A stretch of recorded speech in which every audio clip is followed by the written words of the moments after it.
Hopefully, fingers crossed.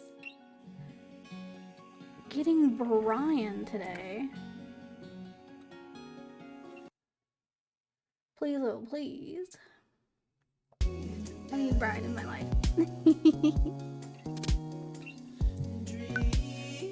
So, let's see, where do we go off? Here?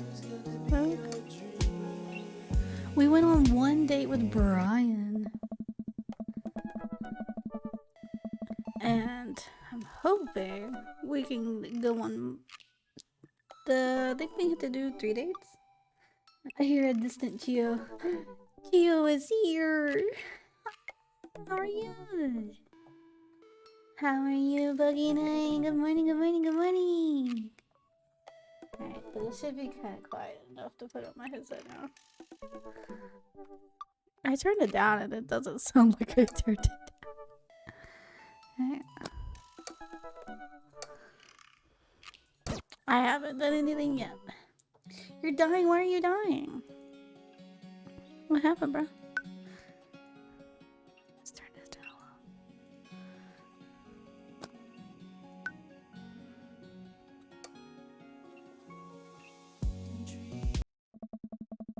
a little. Alright, let's see. Well, I'm doing my afternoon word jumbles. I hear the mail truck pull through the cul-de-sac. Wonder if I got any coupons today. Coupons! Some coupons! Black Friday and stuff is kicking my behind. So I do online orders. I actually haven't done any shopping for Black Friday. I don't usually. I might do like Cyber Monday, but But all like my TikTok is just like, where are the people at? And like exposing stores saying things are on sale and they're not on sale. Our server went down for a total of 8 hours during the 10 hours before I got into work. An hour of my shift on Friday. Rough, my dude. That was fucking horrible. I just be like, sorry guys, we're closed. Goodbye. Goodbye. 400 Bopus? 460 PPS I do? I have no idea what any of that means. I have P-brain. The nice mail person slides a couple letters in a large yellow envelope through the slot. It takes a couple tries for them to get it in. Oh.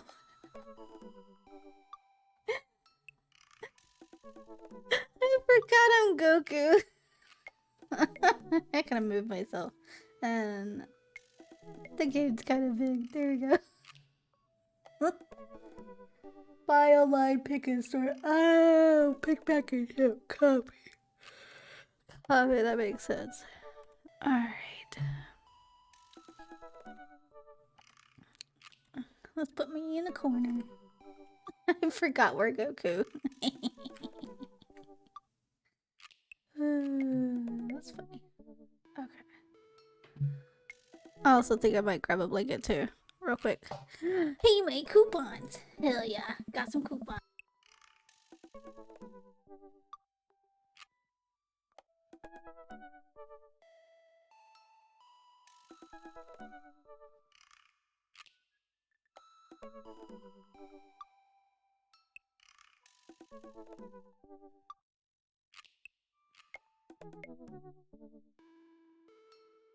Okay, I got me a blanket. A little chilly in here. Alright, let's take a closer look at the envelope we got. I lightly knock on Amanda's door. She probably has headphones on. Amanda? She yells through the door. What? I have something for you. I'm kind of busy right now. Can you come back later?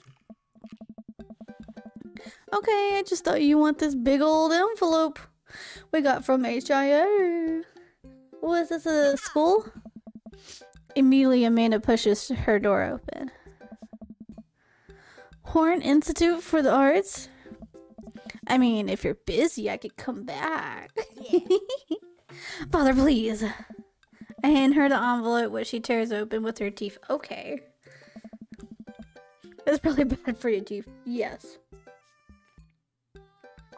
I second that. Doesn't seem to hear me and spits out a piece of the envelope. She pulls out the letter and unfolds. And the suspense is killing me. This is her dream school. Amanda's face is unreadable. I can't believe this. Oh, honey, it's okay if you didn't. I got in. Hell yeah. Amanda got in her dream school. What more do we need? Oh, I got in. Amanda tosses the letter aside and gives me a big hug. Aw. Congrats, sweetie. That's amazing. I'm so proud of you. She pulls away and looks at the letter again. Oh my god. I really can't believe I got in. Well, of course you got in. You're the great student. You nailed that interview and your photography is incredible. Oh. Wait. Dad. Oh. I know this one's really expensive and it's so far away. Oh, it's okay. Anything for my daughter. I have boobs. Hi, bye. Good morning, good morning. How are you? I might lurk, don't know yet. Yeah, you're good. Take your time. You're all good. If you gotta lurk and get some stuff done, go lurk. I think for a moment HIA was one of the most expensive schools that Amanda applied to, but I know she's had her heart set on it for the longest time. But I will be devious. A maid outfit? I don't know if I have... Do I have my old one? I don't. I need to put that back on here. I have my Halloween one. Excuse me. Huh? There we go. I don't know what it was doing. You'll have to deal with a Halloween maid outfit until I re-download the old one.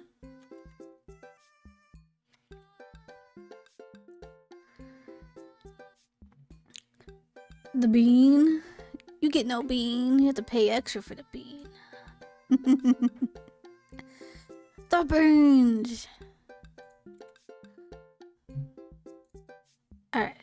It'll be tough, but we're gonna make it work. Really? Of course. Amanda hugs me again. Yeah. Thanks, Dad. Okay, sweetie, we're celebrating tonight. Dinner, your choice, whatever you want. Yeah. Wherever? Where are we going? Amanda and I walk along the bayside, tearing into a full wrap burrito from a nearby food truck. Hell yeah, burritos? Llama beans? Llama beans. Beans. My weakness. Beans. Burns! I could have chosen anywhere in Maple Bay. Coast was not determining a factor. Please, Dad, you know I'm a simple gal. Just give me a retail with a view. I can't say I'm mad. Amanda and I sat on a patch of grass and watched ships sail lazily through the bay. And the dorms are right near a bunch of cafes. And there's all these galleries nearby. And there's a discount if you bring your student ID. I'm so glad she's so excited about her schooling. Amanda, slow down. You're gonna choke on your burrito. I know, I'm just excited. Did I mention the students get their own studio space once they're seniors? And we get all the professional photo editing software for free. It's nice to see Amanda so enthusiastic about HIA. But I wish she wouldn't do it in between bites of her burrito. I thought I taught her to chew with her mouth closed. I wonder who my roommate's gonna be. You take a survey online and they match you with someone with a similar major and interest. I bet we're gonna be best friends. Craig and I were. A good roommate can be a lifelong friend. But don't even get me started on bad roommates. Oof. Oh no. I'm just kidding. We didn't have a bad roommate. Our only other roommate was a puppy that Craig brought home one night. We spent a semester fabricating a story about our new foreign exchange student who had a really bad cough that sounded exactly like a dog's bark. Carl ruled. Okay, real quick, let me go grab my cat because I could hear her messing with the door. And I'll be right back.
She doesn't make it easy getting her.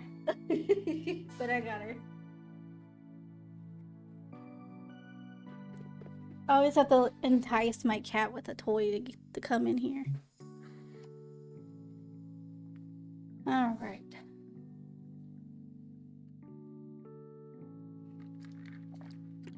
Oh, they said you can have animals in dorms if you get a note saying you need one. I bet I could forge one. I think I'd get a rabbit, or maybe a snake, or maybe both. Would the snake eat the rabbit, though? Depends on how big the snake is. Oh boy, I think I'll leave all that up to you. She's so excited. I don't want to disappoint her, but I need to be real for a second. So, you know, I had that talk with Mr. Vegeta. It's Vegeta. He didn't tell you about the dumpster fire, did he? What? No.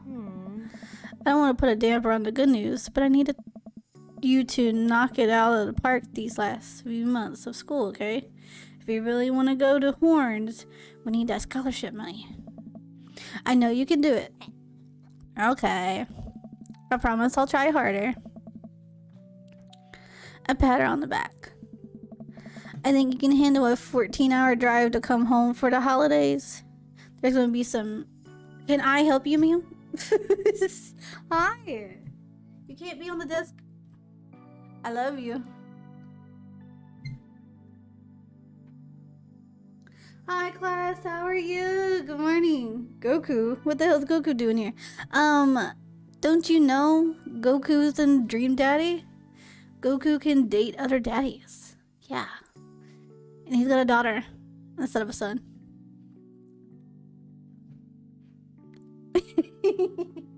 Because it makes sense, right? There's gonna be some trenches ice roads to cross. Don't even get me started on the paranormal occurrences. Well, it'll be worth it if I get to see you. Aww. My eyes immediately well up with tears. Oh, Dad, don't cry. Sorry, I'm very, very proud of you. You're all grown up now and you're such a good person. I hope you know how important you are to me. Is this some new arc I didn't know about? Yeah, this is the newest season of Dragon Ball Z, where Goku settles down with his daughter in a town that is near the beach. I don't remember what town they said they were in the game. No work, let's fucking go. Fuck work, let's go, let's go. Dad, stop, you're gonna make me cry too. It's too late, honey, it's happening. Dad, I can't get tears in my burrito, it's gonna make it taste sad. I pull Amanda in for a hug and kiss her on her forehead. Love you, kiddo. Love you too, Pops. She's so cute. I'm so glad she got into the school she wanted. Welcome. You've got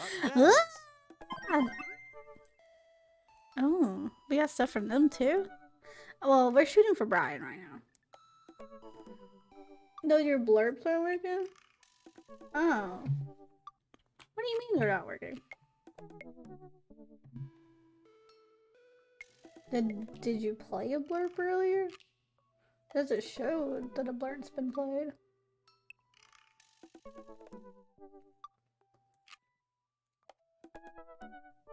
Hey, baby No, girl, they're you be working. looking like you need a nitro.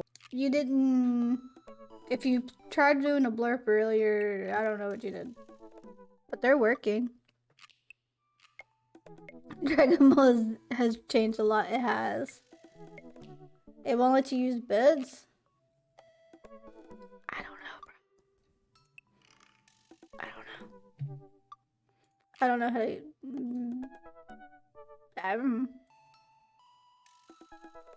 don't know what to to be honest. I don't know anything about the program. I just have it for sound.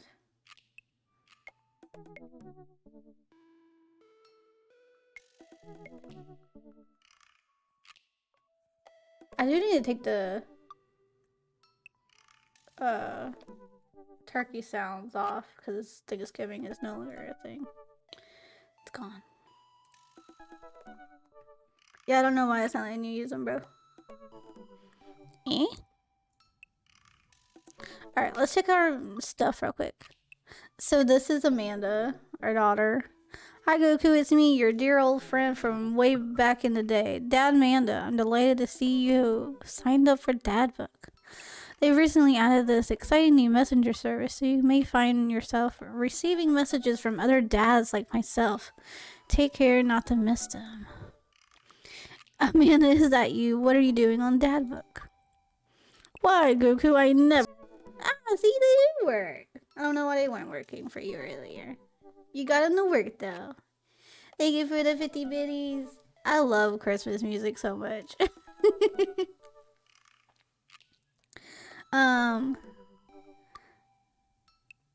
We've known each other since business school. How could you possibly confuse me for your amazing and talented and easy to buy things for a daughter? Though I am, of course, flattered you should buy Amanda more things. Amanda, you know I didn't go to business school. I barely even managed to get my degree. Damn. Not only that one works, I wanted to play a jump scare. Ah. I don't know why the others aren't working. So this is Hugo and Damien. Hey, are you up to anything tonight? Hugo and I were planning to go to the art walk downtown. Wondering if you would like to care to accompany us. I would normally write a letter longhand, but I run out of distressed parchment paper. Whoa, why can't I see Damien and Hugo's chat? Am I a hacker? But I don't even have a hacker in this. The feds are gonna bust down my door any minute now. Gotta destroy this computer. Goku, this is a group chat. I'm so old. How do I not know? Oh, thank God. Do either of you guys know how to destroy a computer? You can run Derek's boot and nuke from the startup flash drive, but once you've done that, it's best to physically destroy the platters altogether. The Victorians were well versed in information security. Goku, do you want to go see some art or not? Art is good. Let's go see art. Yeah, that'd be fun. Go on like a guy hangout. Let's go see some art. That'll be fun.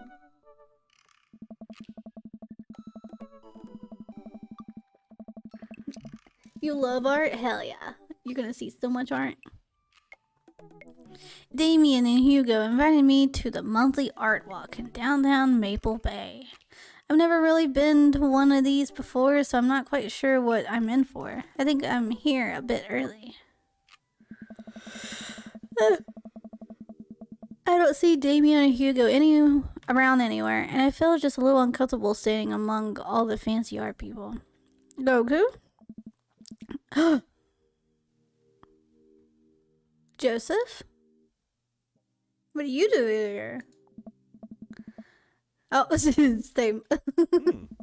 Joseph scoffs at me. What am I doing here? How could you ask me that? I'm obviously a huge art, appreciators. Okay. Oh. Okay, fine. Damien invited me to the art walk thing. I'm guessing he invited you too. Yeah. Yep. Immediately a little out of my depth here. Oh. Thank God. I thought I was going to be the odd one out. Are you allowed to say that? Say what? You know. Thank God. Fucking Goku. Get the fuck out of here. Yep. I'm actually get double points when I say it since I'm a minister. Oh. The points get you into heaven. That's how it works. Totally. Totally, that's how that works. Anyway, where are the guys? I look around and spot Hugo and Damien, who seem to have just arrived at the gallery. Good eve, good eve, good eve. Yeah. Evening, friends. Oh. Who's ready for some more? Oh my god, we're so cool. Look at us. We're so cute. We're all on a little hangout. Dad hangout. Yeah, we gotta think the goods so we get our points. Art is dead and nothing is real. We're gonna do you know I am, because we're enthusiastic papa. You know I love looking at paintings that are in frames and also paintings that aren't in frames. Art is good and stuff. Hey. Well put, Goku. Yeah. Hey. Alright. All you have to know is that if you ever feeling overwhelmed, there's generally always a table that has free wine and cheese. Wine and cheese, let's go. Let's get crunk. I like art now.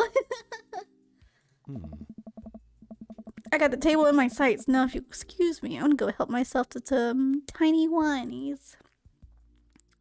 Ooh, talk art with Hugo and Damien, or get cheese and tiny wine with Joseph. We're gonna go hang with Joseph. Let's go get some wine.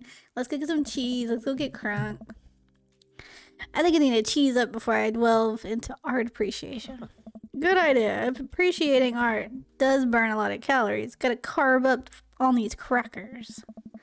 Joseph and I saddle up to the snack table. There's plenty of nice spread of little plastic cups of white wine, some crackers, grapes, and cheese.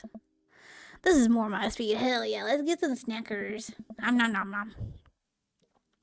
We eat a couple of the cheese cubes in silence. These are really good. Aye. Yeah, I didn't eat dinner. I think I could probably just fill up on snacks if I'm sneaking about it.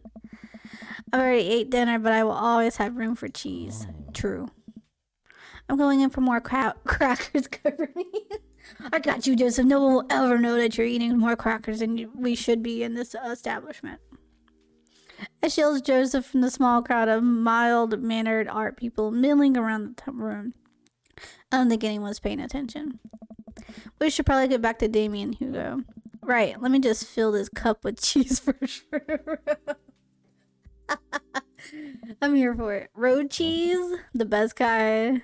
I'm so fucking here for it. That's actually Goku. He even acts like him. What? Yep, I'm really Goku. Gotta get that cheese. We leave the first gallery and walk a few minutes before we reach another one. The gallery is a bit more crowded. Hugo's paintings of... Oh, huge paintings of... I'm not even sure. Hangs on the wall. Oh, jeez. What am I looking at here? Ah. This is abstract art. I think the more important question is, what does this art mean to you? I stare at the painting, concentrating as hard as I can on its meaning. It's a metaphor for human condition. It reminds me of my childhood. It represents strife. It's a butt. We're gonna go with it's a butt. Oh. Everyone else stares at the painting. Yeah, that's definitely a butt.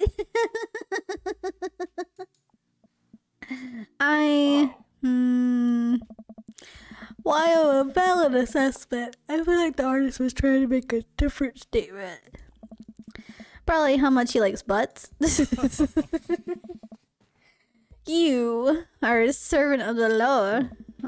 We're all God's creatures, even butts. Oh. Comparing this piece to the artist's body of work, I'm pretty sure this represents a sense of isolation he feels, creating traditional abstract artwork in a field that rapidly moves toward digitization. My brain. Wow, how'd you figure that? Ah, That's what it says on the placard. Oh, let's look at a few more of these. We walk around the gallery.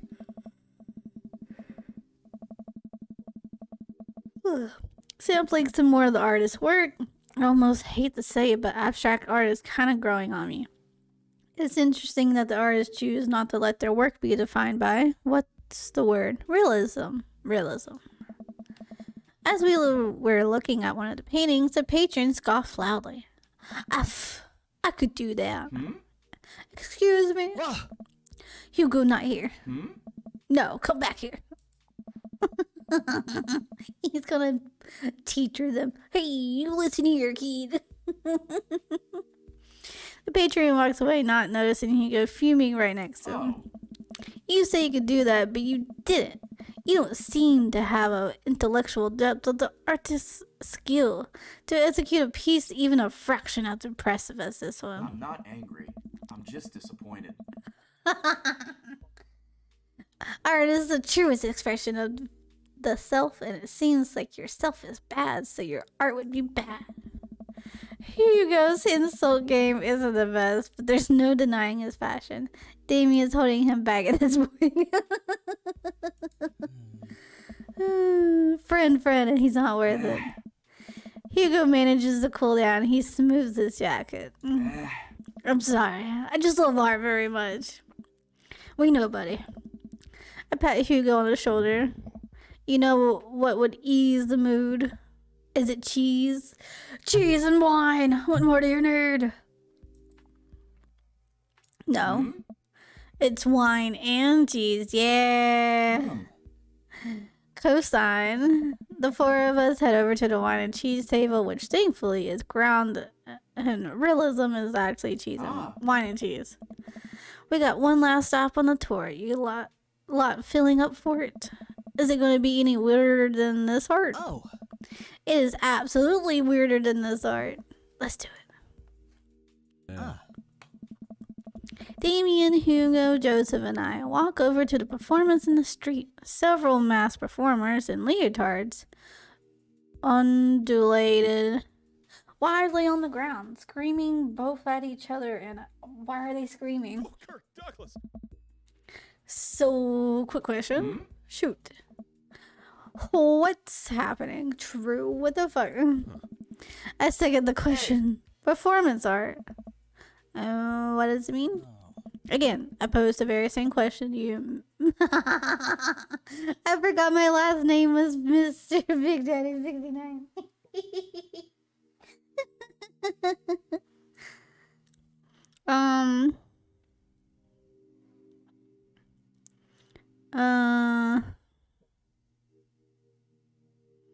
We already did a butt joke, so maybe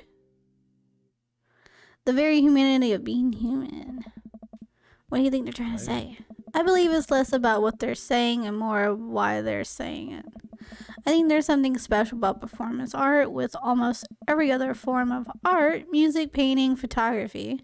The artist uses their medium as a conduct of further emotions. With performance art, the medium is the artist. It's the purest expression of the raw human emotion. It's art as catharsis. That's beautiful, Damien. So what you're saying is, if I start making really loud fart noises right now, is the art as long as I really mean it?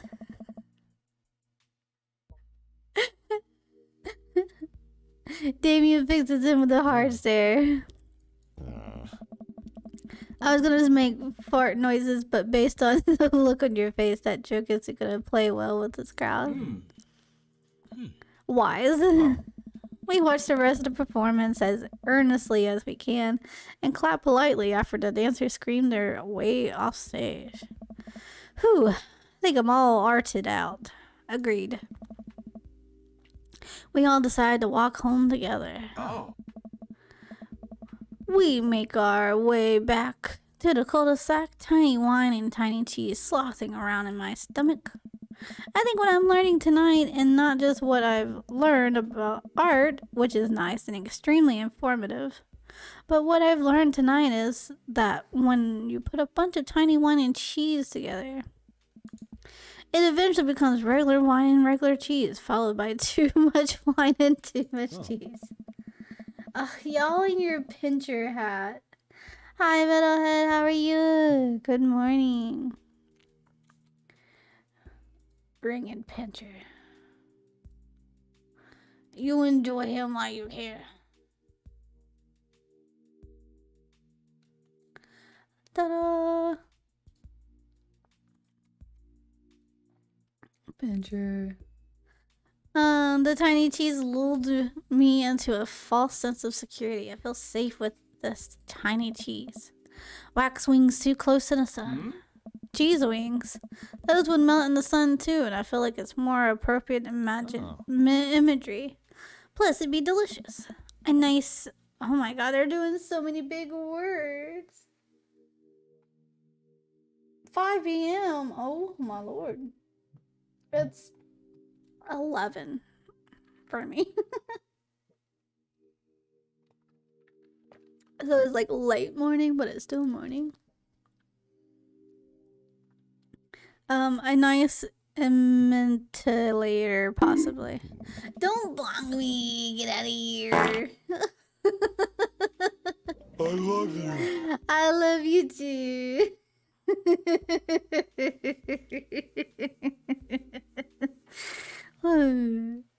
Hey, if you guys were painters, what would you paint? I actually dabble in oils. I mostly paint landscapes. I'm not very good, but it's a nice way to pass the time. Oh. I think I would focus on personal portraits of people in unique professions, like, for example, lunchadors.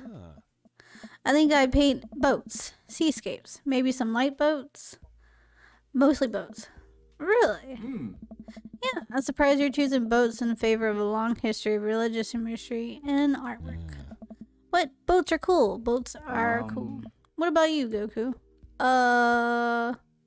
Food, landscapes, tasteful nudes of the artist. Good morning, Esme. How are you? Good morning, good morning. Let's do food because food's best. I'd probably still do... I would probably do still lives of various foods, bowls of fruit, maybe some bread in there. Would there be cheese involved? Obviously. See, I thought about that, and no. Oh, I can't stare at a pile of cheese for 8 hours without eating some of it, and that would ruin the whole thing. Excellent point. We finally get to the cul-de-sac. Alright, boys. Good art. Good art. Agreed. See you guys around? Whether you want to or not, we're all neighbors after all. I head inside to deal with my inevitable cheese over. I'm doing good, thank you. Dads. So we had a cute little hangout with some of the dads. Why does this one keep coming back up? Is it because I don't read it all?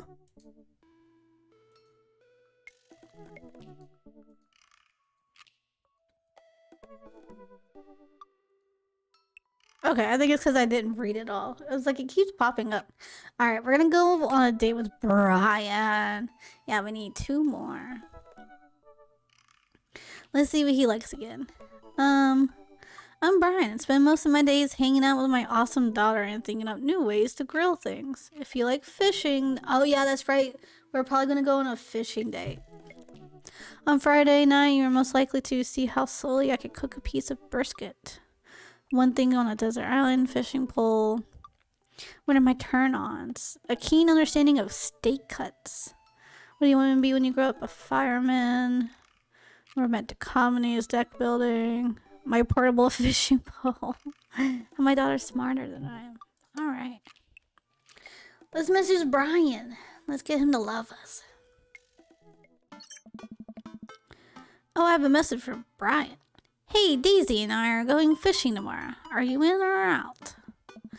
Oh no, I've been dreading this day. I accidentally boasted about my ability as a fisherman to Brian, and now he's challenged me to another dad-off. I've been doing my fishing research online, but I'm nowhere close to being an expert still, though. I have to accept. I type back to Brian. Sounds great, man. Super excited to catch all of those fish. Make sure your mower is in good working order because you're going to be all over my lawn this weekend. That'll show him. Brian responds back, letting me know that tomorrow he'll pick us up at an hour I had previously forgot existed. Man, this is going to be a rough start. Amanda comes into the room from the kitchen, eating a cheese stick by biting off piece by piece like some kind of monster. I didn't raise you like that. Huh? What? It's a cheese stick. It'll be fine. It's called string cheese, not chopping cheese. For a reason, Amanda. Did you just call me in here to criticize my controversial string cheese eating technique or what? No, Amanda, we have to go fishing tomorrow. Well, you have to go fishing. I get to play with Brian's dog. This is true. I would like to trade. How to become a master of fishing overnight. You went fishing in the Girl Scouts, didn't you? No, my stint in the Scouts was brief and purely transcendental. I don't know how to say these big words. Thought I could get free cookies, but I didn't know that I had to like be outside and tie knots and stuff. But I have to be Brian. Dad, let me tell you a story. Do you remember last summer how I applied for a job at the coffee shop across town? Give me a refresher. During the interview, they asked me if I knew how to work an espresso machine, and I really wanted the job, so I lied and said yes. On the first morning, there was a line out the door. It was within half an hour. I severely burned my hand, and they told me to go home and never come back. I still have a scar from that. Of course I remember. What does that have to do with fishing? The burn is a metaphor, Dad. I don't get it. You can lead a horse to water. What does the horse have to do with the fish and the bird? Dad, please. I don't get your obsession with competing against Brian. You wouldn't understand. It's a dad thing. Please try explaining it to me. Okay.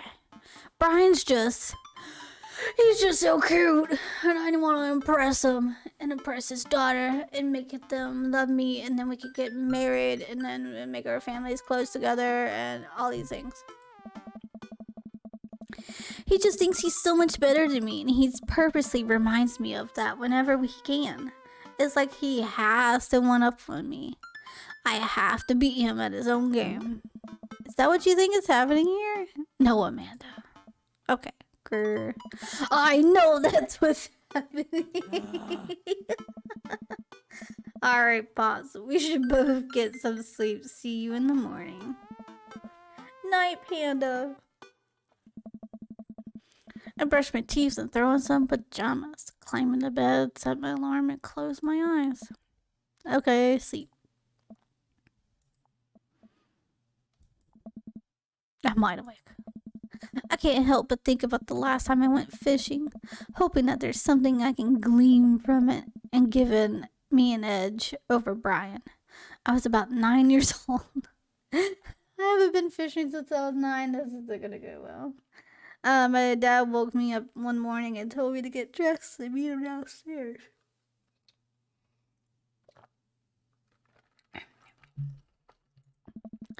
I was still dark out. I had no idea what was going on, but before I knew it, we were both alone on a freezing cold lake. I had to sit there for hours while it got hot and muggy, the air thick with bugs. I picked up mosquito bites while my dad sat in stony silence. Fishing pole in one hand, beer in the other. We didn't catch anything. On the long drive home, my father bought me a pack. Huh? I'm 9 years old. Huh? Bought me a pack of cigarettes and didn't say a thing. That didn't help, and I think I have some repressed sadness about my father. I'll deal with that later. I'm sitting on the boat in the middle of the body of water. I can't see any land, but I know it's a lake. The water is placid and still. I'm holding a fishing pole. Ugh. I don't understand why, but it feels like my life depends on catching fish right now. I cast my lure into the water and wait. And wait. And wait. My whole being is filled with hopelessness as I watch the line disappear into the depths below. You used the wrong lure. I look up and see my father, just as he looked one cold morning disapproving. Hi Sasuke, good morning. How are you? Good morning, good morning. I'm panicking now. I pull the lure up and try to grab a different one, but all the lures in the tackle box are the exact same. I look up to my father for guidance, but he's gone. I try casting again, but I can't find my footing. The boat tips over and I fall into the water. Sinking further and further, I see the multitudes of fish that have been lying just below the surface, all swimming around me as if to taunt me. One fish swims up to me. He has Brian's eyes. What kind of dream am I having? You gotta use a neutral buoyancy lure if you're trying to catch trout, buddy. Oh, that scared me. I'm okay, super tired. Why did you only get 4 hours of sleep, bro? I'm so sorry. Hopefully you can get a nappy in today. That sounds awful. I don't awake to the sound of my alarm. It's fishing day. That would explain the weird dream. I groggily sip on clothes and get ready. I spot Amanda's door half open and she's still curled up in a mountain of blankets. Walking over to her bed, I give her a tiny kiss on the forehead. Fishing day, kiddo. You ready? No. Well, you gotta get up. I can't do this without you. My dog kept me up most of the night. Maybe that was just an animal thing. My cat kept me up a lot last night. She had the zoomies like no other for some reason. Like I still slept better than 4 hours, but she did wake me up a lot last night. Also, stop sleeping in your clothes. Amanda pulls her comforter over her head. Never. Amanda, I'll get up in a minute. Alright, Brian should be here in 20, so you better not just go back to sleep. Amanda sticks her hand through the blanket to wave me away. I leave her room and make myself some coffee and another cup with lots of cream and sugar for Amanda whenever she gets up. Amanda eventually wanders in and chugs her coffee while I do word jumbles. It's Brian. He's at our door. And it's still dark outside.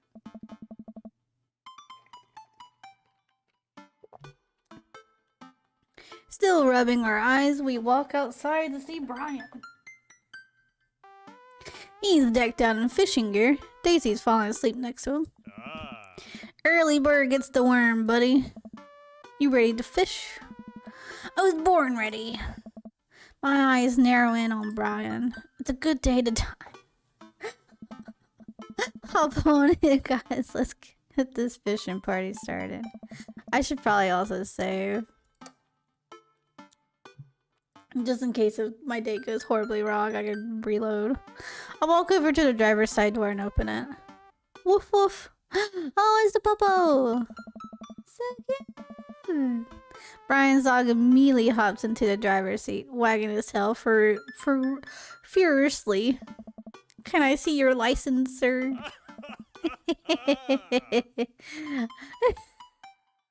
Maxwell, like Goku said. Maxwell obediently hops into the back to cuddle with Daisy. Amanda settles in next to Maxwell, and Daisy immediately falls asleep. She just chugged a cup of coffee and she just... Fucking same though. You ready for an adventure? I'm ready for glory. I struggle to stay awake as we drive to the outskirts of town. Country music plays quietly from the radio as I watch trees pass by. So where exactly are we headed? It's about an hour north of here. A little spot I've been going to since I was a kid. My dad used to take me there all the time. I don't think anybody else knows about it. I brought everything we need so that we can catch some trout, have a nice little fire, and enjoy the nature. My fishing pole's in the shop, getting it tuned up. Do you maybe have an extra I could borrow? But of course, it's probably not as nice as it sounds like yours is, though. Right. I am digging a hole here. I stare at the forest lining the highway. The sun is just barely over the horizon, scattering dusky pink light through the trees. For a split second, I spot a deer grazing on the side of the road before it leaps back into the bush.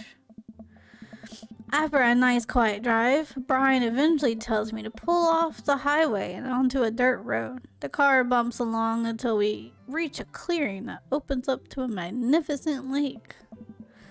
Well, here we are. Hell yeah. Let's go.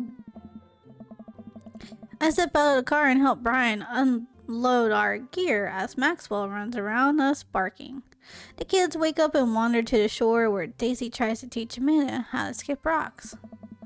Brian and I carry the tackle boxes and cool her down to the edge of the lake where he has a canoe waiting. Ah, great. It's still in one piece. Hold on, help me out with this, Maxwell. I help Brian place a tiny dog life vest on Max. Aww, a little itty bitty life vest for a puppy. Woof woof. Alright, your turn. Brian hands me a lime green life vest. I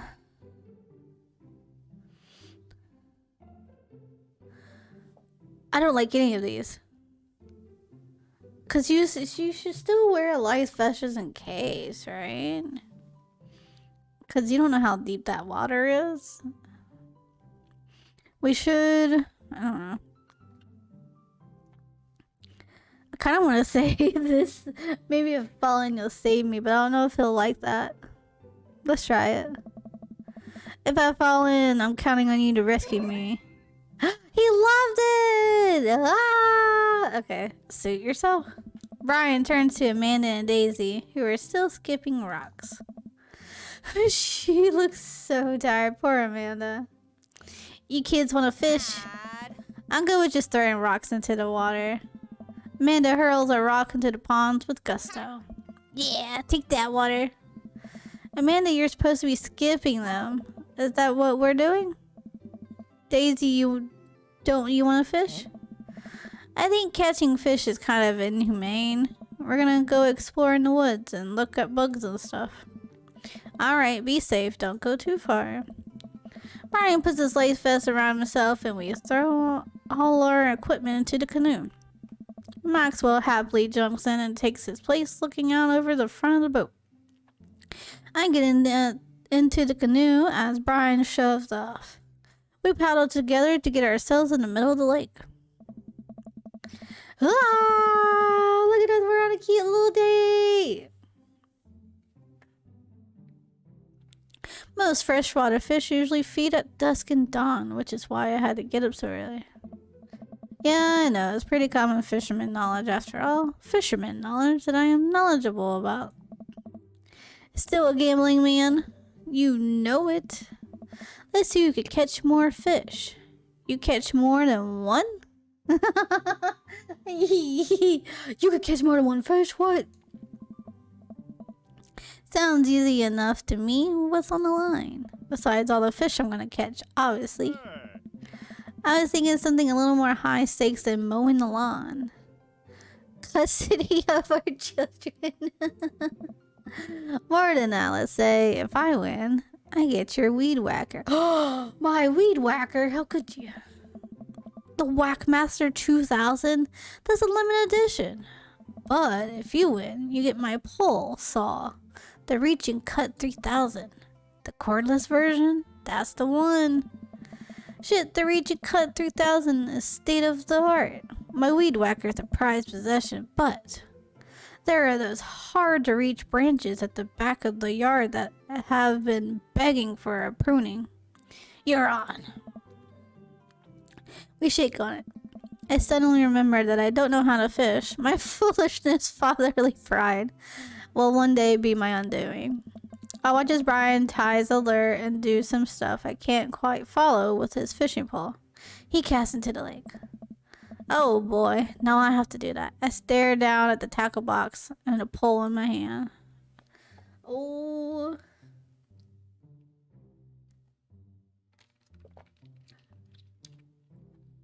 Put some bait on the hook. I fish a worm from the styrofoam container Brian brought. It's slippery, but I think I can get it onto the hook if I just focus. Oh god, I'm bleeding. Oh god, there's blood everywhere. Oh my god, did I just stab myself with the hook? The worm is not on the hook. Need some help? No, I meant to do that. The blood attracts fish. They can smell it up to a mile away, you know? I think that's sharks. No, it's definitely fish. Now what?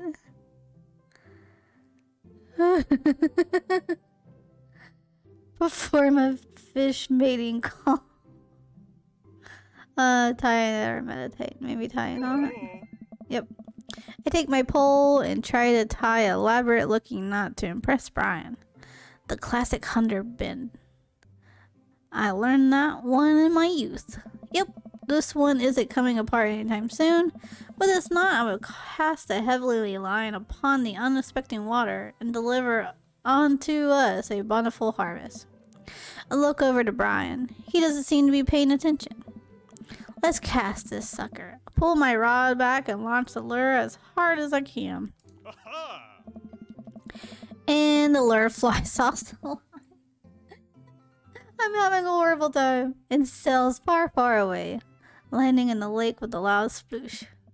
Sorry, just the wind speed wrong. The cold air drives the pressure down. Huh? Go ahead and take my pole. I know it's hard switching to a new pole you're not used to. I'll fix up another lure. Brian hands me his pole with a smile, and I just sit there, feeling like an idiot. Yeah. Oh, God. Fishing around is easy to group up. All you gotta do is line up 3 of the same species and reel them in. 3 of the same species? Not me trying to cheat to line them up before. I need to match 3 of the same species. I can't tell which fish is fish. I don't see any 3 in a row, to be honest.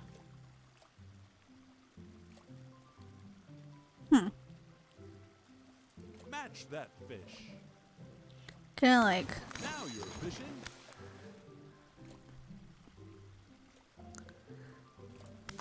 Match of the day. Oh, okay. I get it. Match of the day.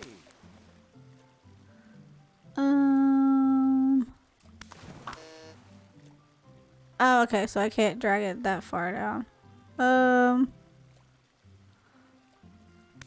Catch of the day.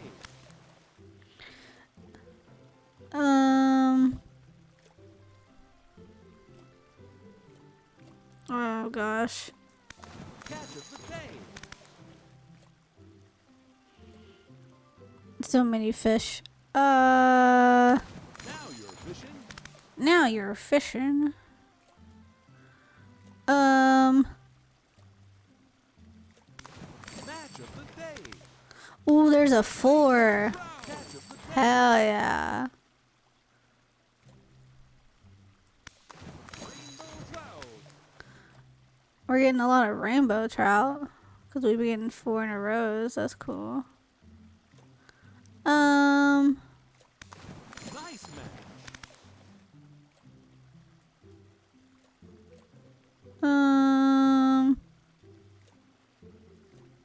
Oh gosh. Match of the day.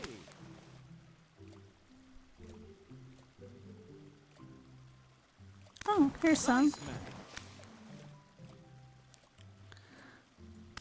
Nice match.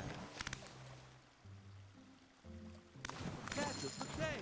Now you're fishing. Alright. I think we're doing pretty okay. Nice I wish I had more rainbow trout.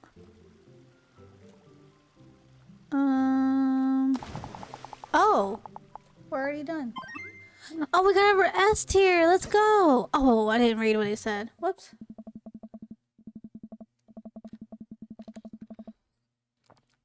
Well, this is way tougher than I thought. I look over to Brian, who's smiling and obviously enjoying his time out here on the lake. I will crush him. Suddenly, the fishing pole jumps in my hand. I reflexively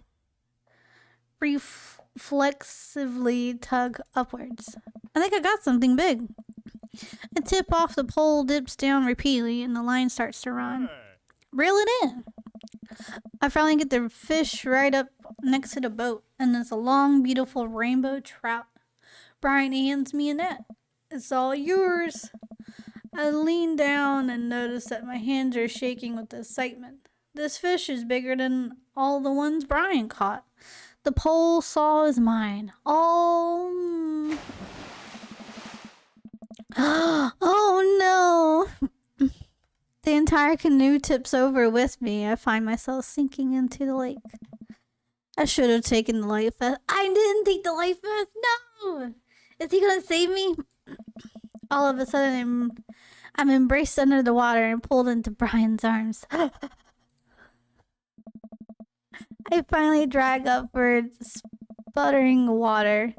All of our gear floats onto the surface. Maxwell doggy paddles around us in circles, having a great time. You all right?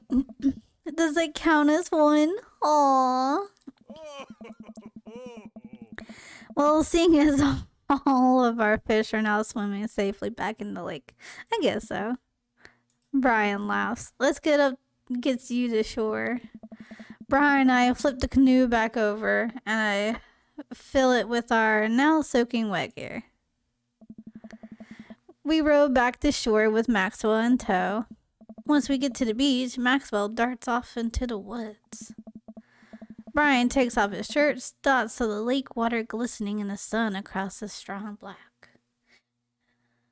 Hell, has it already been an hour? Okay, we're gonna pause for ads. And we'll be right back, and I'm gonna go up here.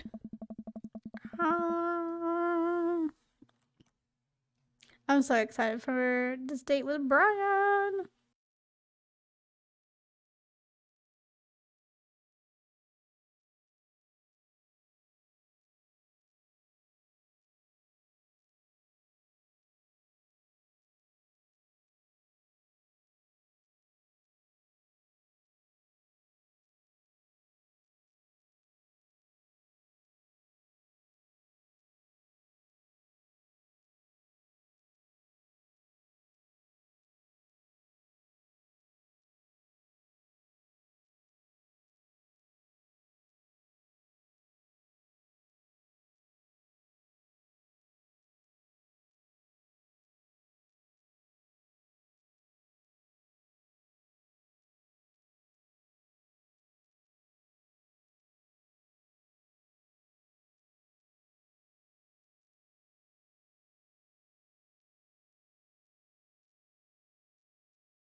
ads are done. We're back. Okay. Let's continue our date with Brian. Brian. Alright. Man, all that general concentrating must have built that guy like an ox. I hope he doesn't notice me staring. Ah! I'm gonna get a fire going so we can dry off. Wanna hand me yours? Yes, okay. I reluctantly take off my own shirt and toss it to Brian. I suddenly wish I had done more sit-ups in my life. Or any sit-up at all, really. Another thing you busted me in. Stupid sexy Brian. Hell yeah. Look at him, he's so fucking cute. You might as well fry that shirt up. Seems like it's the only lunch we'll have. The day's young, we could fish from the shore. Once Brian gets the fire going, I sit and try to dry off my pants. Brian sets a couple lures out by the water's edge. We're probably gonna have to put the kibosh on the competition for now. Until another day. My stomach growls. You hungry? Oh, I'm fine. Brian reaches into his cargo shorts and pulls out a few granola bars. I have a small child. I am flushed with snacks. Brian joins me by the fire and I accept the cargo short granola. And now we're back to waiting. Where did the girls get off to? Shouldn't they be back by now? I wouldn't worry about it too much. They're a couple of smart kids. That's what I'm worried about. They're too smart. They're probably establishing a small royal government by this point and install themselves as leaders. I look around at the sun cresting the tree line, casting the entire lake in a warm golden glow. The forest seems to be coming alive now, birds chirping in the distance. Wow, nature is beautiful. A mosquito bites me. I slap my neck and curse. Nature sucks. Here you go, bud. Brian hands me a bottle of bug spray. I begrudgingly take it and douse myself. Ugh. I've always hated how this stuff smells. Really? I always kind of liked it. Reminds me of being outside. Maybe you and I have different sentiments on the outdoors. Maxwell comes bounding up to me, a huge stick in his mouth. He drops it at my feet and looks at me expectantly. Oh my god, break the stick in half to assert dominance. This poor dog. Throw the stick towards the woods. I hurl the stick as hard as I can towards the tree line. Maxwell bolts after it, running as fast as his stubby little legs can carry him. Which, conceitedly, is not very fast. It's very cute, though. Nice throw, Goku. I turn away so he can't see me blush. Oh my god, he liked my throw. Maxwell brings the stick back to me, clearly proud of himself. Good boy, Maxwell. You're a very good boy and speedy boy. You're a wonderful champ of fetch. It's time for the pets. What's the plan? I always do like ear scratches. Damn it, it wasn't good enough. I give Maxwell some nice little scratches behind his floppy ears. He responds in kind by licking my face. He really likes you. Be careful. He's going to try and follow you home if you keep this up. I will gladly take the dog with me. I will gladly take him. I scratch Maxwell's ears more intently. I'm going to steal your dog, Brian. We both laugh, but I only kind of kidding. While I'm playing with Maxwell, fish begin routinely pulling on Brian's lines. I watch Brian effortlessly fillet the fish, squeezing a bit of lemon on them and frying them up in a cast iron pan. Before we know it, we have a feast fit for a couple of shirtless dudes. Daisy and Amanda emerge from the woods, looking through totally unscathed. Whoa, Dad Bod Patrol. I'm gonna have to issue you both a citation and demand you both put your shirts on. They're a children present. Brian tosses me my now dry shirt. I put it over my head, thankful that I am no longer be distracted by Brian and his pecs. Where you guys been? Studying etymology? Etymology? What? We were playing with bugs. I expected you guys to be more covered in, like, mud and stuff. Daisy looks offended. What do you take me for? A child? She is a child. She's like 10. Amanda puts a hand on Daisy's shoulder. Right.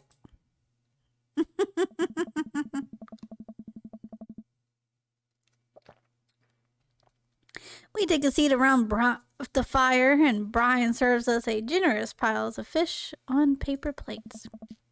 It's absolutely delicious. Why does he have to be good at everything? Well, Fish tastes okay. Daisy and Amanda both nod furiously, mouths full of fish. There's so many big words in this. I'm struggling. It's incredible. I never had fish this good. Yeah, it's great. Oh, Harding family recipe. Why are your pants wet? Well, Amanda, we were out there on the lake and then... Aww. Brian, he's being so sweet to me. And then I accidentally tipped over the boat. Don't worry, all the gear floated to the surface so we didn't lose anything. Right, Goku? Yeah, that's exactly what happened. I can't believe he covered for me. He likes me. Gosh, he even out humbles me. He's trying to beat me in everything, including my world famous sense of humility.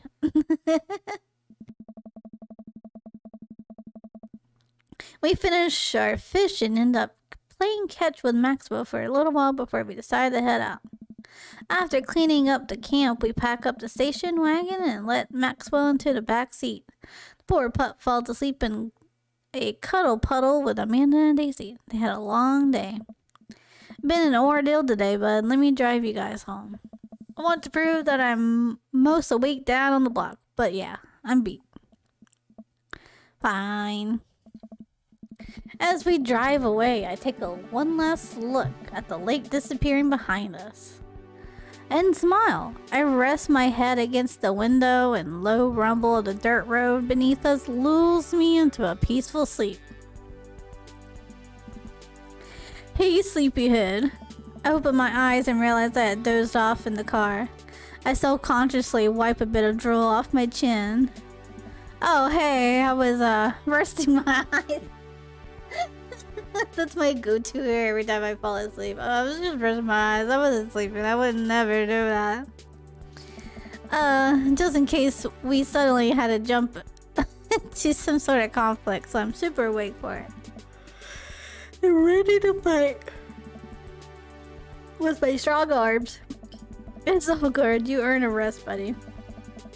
Thanks for coming with us today. I had a lot of fun with you. Thanks for inviting us. I also had fun, actually. Glad to hear it. Take it easy, huh? You two, take it the easiest. Brian chuckles to himself as he unloads the car. Amanda and I get inside and immediately collapse onto the couch. Long day. Yup. I was so close to that pole saw. Pole saw? Yeah, Brian and I were competing to see who could catch the most fish and... Ugh, stop. Why do you care so much? Manda Panda. Just look at the guy. He's so obviously got my number and he's rubbing my face in it. Dad, I love you. But you're kind of dumb sometimes. Dumb, or clearly the superior dad. You know what? I don't have any of the energy required to properly unpack your weird fixation with asserting your masculinity. I'm going to bed. Night. Amanda slides off the couch and face down onto the floor. I am a tired slug. Amanda, the floor is disgusting. I don't care. Well, night, honey. Night, Pops. She just fell asleep on the floor. Date complete! How did we do? We got an S. Make a dad blush. Ah! We got an S tier. We did so good. That means we only have one more heart for Brian. I'm so excited. Well, it's been a long day. I'm just about ready to pack it in. After a few bites of ice cream from the freezer, I turn off all the lights and walk to the hall to my room. I wonder if Amanda's still awake. The kid needs some sleep. As I pass her room, I can hear a faint sound, but can't quite make out what it is. I get a little closer. Is she crying? I knock gently on the door. Hey, Amanda. The crying immediately stops. Aww. Amanda, what's wrong? Not right now. Her voice sounds strange. She sniffles. I need to make sure she's okay. Open the door. Oh, that's right. I moved myself. Good morning, Defiance. How are you? Good morning, good morning, good morning. Where's my mix-up? There it is. Hey, baby girl, you be looking like you need a nitro. Good morning. There we go. Headpets. In the dark, I can see Amanda's outline in the middle. Aww, of her bed, knees hugged up against her body. Amanda, why are you crying? Is everything okay? I don't want to talk about it. Did something happen? No, nothing happened. Go away. Amanda. Gio, can I have hugs? You can have all the hugs, boo. Come here. Come here. Come here, I'll give you some hugs. Do you feel me squeezing you through the screen? Can you feel me squeezing it? There's your huggies. You need huggies. I will give you all the huggies. Yeah, did you have a rough day? You know what? I always give you huggies. Something must have happened. Amanda. Get out. Okay. I'll quickly leave her room and shut the door behind me. And once the door closes, I can hear her crying again. Amanda, no! Last few, dude. I've been unemotional with that. 2 bites. I'm sorry, bro. Pats. Pats. I hope your days get better. I'm sorry they've been rough. Wow. What has her so upset? She seemed fine earlier. She's usually so open with me. Did I do something wrong? Is she mad at me? I guess if she wasn't before, she definitely is now. I can't even remember the last time she snapped at me like that. And definitely a bottom. I'm not a bottom. I'm here for you, though. I'm here for you, though. I'm always here for you. Mwah. I had a hard time falling asleep, but when I finally do, I'm still thinking about Amanda. My baby, what's wrong with her? After a long night of a very little sleep, I roll out of bed and make myself a pot of coffee. Amanda should be up for school soon. Maybe she'll be willing to talk about whatever's bothering her. About 10 minutes before she's supposed to leave, Amanda comes out of her room and makes a beeline for the freezer. Morning, Amanda. Morning. She drops a frozen waffle in a toaster and slams the freezer door. She won't look at me. Yikes. Amanda, I'm sorry. I just wanted to check on you. I'm so sorry, my baby. I'm so sorry. So, anything big going on in school today? No. Okay. Do you need a ride to school? No. You want some coffee? Amanda pulls the toaster lever up and takes her still freezer burn waffle out before it's finished cooking.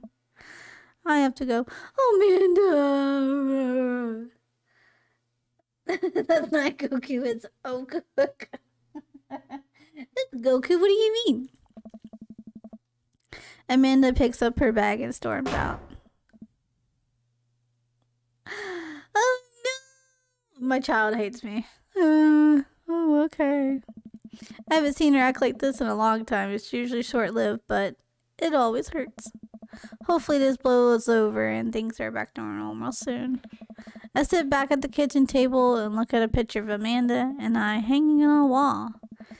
In it, I'm teaching her to ride a bike. Her face is a mixture of excitement and pure, unadulterated fear. I remember how determined she was. Every time she would fall off to scrape her knees, she would get up and try it again. Finally, I had to stop her because she was bleeding everywhere. Then she started to cry because she didn't think she needed bandages and wanted to keep trying. Aw. But how are you, Rat? Good morning, good morning. How are you? As I put the bike away, she just stood in the middle of the street and screamed. Then I took her for ice cream and it was like nothing even happened. After giving it a bit of thought, I decided I would force her to talk about it. I'm only gonna make things worse, but I have an idea. I started rummaging around for ingredients. I hear Amanda walk into the door instead of heading for the kitchen like she usually does. She makes a beeline to her room. She's clearly trying to avoid me. Hey, Pumpkin. What? Can you come over here for a sec? There's a moment of silence. Yeah. I wanted to say sorry about last night. I'm just worried about you, kiddo. I get scared when I know something's wrong, and I get even more scared when I feel like I can't do anything about it. So just, whatever it is, you don't have to tell me if you don't want to. But whatever it is, just know that you have a dad in your corner and who wants you to be happy. Oh. Honey, you know I'm bad with words, so I'm hoping I could speak in your language we both understand. Aw, I made her a cake. I wanna cry. I pull the cake out from the refrigerator and place it on the table. Hopefully, the frosting has set by now. Ta-da! Dad. Oh, this is so cute. Aw. It took me a really long time because I ran out of red frosting somewhere around sad.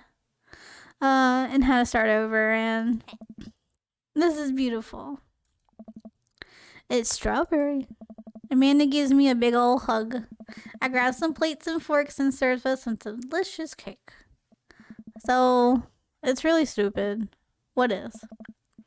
This whole thing, I know I've been really weird lately, and there's just, I don't even know how to explain it. I feel like I might have make you a chart. I'm listening. Do you want me to take notes? I guess I should start from the top. So you know how Emma R is going to that fancy art school in California, right? Emma R. Oh no, this is a test that I don't know. Oh no, which one is Emma R? Oh no, the best friend? Yeah. Aha! Look at me go. You got it. Well, proud of you. Anyways, ever since she got an acceptance letter, I've been feeling like she's drifting away, you know? And she's spending a lot more time with Grace and Emma P. I just thought I was all in my head for a while, but then I found out that Rosie M. that both of the Emmas, Grace and Noah, all went to a party at Mackenzie's on the same night. They all told me they were busy studying for the Calc AB final. Amanda, you don't deserve those friends. Those friends are garbage. You deserve better. Anyway. Yikes. So, another important piece of information is, God, this is embarrassing. I, have a crush on Noah. Aww.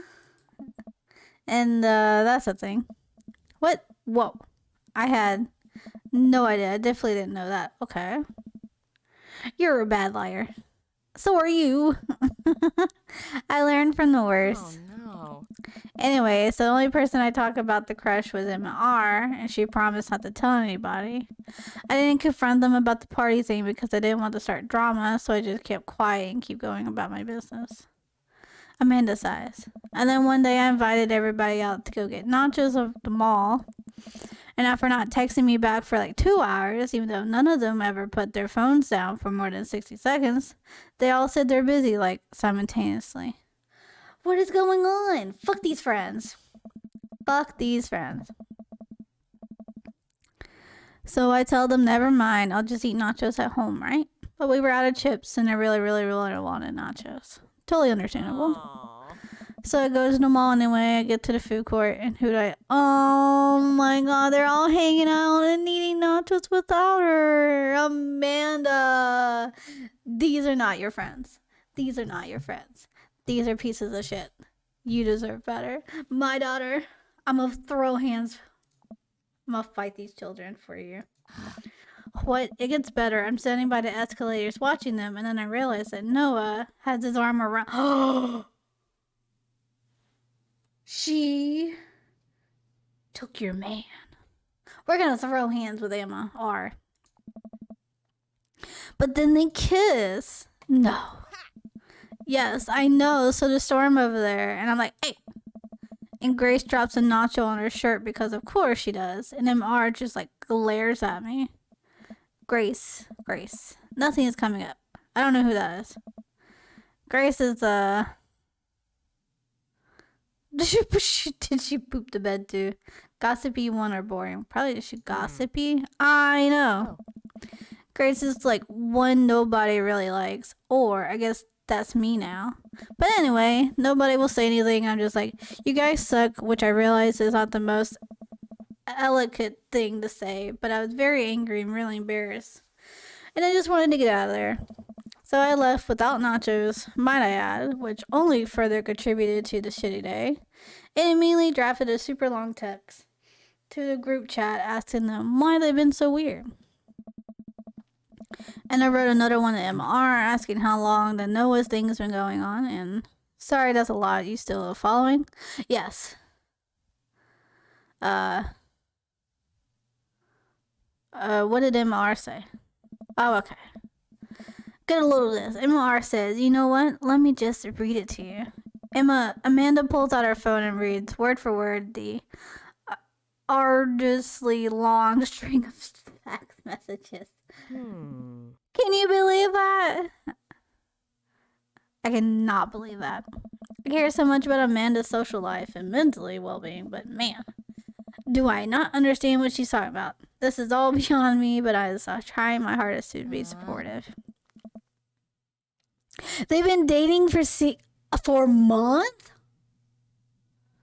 Emma R is not your friend. So I told her she's being a really terrible friend. And she's like, well, if you think I'm so terrible, then just stop being my friend. And I was like, okay. And then she left me on red. And then, wait, left you on red? I forgot I'm an old man. It means she read my text and didn't respond. Oh, like, she saw my message and didn't reply. I know because there are read receipts. I don't know what read receipts are, but I'm just gonna nod and pretend I understand. Gotcha. So while all this is happening, I'm talking to Emma P about how mad I am because she's at least being kind of reasonable. And I'm venting to her about how pissed I am at everybody and stuff. And then out of nowhere, Noah texted me like, how could you say that about me? And I'm just like, say what about you? Emma P. She's a bitch. They're not your friends. None of them are your friends. He tells me that Emma P sent screenshots of everything. I told her to the group chat that I kicked out of. Alright, I think you lost me at screenshots, but definitely sounds bad. There's so much more, but honestly, all this is really stupid teenager stuff. I mean, it is, but like, this is such shit. You deserve better, friends, just saying. Bottom line is that everybody dropped me, half of my grade hates me, and now I have no friends. Amanda, I'm so sorry. I almost expect it from everybody else, but MOR's been there since Dad died. I can't believe she would just stab me in the back like that. I'm not even that mad that she's dating Noah. I'm just upset that she lied to me about it for so long. Amanda stabs at the remnants of her cake. Okay, I take it back. I'm kind of mad she's dating Noah. Like, what did I do wrong? Why did everyone just suddenly decide I'm not cool anymore? Why wasn't I enough? I don't understand. And as mad as I am at everybody, like, I missed them, man. Amanda looks so dejected, I almost can't take it. What could I possibly say to help? Anyways, that's it. That's the whole sordid tale. Thanks for listening. Tune in next week for more hot gossip. I know it's pretty dumb. It's not dumb. I'm just saying. It's not dumb. It sounds like dumb teenager stuff because this doesn't really... It still happens when you get out of high school and stuff, but like, oh my god. It's so much is happening to her at once, the poor thing. Hi, Papa. How are you? Good morning. Good morning, good morning. Amanda, your feelings are real. Don't ever be mad at yourself for having feelings, I guess. Unless you're secretly been a robot who's been approximating human feelings this whole time. Dad, if I was a robot, I would transform into a monster truck a long time ago. But seriously, I know you probably don't want advice, but I feel like it's my duty as a dad to bestow upon you a few nuggets of fatherly wisdom. All of these are facts. High school sucks. Real friends don't do that. And not all friendships last forever. All of these are great.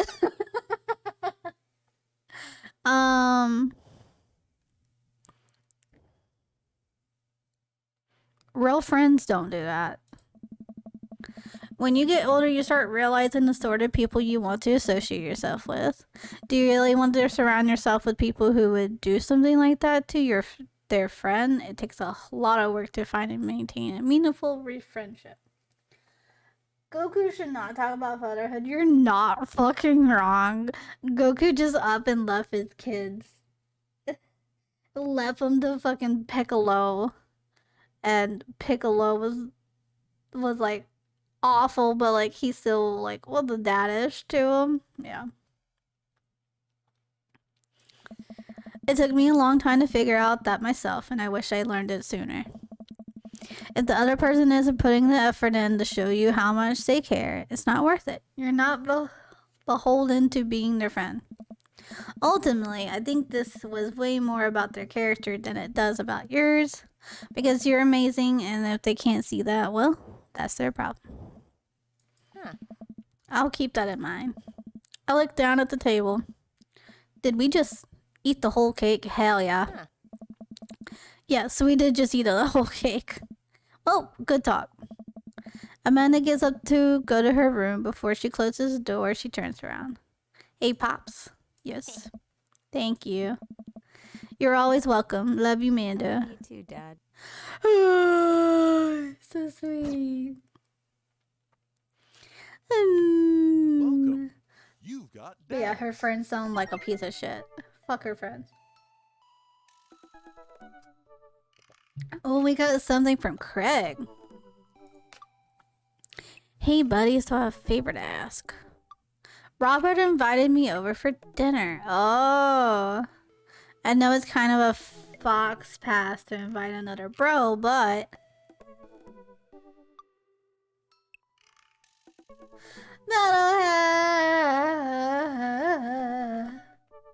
How was your stream? What did you play? Hi, everyone. We're dating daddies. We just learned about my daughter's like shitty ass friends that are not her friends, to be honest. Destiny 2? Hell yeah. Are you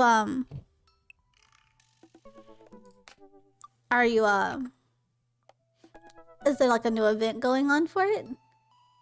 Season ranked 100. Hell yeah. That's good, right? Like top 100? Is that a thing? I don't understand Destiny 2. I know it's kind of a fox to find another bro, but I've known the guy for years and I still can't get a good read on him. And I know it would be super awkward if I go by myself. Will you please come with me? I love food. I especially love food that's free. And I don't know why you're sweating over cooking, but sure. Yeah, dude, I'm down. Thank you. Really hope that's a sweet sweat of relief. Okay. Are we just becoming a third wheel for Craig and Robert State? We'll see. Eat that dinner. Basically wanted to get there before season. Ah, okay. Wait. If the season ends, does it restart? Will you please come with me? I do like Craig, but we're going after Brian. So Craig can't make me come. Sorry. That doesn't sound too bad. I could definitely go for free food, but why is Craig being so apprehensive? Does he know something about Robert that I don't? I hurry up and reply before my dad brain can work itself into a paranoia spiral. Next season starts on Tuesday, bro. It starts next Tuesday? So does your raking race start Tuesday? Craig and I decided to meet up before heading over to Robert's place. Does Robert know I'm coming?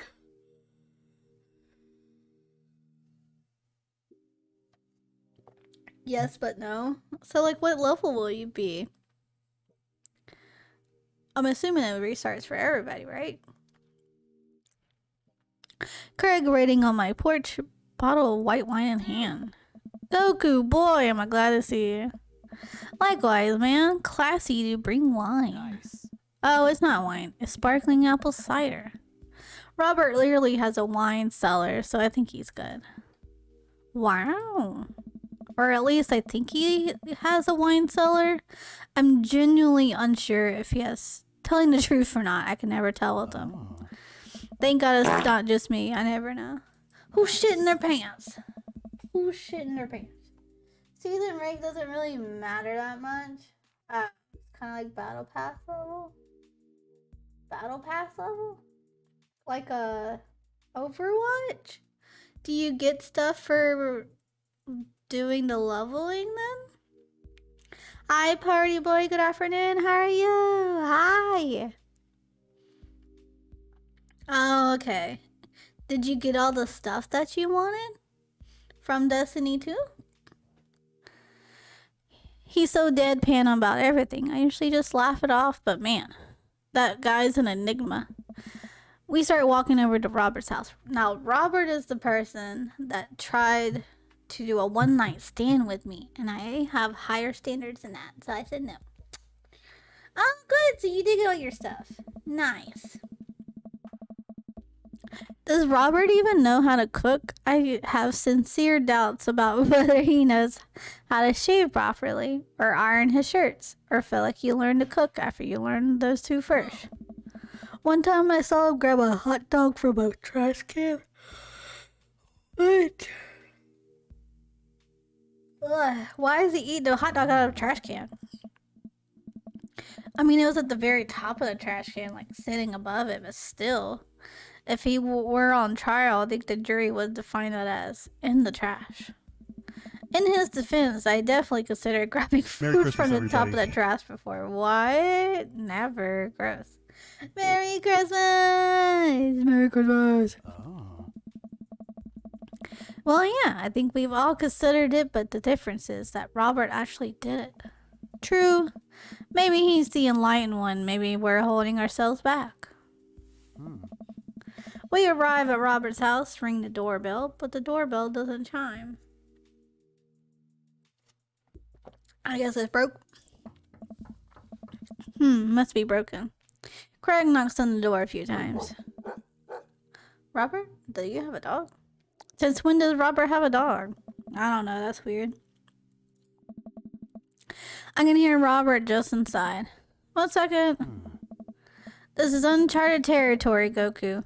What if he's the one making barking noise? You want me closer? Hello, hello, hello. Your magic bean is here. Your magic bean? I don't know why I said that. Don't I didn't say it. I am here. You want a kiss? Is that why you gave me closer? You wanted a kiss from your grandma? Let me see your cheeks. Let me see your cheeks.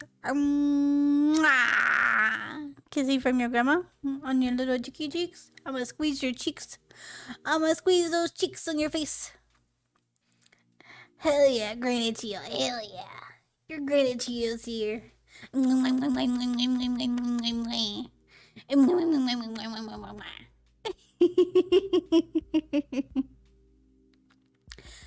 Oh, look at these big old cheeks on your face. That's like my thing I hate old people do, that they'll like squeeze your cheeks to death, act like they're gonna fucking rip them off your face. It's like, please don't. Please don't. I don't know why they do, but they do. Alright. I'm getting out of your face. You're welcome. I'm going back in my corner.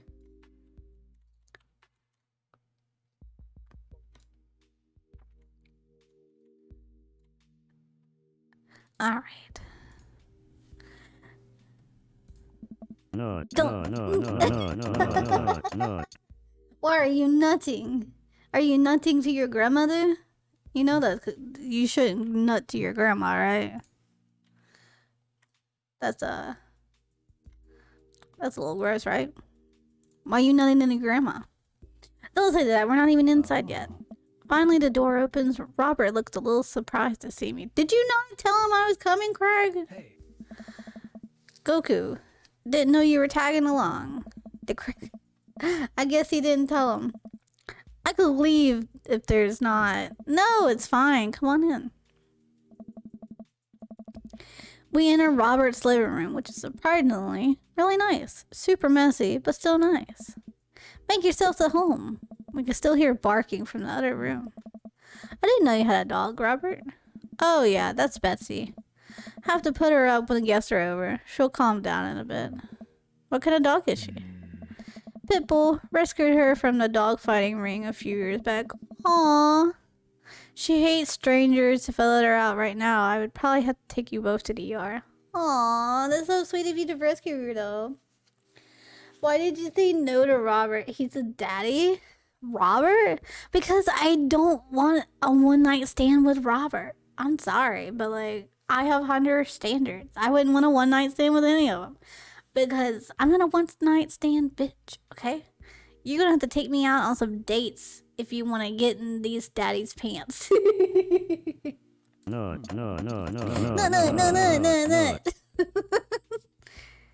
Craig and I make eye contact. He raises his eyebrow at me. Oh, okay. Anyway, dinner should be ready in a minute. Hope you guys like also Boko. Robert leaves the room presumably to the kitchen. Craig leans in and whispers, "Was the dog fighting thing real or was he kidding?" I don't know. Dude. Was also Boko? I have no idea.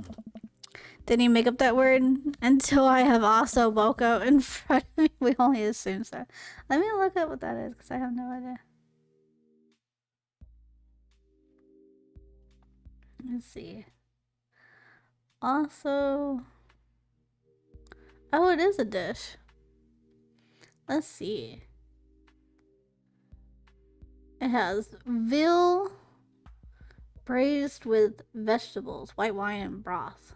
Often garnished with gremolata. Traditionally served with either risotto. Okay. It looks pretty fancy. Looks good. Okay. Okay, Robert can cook. What's up, Metalhead? What's up? We stood in silence for a second, talking in Robert's living room. Are you about to get sawed? Nah, usually you wake up in those situations. We voluntarily walked into his house.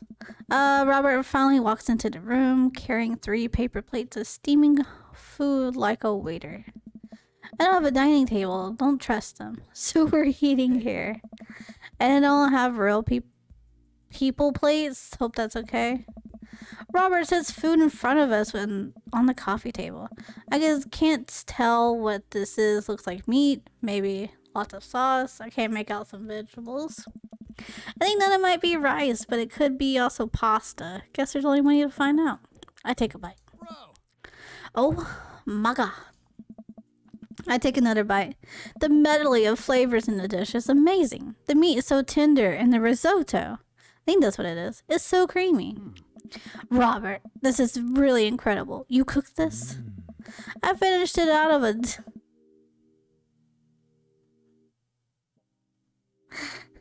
I fished it out of a dumpster behind a restaurant. Am I eating trash food? Am I eating trash food right now? Can you believe people just throw this stuff away? I almost gagged. I'm kidding.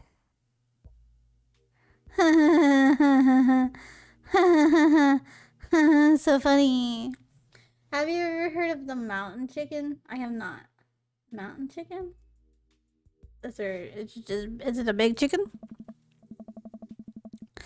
I look over at Craig, who looks wary but still has his mouth full. He gives Robert a thumbs up. Glad you like it. Where did you learn how to cook like this? Worked at a restaurant in Spain for a hot sec. Is he messing with us? I decided to play along. You lived in Spain? After I dropped out of college, I went to backpacking through Europe. Crashing on couches, sleeping in hostels, wherever. Totally broke. Worked a couple of odd jobs wherever I could scrape together some cash. One night I'm eating dinner at this little restaurant just out of Madrid, and I go to pay and realize I spent the last of my money on booze the night before. I'm in the middle of ditching when the manager catches me and puts me into work in the kitchen. Long story short, they end up liking me, so they offered me a job. Why not, right? Started living with some distant relatives on my mom's side. What do you think it is? I don't know. A giant chicken? A big chicken? A chicken that lives in the mountains? I don't know. Yeah. Over the course of 2 years, I worked my way up from busboy to sous chef. Learned a lot. Craig and I will wait for the punchline. What night watchman did he swindle to get back to the States? Who did he con to gain a poker in the back room? Or a speakeasy for safe passage, crew quarter ship, and a cargo ship? Hey. Anyway, I still love to cook. I don't know what's real anymore, but this food is so good, I kind of don't care. That's amazing. It really is, to be totally honest. I wasn't expecting a gourmet cooking here, especially not served on paper plates. Oh my god, what? That is the longest link I've ever seen in my life. Why are you putting a frog on my screen? Disgusting. Is it a frog? Disgusting. I can't believe you put a frog on my screen. I hate frogs. Disgusting. I'm not gonna look at it. I looked at it for a split second. That's all you get. I hate frogs, man. They're so gross. Not here for it.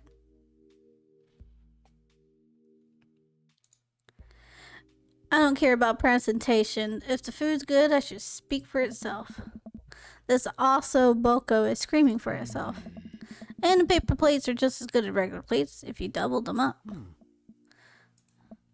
Hey, is it bad if I ask for seconds?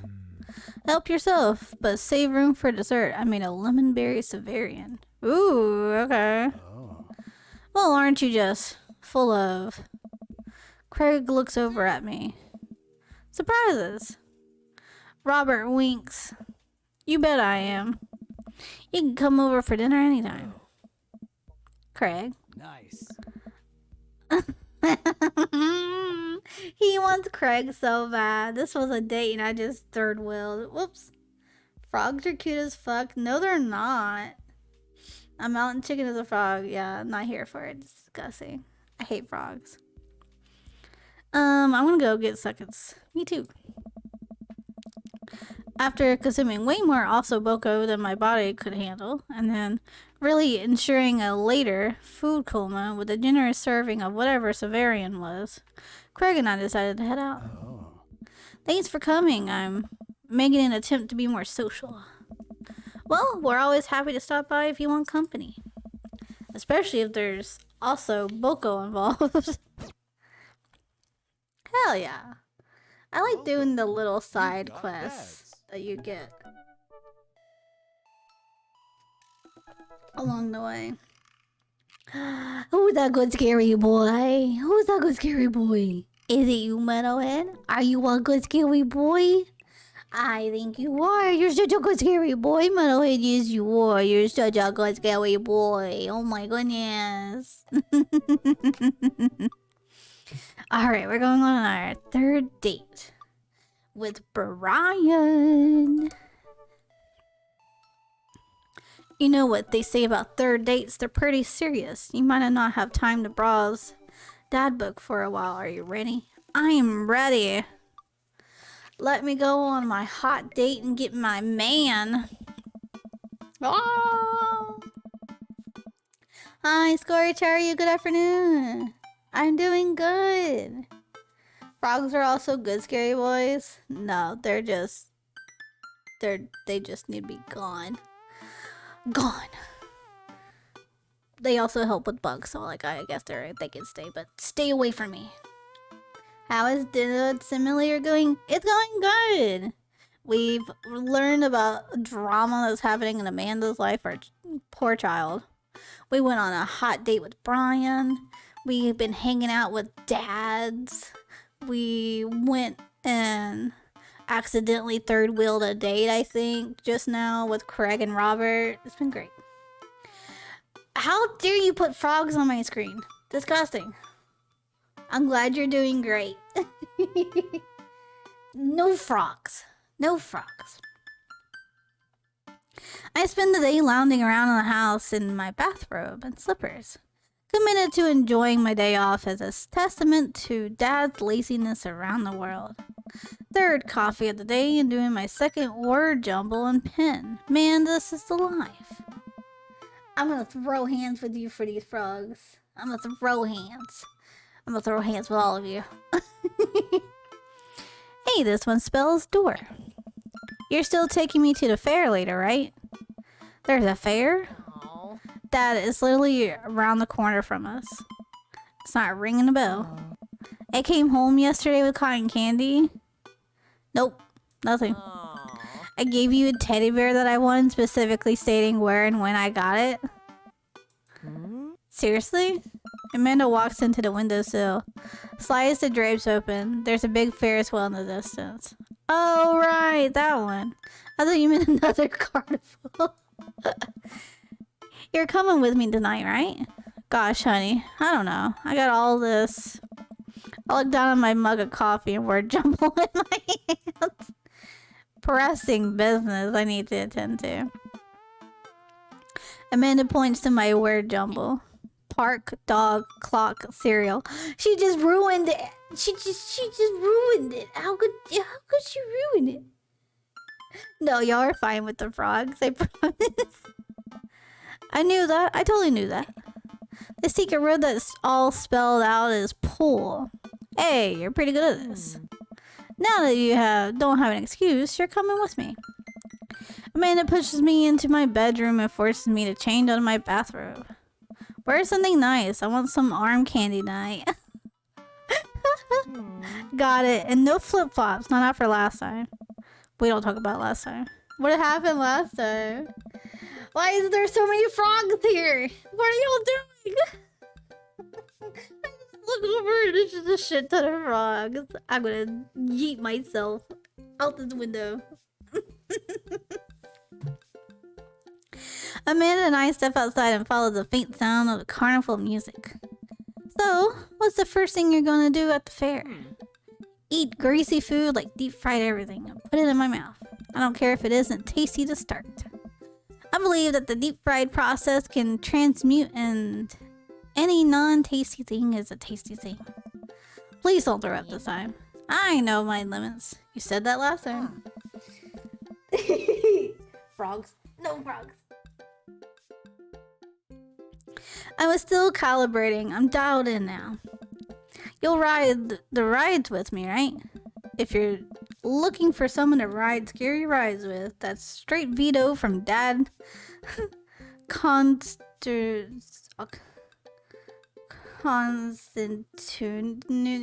word. However, I'm happy to stand at the fence and take blurry pictures of you riding the rides, as per Dad custom. Define scary rides. Anything that moves. Well, you're no fun. Maybe I'll find someone at the carnival who will go with me. Wouldn't that be a surprise? Yeah, maybe one of your friends from school will be there like, who's that one with the eyebrows? Teresa? She's got mono. What about the one who vapes? Alex got suspended for vaping in school in the bathroom. Well, I hear carnivals are fun as a solo rider. But I don't have no one to puke on. No, not all the frogs. If I could, I would add a frog command in here. No. No frogs. No frogs. What? Hey, look, we're here. The carnival is packed with people from all over town tonight. Screaming kids running around with cotton candy and buckets of soda, clutched in their grubby fists. Colorful lights flash all around us. I feel like just smelling the air will clog my arteries. Hey, let's go over to these greasy food carts first. Amanda leads me by the hand in what seems like a very specific direction. I know my favorite one's around here somewhere. Wait a second, is that Brian? It's Brian! Wow, look who it is. Sure enough, it's Brian and his daughter Daisy. Brian has the same confused look at his face as I'm sure I have. I bet the daughter's like, we're like, oh, okay, we should like get them together.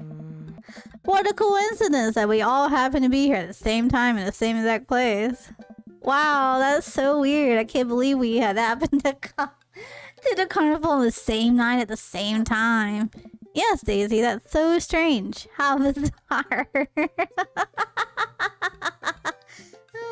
He's mine. No, Brian's mine. You can't have him. Brian, Goku. I can feel my competitive fire burning inside me again. Last we meet, Brian made a fool of me by besting me at fishing, and then out humbling me in front of my very own daughter. I still want that pole saw. There's plenty of midway games here. Okay, how about we hang out as a team and explore the carnival together? Yes, Amanda, that sounds like an amazing idea. Let's go and do stuff together. Amanda and I follow Brian and Daisy as they lead us towards some rides. I can't believe Brian's here. Dad, you need to relax. Daisy and I have been spending a lot of time together.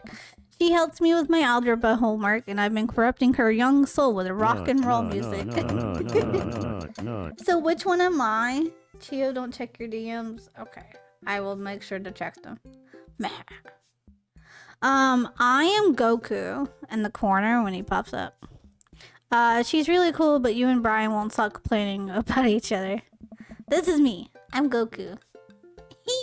I'm Goku, guys. Okay, ads are about to start. So I'm gonna go pee, and I'll be right back after the ads. And then you can't call that Goku. That's Goku. What do you mean? That is Goku. His last name is Big Daddy 69. That is Goku. Can't tell me otherwise. I won't allow it. It is. He's all sharp in a suit and stuff. He's Goku from Dragon Ball Z. Can't tell me otherwise. Oh, Gook. No, it's Goku. Goku. Alright. I'm gonna go pee and we're gonna pause. And we'll be back when the ads are done. Okay? I gotta pee. I've been drinking so much water.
Alright.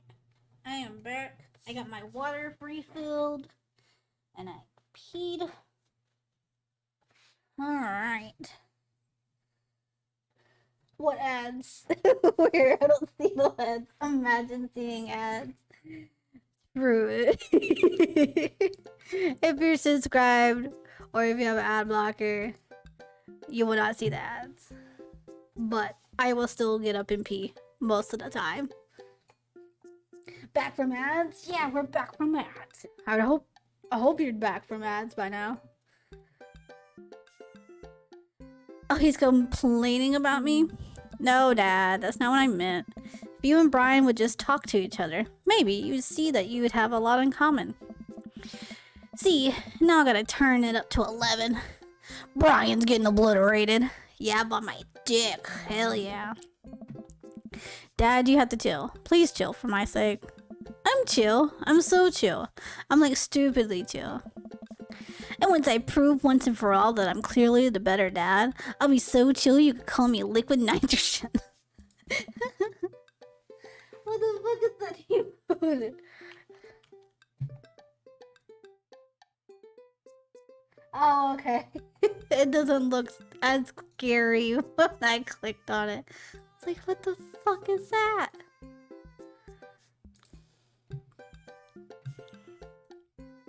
I will destroy him. Dad! I spot the entrance to the midway. A perfect opportunity. Hey, Brian, check it out. Wanna get a couple games in? That sounds fun. Maybe a little. Friendly competition. No, we wanted to check out some clowns over there. Amanda, you're scared of clowns. Overruled. Do you want to hear a riddle? I'm ready. Tell me my riddle. Fine. Sure, let's play some games. But if we spend the whole night in there, I'm filing for emancipation. Indefinitely a bottom. Did you just say that you would destroy Brian with your dick? I think I recall you saying, I will destroy him with my pee-pee. It's our third date. He has to, like... we have to pound each other. What, you know, friends do. What homies do. I want Brian so bad. He will be mine. Oh, lighten up. I'll win you something nice. And I'll win you something nice too, Daisy. I'll win you more nice things than Brian.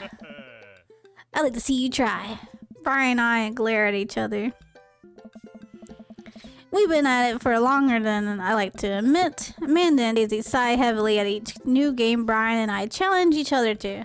Their arms overburdened with stuffed animals and t-shirts with rainbows airbrushed onto them. For every game I win, Brian seems to answer back. Dad, please, enough. Just one last game, honey.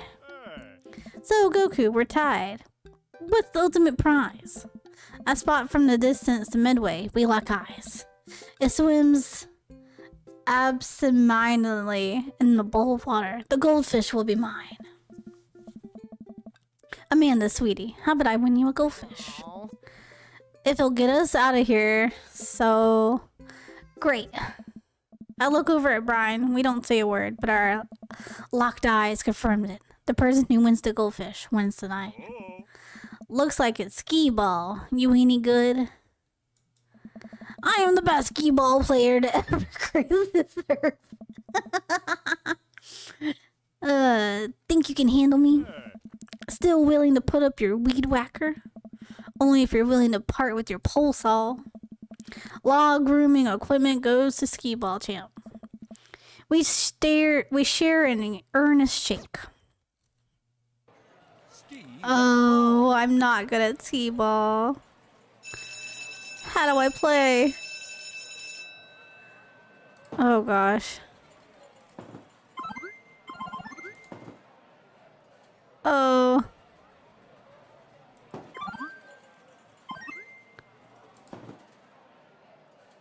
Damn it. Damn it. Oh. Seems like I'm only getting 10s. I want the 100 so bad. Damn it. Damn it.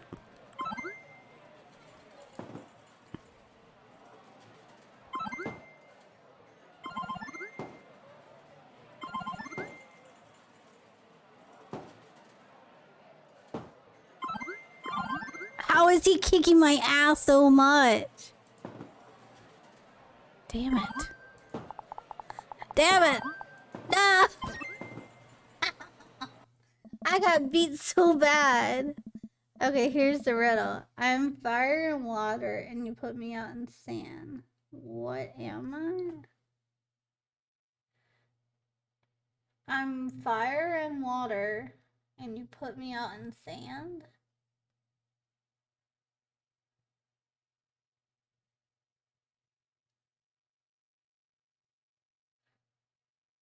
But you can't have fire and water because it'll just go out, right?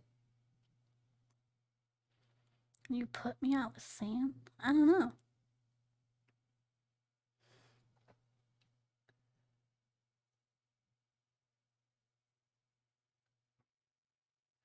Worst question ever. I don't know. What are you? Are you lava? I don't know. Can you put lava out with sand? I don't know. Probably not. The bell sounds and lights flashes. It feels like things are moving in slow motion. The guy running the booth points at Brian. My worst nightmare. I fall to my knees, grasping at the dirt between my fingers. How could I let it come to this? Dad, you're making a scene. I am defeated. The attendant reaches up and dumps the goldfish into a plastic baggie. He hands it over to Brian. Brian hands the fish to his daughter. This is for you, sweetie. Dad, we don't have the proper resources to take care of a goldfish. I think it would be better as a peace offering. Amanda, do you want this? Amanda, we do not accept gifts from the enemies. No, I'm an element? Huh? Like from the chart? Science chart? Is that what you mean? Yeah. That would be lovely. Amanda, no. She places the goldfish in Amanda's hands. I promise to take care of him to the best of my ability. But you should come and visit and develop a relationship with him. I have a feeling he's gonna miss you. Amanda. I think I'll name him Brian. Okay, so yeah, that's a good riddle. You're from the periodic table. Like daggers through my chest, child. Hey, who wants to check out the Ferris wheel? Yeah, I want to ride the Ferris wheel. Of course. I'll hang out and watch you guys. Still not a fan of carnival rides.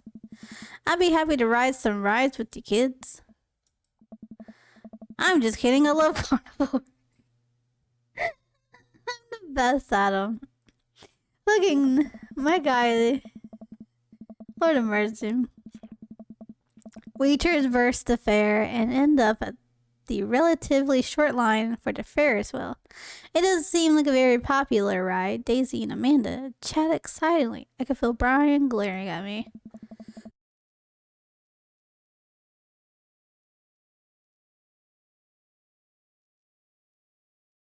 Oh, sorry, I had to sneeze. Oh gosh. You can find me in the blood. In the blood? What? So, how'd you do on your trig final? Way better than I thought I would. Those cosine problems still trip me up, but so I drew a cat instead of answering the question, and my teacher gave me a point for effort. Wow, is high school really that easy? Absolutely yes. The school of hard knocks, though. That's another story. Amanda playfully punches Daisy on the arm. Welcome to the streets. You check out that art book I gave you? Yeah, I love this section of female photographers. You have good taste. You know, I bet your photos will be in a book someday. Daisy, stop or I'll cry. Aw, they're too cute. Next. Amanda pushes me forward. Or flares? What element is it? Yes. You first. I sit down in the carriage. And now you. Daisy pushes Brian in the carriage next to me. Before I can say anything, the operator closes the gate. Ooh, we're going to the Ferris wheel together, and I'm shy, and I'm scared of heights, and I don't like rides, and Ryan's gonna hold my hand probably, and I'm so glad we're gonna kiss. Now wait just a second. We're gonna go get some deep fried pickles. You two take this time to work out your differences. Hold on. Get along. Amanda and Daisy run off into the crowd. The ride starts moving. I wish the answer was uranium. Is it not? I sit in a Ferris wheel with my arms crossed, not talking to Brian. I don't even know what Amanda's talking about. Neither do I. Our carriage creaked slowly upward. Ferris wheels are boring. Could this ride go any slower? Oh, is it too fast for you? That's not what I meant. How could this get any worse? Suddenly, the ride jerks to a halt with us at the very top of the wheel. I can hear the faint yell of the ride operator down below. Sorry, folks, ride stuck. Guess a raccoon must have stolen the key component to the motor. They're very crafty animals and reluctantly attracted to shiny objects, so it makes sense that they would pilfer something like that. Anyway, it'll be some time before we can get y'all down, settle in, and get cozy. Well, hey, no hand stuff while you're up there. Who's throwing at me? I'm a bad cat. What do you mean? How dare you? How dare you? Grab his sword and twist it. Trying to say Gex in the Ferris wheel? Yeah, let's get freaky. Well, and no mouth stuff either. Well, this is just great. I look down over the expanse of the carnival. I hate to admit it, but it's a pretty good view. I spot someone down at the food cart melting cheese onto a pile of steamy steak and peppers. Oh man, I'm so hungry. Why didn't we get funnel cake first? My stomach grumbles. Oh, I know that sound. Brian reaches into his cargo shorts, pulls out some fruit leather, offering it to me. Cherry or mango? I don't want your stupid fruit leather. Why am I such a dick? Just kiss. How dare I? How dare I? Yeah, how dare you?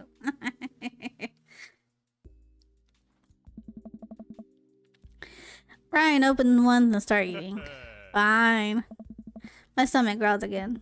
God damn it. Why didn't I take the fruit leather? We sit in silence as the crowd begins to form under us. A group of carnival workers attempt to restart the engine. I suddenly remember that I have a tiny book of word jumbles and a golf pencil in my pocket. I pull them out and start working on the fresh page, determined not to look at Brian. Hey, I always bring a puzzle book with me too. Brian pulls out a small book of crossword puzzles and a pen. Are you kidding me? Why am I acting like I'm a legit child? I throw my book of word jumbles off the side of the Ferris wheel in a fit of rage. Oh, I bet you can find it when you get off this thing. Here, you can do my crosswords. Brian holds his book and pen out to me with a smile. Absolutely not. Well, Why do you hate me so much? For real, why am I such an asshole? Hate you? Why do you think you're better than me? What? I don't think I'm better than you. Oh, okay. So you're just offering me fruit stacks and crosswords out of the kindness of your heart? Huh? Yes. He likes you. Just fuck already. A likely story. All you do is brag about your smart kid and your landscaping and your stupid weed whacker. I'm sick of it. And all you do is one-up me every chance you get. The only thing I wouldn't win is a one-upping other people competition. Because you would win that. Because that's what you do. okay. I don't do it on purpose. Wait. What? You're messing with me, right? No. But I don't think I'm better than you at all. You and your daughter are amazing. I thought we were competing just for fun at first. But the more we started doing it, the more it felt like you must hate me. Aww. He has it hard for you, Goku. For real. Just kiss. I'm ready.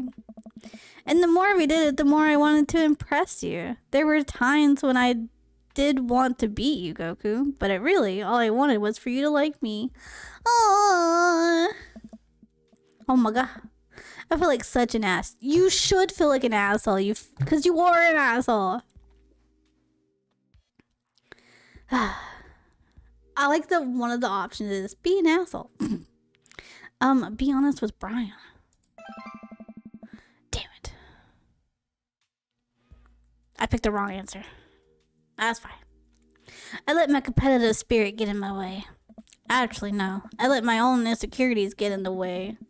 And I've been such a huge dick to you for no reason. I'm sorry. To tell you the truth, I think we could probably be really good friends if I could ever make it up to you. I respect you a lot. We sit in silence for a second. Can we start over? What do you mean? From the beginning. Brian holds out his hand. Hi, I'm Brian. Aww. Merry Christmas, everybody. Merry Christmas! Merry Christmas! I take his hand and shake it vigorously. Hey, Brian, I'm Goku. It's really nice to meet you. Great shirt. Thanks, Goku. Brian and I look at each other. We both share a smirk over this silly little game, but it feels good to be on the same side for once. Alright, folks, thanks for being patient. Turns out the raccoon didn't steal a part, but was instead still rummaging around in the inner workings of the engine. We formed a wary yet mutually beneficial truce. The carriage starts moving. We find ourselves down on the dry land in no time. Brian and I wander around a bit, looking for Daisy and Amanda. You know, getting stuck on a Ferris wheel couldn't have been a lot worse. I'm glad we worked things out. Me too, buddy.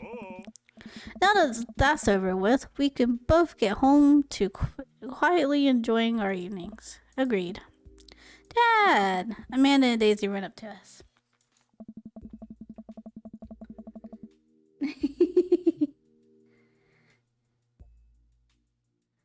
I think you kids would be pleased to find out Brian and I have worked out our difference. That's great and all, but Brian's in trouble, huh?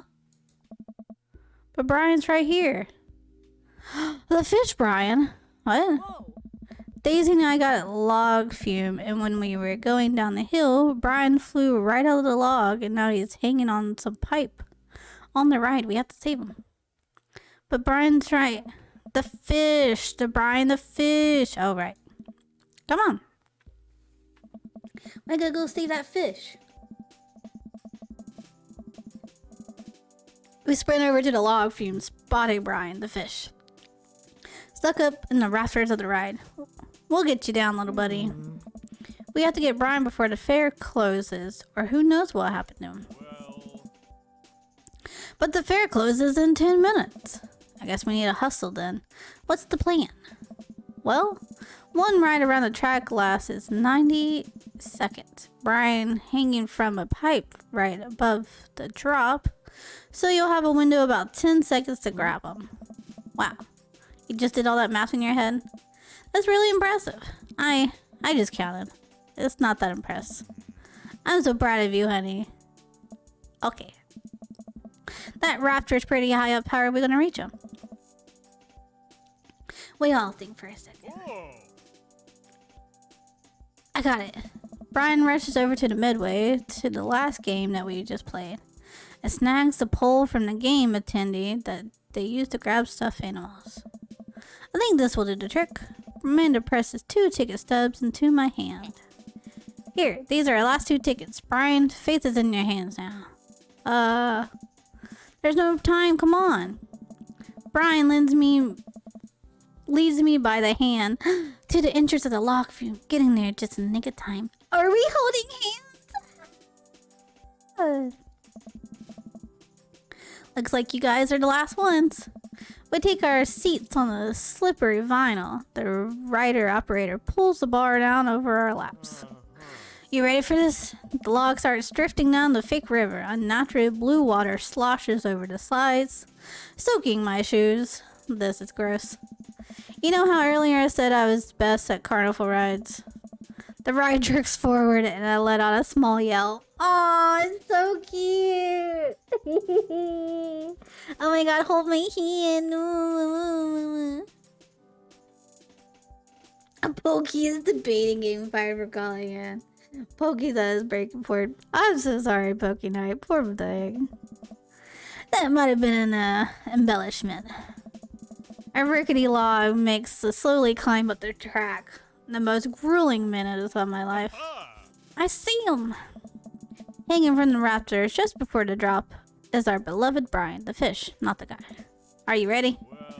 I don't think I can reach it from where I'm sitting. It's all you, buddy. Brian presses the fishbowl into my hands. Oh god, I don't know if I can do this. Hey, I believe in you. I gulp. I can do this. Oh no. Fishing around is easy. They group up. All you gotta do is line up 3 of the same species and reel them in. I need to match 3 of the same species, huh? I can't tell which fish is which. Match that fish. Now you're fishing. I was about to say there's only one fish. With the precision only attainable from playing midway games at the competitive level, I hooked the baggie that contains Brian the fish and placed it onto my lap. I did it. I grasped the bag firmly. It will be nice and safe during the Oh god, the drop. I momentarily forgot there was a drop. It's a big drop. Oh, it's coming real fast. Oh man, it's a big drop. Oh. So when I told you that I had some sort of over-exaggerated my proficiency with carnival games, it turns out that I have un-exaggerated just how bad I am with them. I am utterly and completely terrified of carnival rides. Brian looks over me and takes my hand in his. Ah, we're holding hands.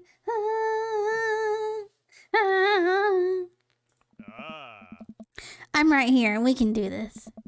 He gives my hand a squeeze as our log tips over the edge and flies on the drop.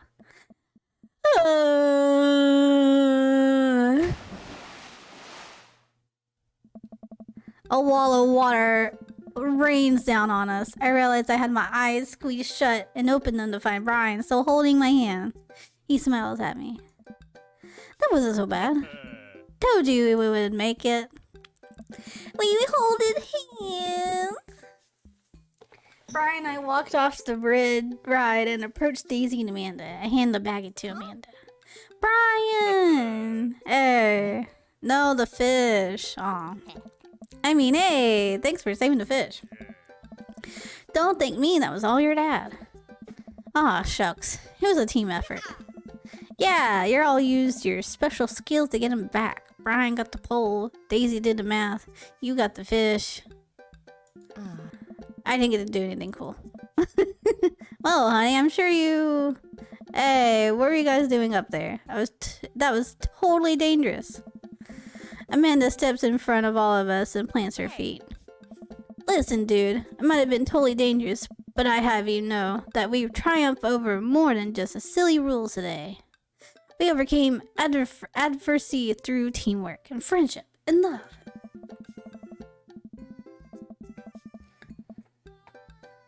Your job let you go because of a Karen? Damn. That's so fucked. Fucking Karens, am I right? That's so fucked. I can't believe they did that. We banded together to achieve a common goal, and here we stand, stronger than the sums of our parts. And for you two, I actually don't care. The fair's closing. Just get out of here. The ride operator wanders off. You really are sparkling conversationalists. We join the crowd of fairgoers slowly ambling back to the parking lot. The kids want to stick around for the fireworks? Do we have to? I have never seen a child less enthusiastic about fireworks. Yeah, can we go home? We've been hauling all these prizes around for hours and my back is killing me. You kids run on ahead. We'll catch up with you later night. Amazing. Amanda and Daisy skip along. We'll probably find them later, curled up on my couch and watching Long Haul Paranormal Ice Road Ghost Crackers. Oh my god, we're good to go do the fireworks together. Rah! So excited. I'm having to deal with online orders for Black Friday and our servers went down half day, so I'm drowning at work. Yeah, I wouldn't blame you not wanting to go in either. Brian and I sit down on a bench a little further away from the rest of the crowd, who's all gathered to catch the fireworks. Hell of a day, huh? You can say that again.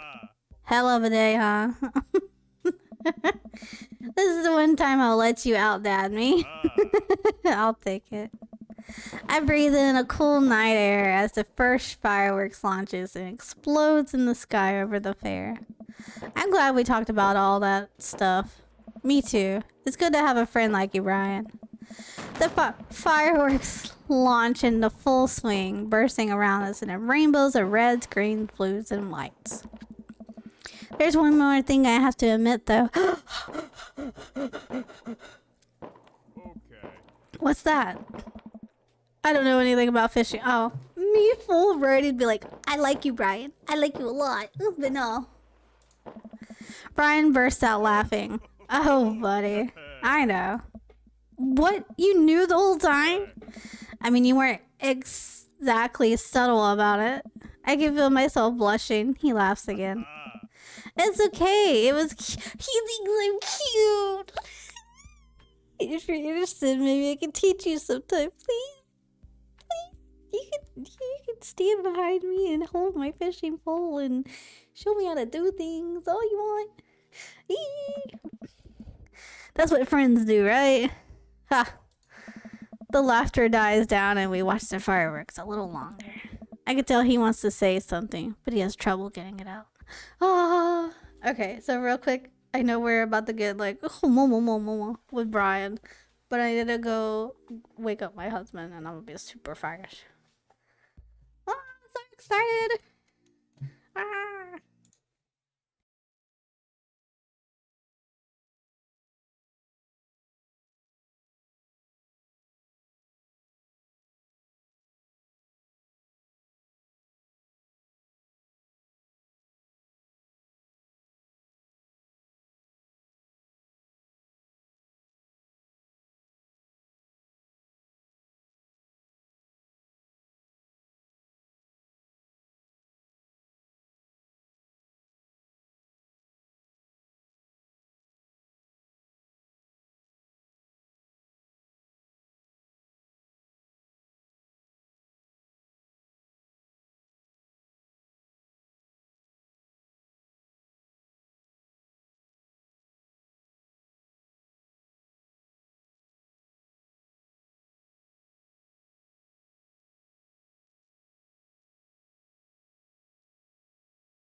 He's actually already awake. I didn't even hear him. Hi, Dan. Good afternoon. How are you? Your points are at 666. Hell yeah.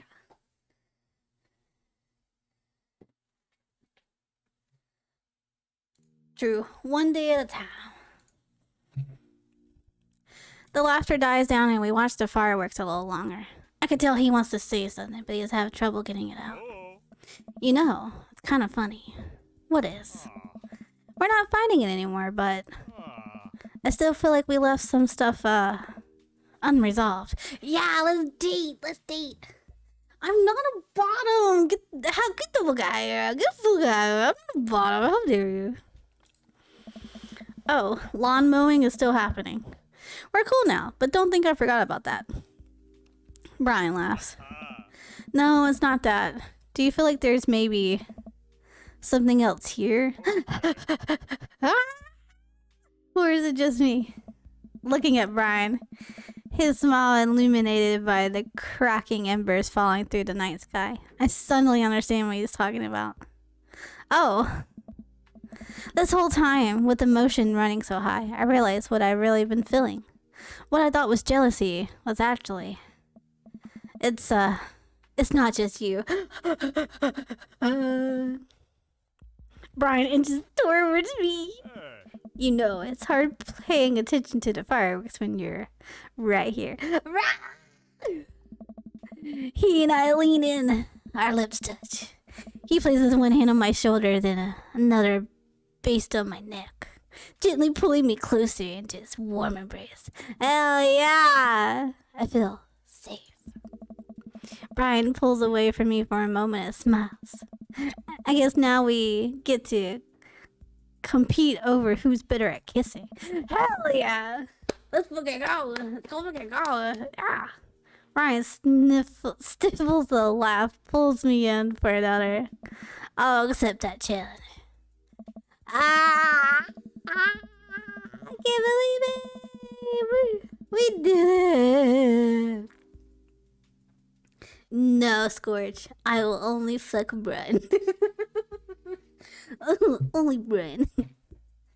Sure enough, when I get home, Amanda and Daisy are passed out on the sofa, surrounded by giant stuffed animals. Amanda snoring draws out the paranormal iceberg trucker still playing on TV.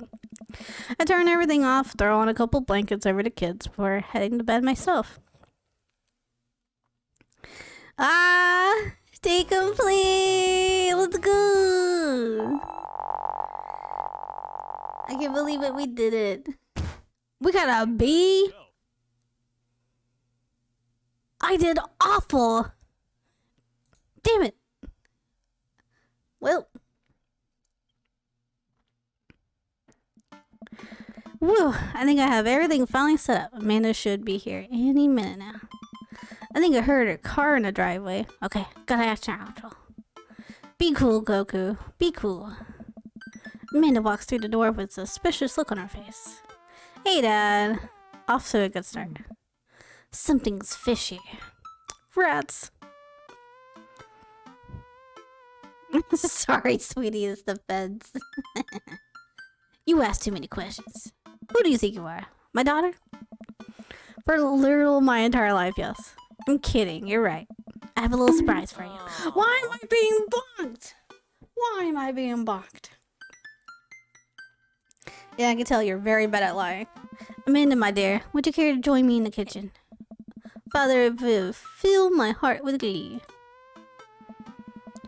I lead Amanda over to the kitchen table with a present lies covered up under a tablecloth. It's nothing special, but I wanted to get you a little something. You graduated high school last week, and I know you told me not to make a big deal about it, but...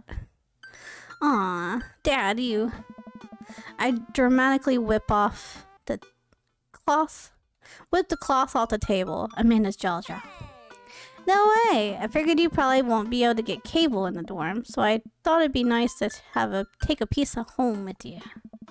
A DVD box of Long Haul Paranormal Ice Road Ghost Trekkers. This is 19 seasons. And bonus material, including commentary with actual ghosts featured on the show. Dad, I love this. Thank you. She gives me a big hug. I'm glad you like it. Hey, you want to hang out with me in the backyard for a bit? Toss the old pigsty or something?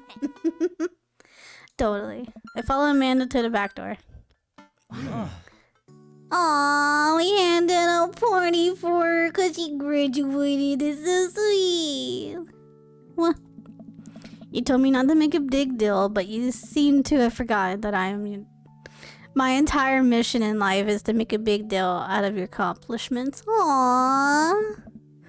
So consider this your graduation party surprise. Dad, everyone's here. Well, yeah, everyone wanted to come and support you. Is that mac and cheese bar? Sure is. Fully customizable down to the type of mac. And there's an ice cream cake, the good kind with the crunchies in the middle. I don't know what to say. Aww, I'm such a good dad. Don't say anything. Just go have fun with your pals, alright? I'm so proud of you, Amanda. Amanda smiles and runs to her friends. I should make the rounds and make sure everyone's having a good time. But first, mac and cheese. Aww. Now where's Brian? Where's my Brian? Hey, bro. Bro. This is a real rager. Taking our old age into consideration. I'm trying to be in bed at a reasonable hour tonight. Don't let me get too wild. Don't worry, dude. I'll keep an eye out on your fruit punch intake. You know, I'm really glad we're bros again. Let's hit the gym sometime soon, huh? Sure thing, dude. Oh, yeah, that's Brian. He's got like 3 kids. Totally forgot. Briar and Hazel peek out behind Craig. I'm not a bottom. Get out of here. Hi, little ones. Hello. Hiya. Thank you for all the ice cream cake. Wait, girls, how much of that did you eat? Briar ate 4 pieces. Ask any witnesses. No, I didn't. Hazel ate 4 pieces. Want to pin it on me because we look alike. I have your face. Nobody will ever believe you. No, boy. I'll let you guys figure this out. Good seeing you, Craig. Let's hang out soon, huh? Nice. Totally. Tell him Karrat's from us.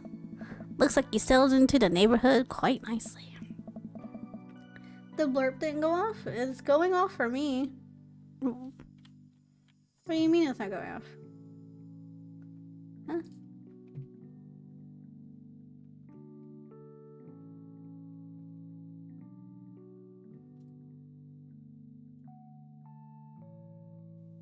high Chio and definitely a bottom. It's going off for me. It like the bar's moving and everything. But I'm not a bottom. Yep, couldn't ask for a better cul-de-sac. Well, I'm glad. Hopefully we'll see you at more church events. We've got a big schedule planned for the rest of the year. Sure thing, Joseph. Maybe if I aren't doing anything later, we could hang out sometime. Sure, Joseph, that'd be great. Well, see you later. Hugo comes up to me with a plate of mac and cheese. The perfect cheddar to mac ratio. Beautiful work, Goku. Thanks, Hugo. You know, I'm really pleased to see Amanda going to her dream school. I'm glad she turned it around for finals. Me too. The scholarship money will really help. Did you see how fast she walked by? She just zoomed. Amanda walks by and pretends not to see Hugo. Amanda, come say hi to your old teacher. Hey, congratulations on graduating. I know you're gonna do great things at art school. Haha, yeah, thanks. Amanda starts to back away. Wait, I just realized you're not my teacher anymore, so I don't have to be afraid of talking to you. You are no longer hold power over me. You're right, go for it, adult. I can no longer give you attention. Yeah, I'm gonna break anything I want, and there's nothing you can do about it. Are you still mad about that time I gave you the attention for breaking my globe? Nope. Oh, And I'll have you know that the globe didn't even fit through the basketball hoop the first place, so she'll fit in the college just fine. Oh, true. That was Vegeta. My bad. I forgot Hugo's last name is Vega. Vegeta. Sorry, I forgot to comment again that it delayed a little for the alert to go off. Oh, okay. Yeah, it does have a delay. Hey. Robert gestures vaguely to the snack table. Good stuff. Yep. See you later. Hey, man. Matt! Let me know when Amanda leaves for college. I'll have a fresh batch of banana bread. Kennedy's ready for you. Thank you. I know she'll love that. What a splendid garden party. My deepest thanks for extending an invitation to my son and I. The icebox cake is divine. Yeah, thanks, dude. Good take. Thanks for coming by. I see Daisy and Amanda in the corner of the party and walk up to them. I swear, if you two are planning anything, another parent trap. Relax, Dad. We already won the game. We had a friendly chat. Tell me more about college. Slow down, kiddo. You're not even in middle school yet. But I want to go to class in my PJs now. I mean, nothing's stopping you. But Daisy, I hear ya. I knew you're still going to college and skipping grades and taking over the world with science, but you gotta enjoy being a kid first. Growing up is weird and scary, and eventually you'll be able to rent a car, but you gotta get through to middle school in one piece first. You know how you wish you were going into college? I wish I was in 5th grade. I want recess and snack time back. Cheers to while you last, girl. You got a big future ahead of you, but I don't want you growing up too fast on us, alright? How fast are we talking about? Did you not see her zoom through the screen earlier? I blinked and she was gone. Alright, thanks, Amanda. Ease away slowly. Amanda seems like she had a handle on the situation. As the party starts to wind down, I take a seat on the back porch step. The sun is setting and everyone seems to have eaten their fill. Amanda wanders over and sits down next to me. Killer pottery pops. What can I say? I was inspired. So, I also have something for you. For me? Why? Not to be completely genuine about my feelings for once or anything, but growing up wasn't easy, but it could have been a lot harder if it wasn't for you. Dad, you've been there through everything. There's been times in my life where you were my only friend. Aw, Amanda! Have a good one, Dance. Thank you for coming and hanging out. Bye! Oh, the banana bread? Hell yeah, banana bread. I'm really scared about going to college and being so far away from you, but I realize that everything you've done for me has prepared me for this, and I'm ready. I wouldn't be who I am without you today. Don't cry. Don't cry. I swear to God, Cookie, if you cry again. You're the best, Dad. I love you. And I'm crying. Anyway, that wasn't enough emotional vulnerability for one day. Present time. Amanda hands me a tiny wrap package. I tear the wrapping off to find... Oh, a framed picture of me and Amanda. It says... Kinda shocking, all our photo albums are just pictures of me, huh? I figured we need at least one picture together before I leave. Amanda, thank you. Watching you grow up has been the happiest experience of my life. You're such a talented, intelligent young woman. I'm excited to see what the future holds for you. Knock 'em dead, kid. Always do. Amanda and I share a hug. This is only the beginning, Pops. Plenty more memories for us down the road. Memories that make and stuff to break, right? Oh, I'm gonna break so much stuff intentionally and unintentionally. You're gonna probably have to pay for most of it. It'd be millionaire. Amanda hops up. Looks like someone's been waiting to talk to you. Is it Brian? I glance over the back of the yard, where Brian is sitting on a bench beneath our cherry blossom tree. He smiles at me. I'll leave you to it. Me and Emma's are gonna go get ice cream. Love you, Pops. Amanda runs over to join her friends. I take a seat next to Brian, and our last guests makes their way out of the party. Nice job. I couldn't have thrown a better party myself. I smile. So we're gonna like opposite competition now? Yeah, we're just gonna compliment each other relentlessly. I bet you could do more push-ups than me. I bet you're better with computers than I am. They're so cute. I bet you could trim a tree faster than I could. I bet you could de-ice a sidewalk more thoroughly than me. I like this a lot better. Brian blushes. I nestle myself into his soft face between Brian's shoulders and chest. No matter how many times he washes that shirt, I bet he'll never get the smell of campfire out of it. Not that I mind. Got a long summer coming. Interested in some more fishing trips with me, Daisy and Amanda? As long as you'll save me again if I fall into the water. Love you too. Oh! Gonna sneak in as much father and daughter time as possible before Amanda heads out. Also, be careful. She's probably gonna try to steal your dog and take him with her to college. I also get the feeling Daisy might try to stow away in her suitcase, so watch out for that.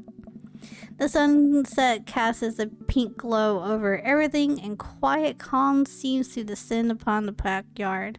It reminds me of the lake. I'm glad we're not rivals anymore. Me too. Although I don't think I've ever been more productive than I was when I was trying to one-up you. Maybe a little friendly competition is what we both needed. I sigh and nuzzle against Brian a little harder. I am the cuddle champion. We'll see about that.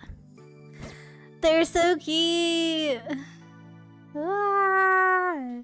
We did it! We have conquered Brian. Hell yeah. We beat a dream daddy. I'm so excited. That was like the most wholesome one I've seen. That was so cute.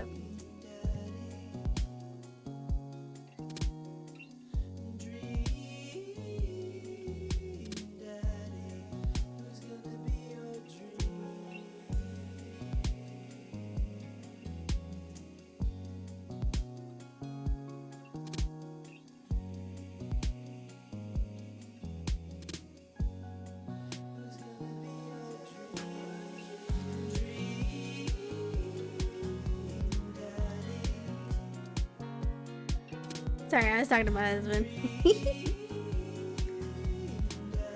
Shiny Pop 2 is next? No, we haven't even finished first Shiny Pop. We might play that next week. But that's so excited. We beat it. Now, I wonder if it'll let us, like, just cut to another person. Oh, look at us. We're so cute.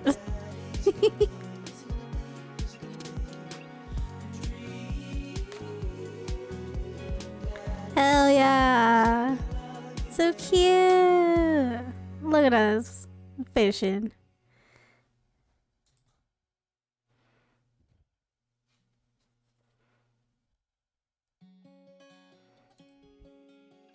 Let's see. I just want to see.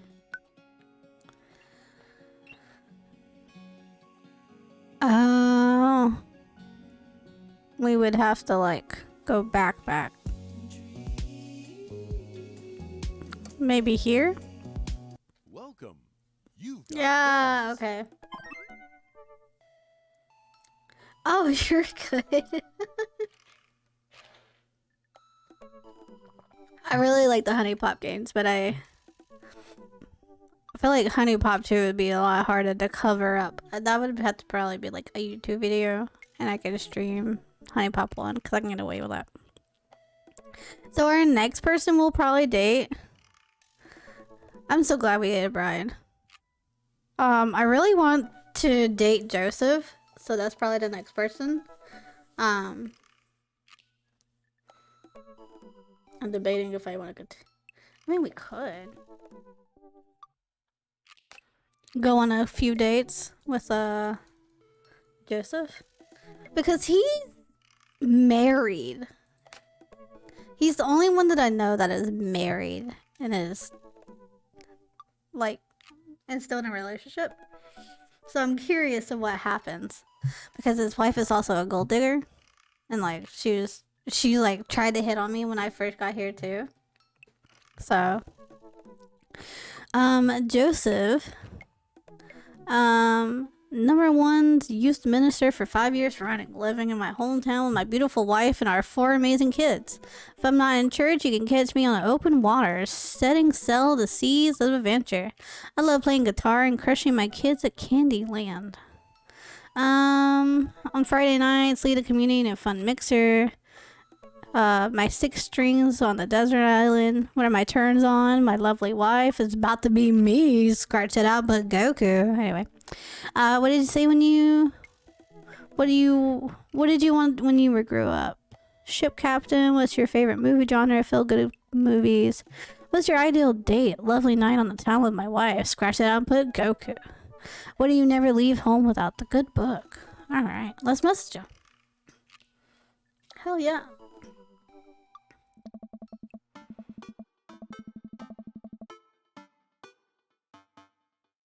His family's a little weird, but Joseph seems cool. I should.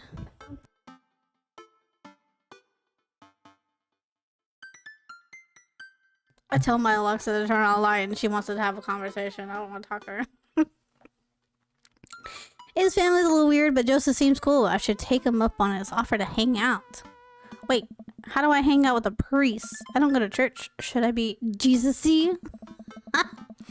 I imagine Joseph's family staring at me as I fumble through some sort of prayer attempt. Maybe not too Jesus-y. A light smattering of Jesus. Will he want to pray? Is he gonna pray at me? Talking to Joseph, huh? Ugh. Amanda, how many times have I told you not to sneak up on me like that? I selectively ignore it every time you do, Pops. Her eyes are a little puffy, almost as she's been crying. Amanda, my baby. Hey, are you doing okay there, kiddo? I'm fine. Aww. Ah. I just started thinking about how there are a bunch of people who still don't know that think aliens exist, and it's bumming me out. Like, space is so infinitely huge. Just because you can't conceive it doesn't mean it can't exist. And I understand that Fermi paradox, but completely writes off aliens. There's so much stuff we don't know. It'll be okay. I'm glad. But aliens are definitely out there, and I hope that one day be my friends.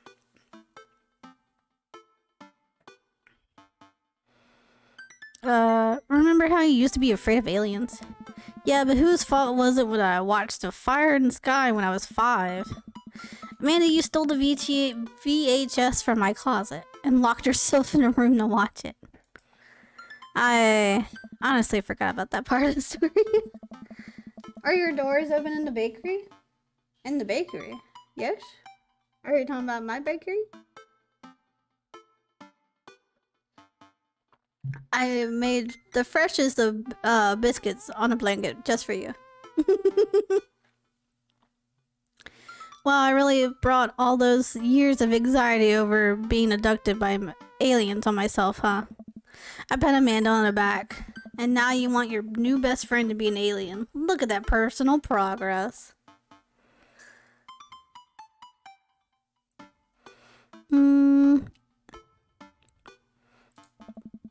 You know you can talk to me about anything, right?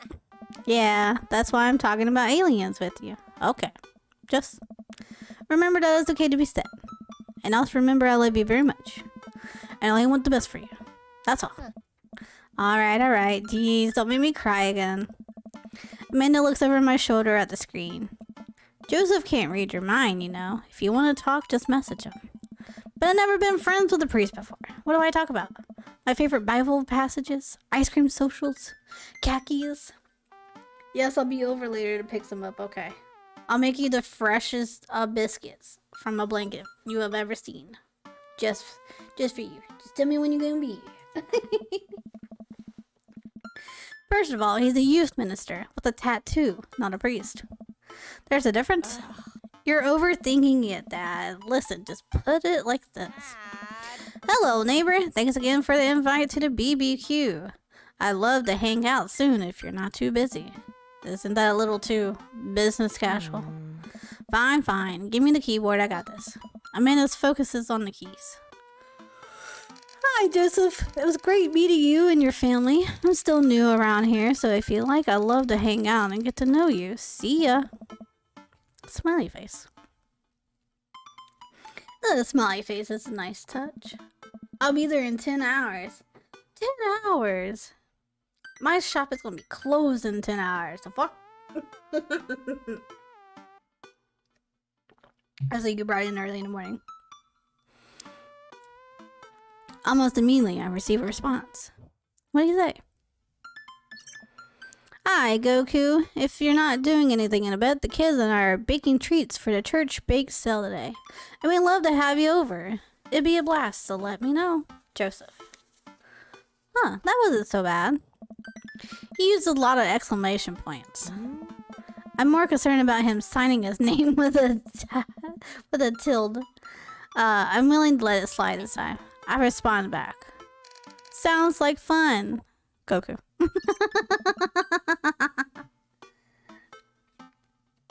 Well, I guess I'm doing this. Save a brownie for me? Promise you won't sneak up on me anymore? Minna stares at me unblinkingly. I don't make promises I can't keep. Real to the fault, Pops. And Dad, please don't be weird about the religion thing. Me? Weird? Never. I make the short walk over to Joseph's place. Don't be weird, Goku. But what if he hangs up a bunch of crosses or collects those little porcelain babies? Was they're all praying? Do they pray before dinner? During dinner? Over the porcelain babies? The door begins to creak open. A shadowy figure occurs on the other side. Who's there? Goku? The door opens the rest of the way. It's Joseph's eldest. What's his name? Hey,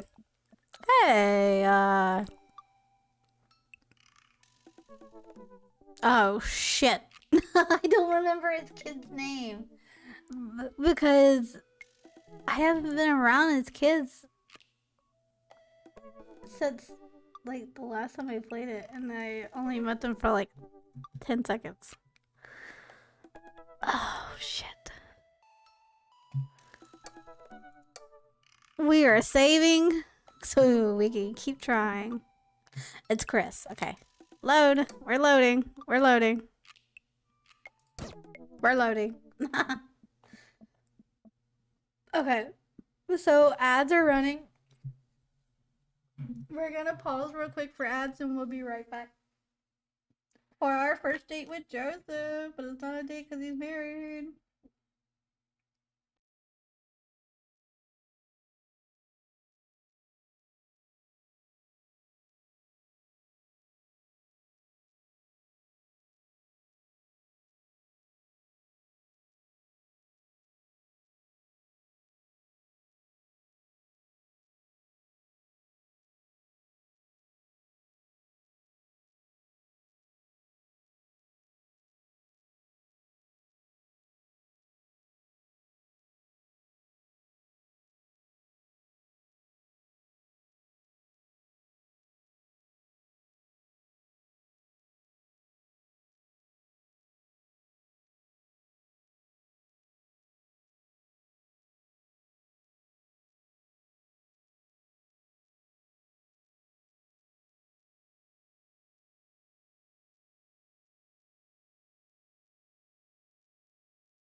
Alright, ads are done. We are back. Have a good one, Scorch. Enjoy the rest of your day. Have a good one. Alright. So we will not fail this time on knowing this kid's name. It's Chris. Hi again, I'm Goku. I know what your name is. Oh yeah, we met at the barbecue. How's the Please don't say it. Jesus? Chris blinked slowly. Maybe he didn't hear that. You're weird. Is your dad? Before I finish, Chris walks in a adjacent room, leaving me in the front of the open doorway. Home? That was a great first impression. For a moment, I wondered if I should go in further, subjecting Joseph's family to my winning attitude and artful charisma. Mercifully, he peeks his head around the corner. Goku, you made it. Joseph approaches me with his arms wide. I'm so glad you come by. Are you ready to bake? I am not. I'm as ready as I'll ever be. Good one. That's the kind of a semi-confidence I like to see in a baking assistant. Come on in. Say it.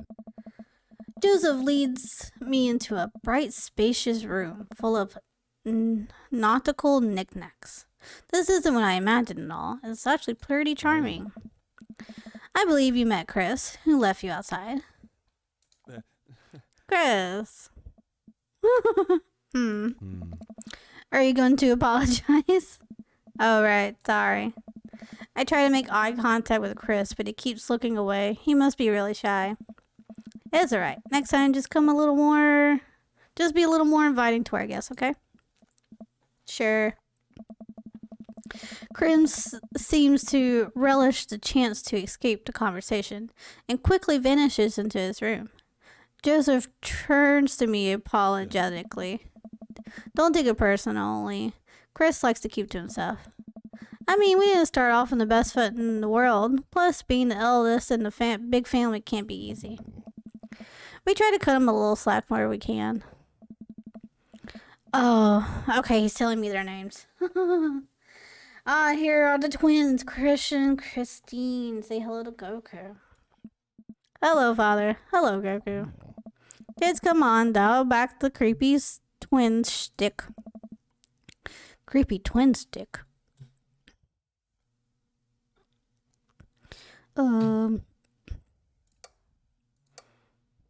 We should get to baking. Maybe it's better if I don't shift the power dynamic of a creepy nightmare twins. Are you guys gonna help us bake? We don't want to bake. Well, okay. What do you want to do? We have to perform surgery. Guys, we've been over this. Please stop cutting open your toys. Christian and Christine runs out of the room, giggling. After a second of relative silence, Joseph turns to me, grinning sheepishly. You ever have more than one kid, Goku? Nope. You should try it. Yeah, totally. Oh, cracker barrels. We both started to laugh, but were interrupted by a loud crash from the kitchen. What now? That doesn't sound good. Christy? No one responds. Joseph fears his brow and motions for me to stay where I am. Wait here a minute.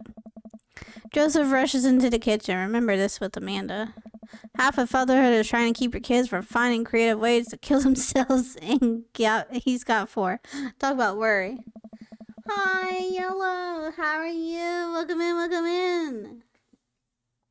We have conquered Brian, and we are starting a new one with Joseph.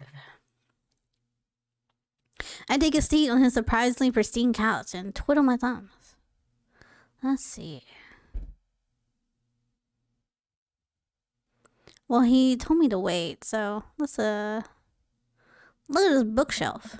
Pretty sturdy wooden bookshelf. It looks handmade. Did Joseph build this? There's a big stack of what looks like travel magazines. Hyenas on the Serengeti, the underwater mysteries of Antarctic, and on and on. Seems like Joseph really loves good adventure. Unless it's a Mary thing. Who knows? Next to them are a couple of different Bibles. Looks like he's covering all the Bible bases. King James, New American Standard, the Bible 14. He's a cool young minister, after all. On the higher shelf, there's a bunch of old romance novels. Judging by the wine stains, there must be Mary's. The newest one looks like Hot Body Johnson, Sex Detective. The 18th installment in... Wait, this is a series? Examine the floor. Have so many kids and things are bound to end up on the floor, no matter how hard you try to clean it up. I spot a terrifyingly cloth doll that appears to have both arms pulled off several times. It's been stitched back together a lot. The tag says C+C. Of course, they probably did surgery on the thing. I set that down and spot a houseplant. Hey, little guy. Keep being you, tiny houseplant.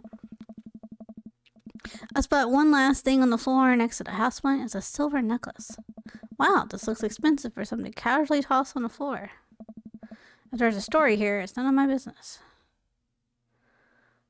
Well, I mean, we could head into the kitchen. I know he said for us to wait, but let's go into the kitchen. It's been a while. I guess I should head to the kitchen and see what's up. I walk into the kitchen to find Joseph holding Christine in one arm. She seems a lot calmer than she was a minute ago. I raise an eyebrow at Joseph. The twins are a lot more manageable when they're separated. First question. He ran off. Christy dips a spoon into the brownie batter and gives it a taste. That is too sweet. You're too sweet. No, I'm not. You're so sweet we might have to water you down with spiders. What? No, not spiders.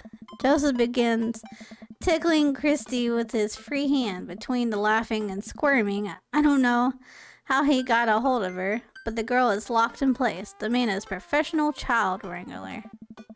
Christy fixes me with her best puppy dog eyes. Save me from the spiders.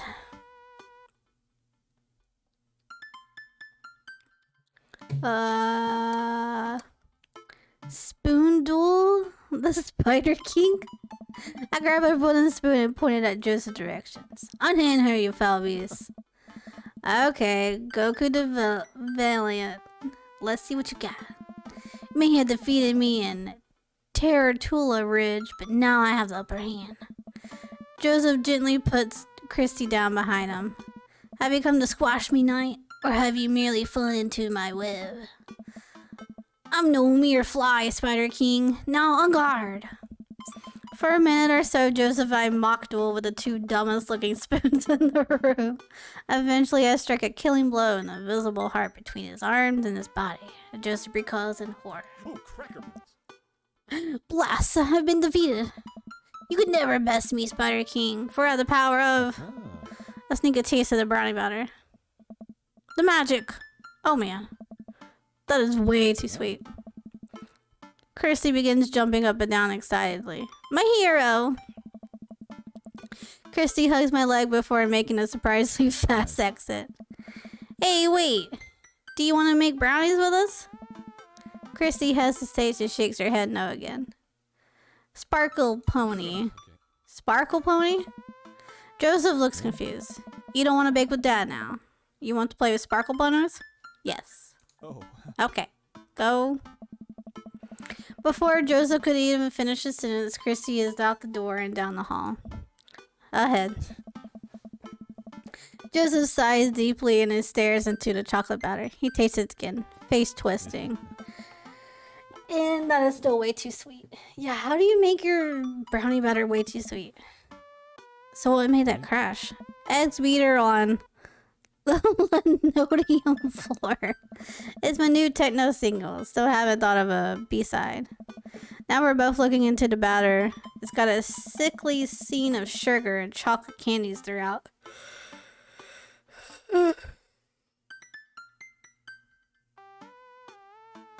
Hi, friends! Thank you so much for the raid! How was your stream? What did you play? Hi! Hi, everyone! We are on a hot date with Joseph. We have conquered Brian. We're having a great time. We're making brownies. Cult of the Lamb, let's fucking go! How is your Cult of the Lamb? Did you get more cults? Are you, being the gracious leader? Sacrilege Sunday. Yeah, most definitely. I need to come and join the cult. Must be a part of the cult. Because you don't have to have the game, right? To join? Not me wanting to be on a hot date with you at all. 2 points, please. Let's go on a hot date. Please. Please. I'm ready. Now we're both looking into the batter. It's got a sickly sheen of sugar and chocolate candies throughout. And I have a feeling Christy has something to do with it. We need a fresh start. Oh, yeah, like I said, I'm not really a baker, but... So we're shooting for... yes, we're Goku, if you're wondering. We're shooting for Joseph. I'm very intrigued on how that would work, because he's married and he has a wife. But his wife has also tried to get with me the first night that I moved here. So, I was just very curious. I dated the person I really wanted, and it was very cute. We dated Brian. But yeah, I was just very curious on Joseph, so that's why we're dating him. Nope, you just have to have a browser on any computer. Nice, okay. Going to the movies, let's go! I hope y'all have a hot date. Thank you for the look, and thank you again for the raid. Bye! Bye, Frost. It is the Goku, the one and only. His last name is Big Daddy 69. Don't question it. The man, the legend, true. But I don't have a son in this game. I have a daughter. Don't ask me how Gohan turned into a girl, but he did. Hey. Don't even sweat it. The bag came with instructions that has mysteriously vanished along with my daughter. So we'll probably be fine. Probably. Yeah, probably. He certainly looks confident. Alright, Goku. You've baked a cake from a box before. Once. How hard could this be? Now grab a spoon and get ready to rock. Mario Batelli saved me. Joseph and I set to work, cracking the eggs and mixing the things and then pouring the things according to how we assumed the box on the back of the box would tell us to. Things go according to plan, and soon enough we have a solid batch of brownies. Yeah. Hell yeah, we got some brownies! Wait. Joseph has a little dot of batter on his nose. Maybe I should, lick it off. You know what I'm saying? Whoa, Goku.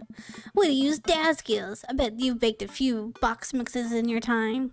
His nose. Joseph. Oh. All we have to do is bring these to the big cell and voila. Duty done. Oh. Now help me with Christy. Keep your eyes out for the pony that sparkles. Joseph, hold still. What? Thumb in position and got it. Ah, look at us being cute. Oh. Joseph's eyes got wide and I gently wiped the chocolate off his nose. Is he blushing? Oh! Why are you blushing? You have a wife. Oh my god. Let's run away together. Oh, thanks. No problem. In less than a second, I licked the batter off my finger. It's really good batter. We should find Chrissy. Yes, we should do that, Goku. Joseph quickly composes himself. Alright, she can't be far. You take the delta position and I'll watch your 6. Do you know what that means? Alpha Tangle Sparkle. Roger, Roger. He's so cute. Joseph starts making his way down the hall and calls back to me. Take the brownies and the rest of the stuff I baked earlier today while I get Christy. We'll meet you out by the car. Yeah. Joseph, Christy, and I arrive at the church parking lot to find out. Fold-out tables and pop-up tents already set up. Looks like the big cell is already full swing. Wow, this place is packed. Is this packed? There's a few people milling around. Must be a value pack.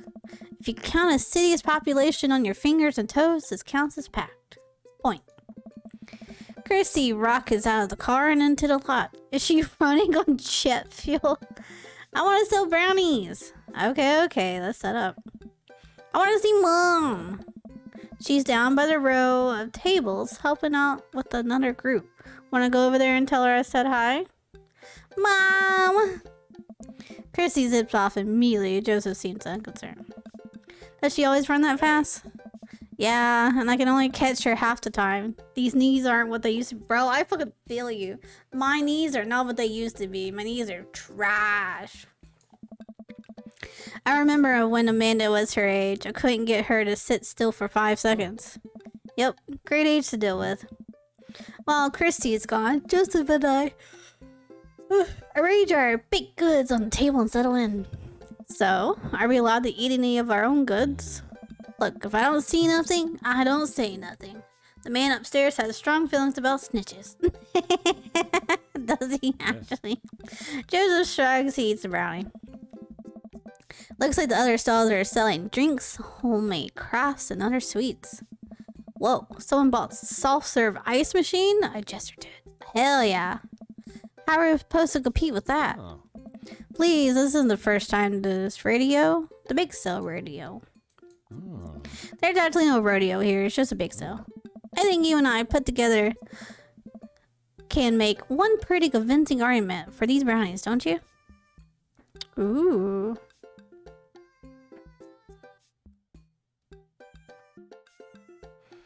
Oh yeah! We high-fived. If you bake it, they will come. It's not long enough before we have our first customers. I didn't get the eggplants. I only got hearts. I kind of want to backtrack to that side. I feel like I haven't done too hot for our date for our first one. It's not long before we have our first customer. Hey, dude. Hiya. Matt, Carmencita. Great to see you guys out here. Happy to support a good cause. Plus, you know, as an owner and proprietor of the Coffee Spoon, an establishment that specializes in baked goods, I have to scoop out the competition. Joseph leans close to me. This guy knows his stuff. Stay on your toes. So, what recipe did you use for the brownies? Don't say you used a box recipe. Don't say you used box recipe. Hang on. Because we haven't been doing too hot, I'm gonna try this is how Nana used to make it. Let me tell you this story, Matt. This is how they made brownies in the whole country. Yeah, that's how thanks to Grandma's Big Daddy 69. Alright, hang on. Let me try reloading. Let's see. I think they might all be like this.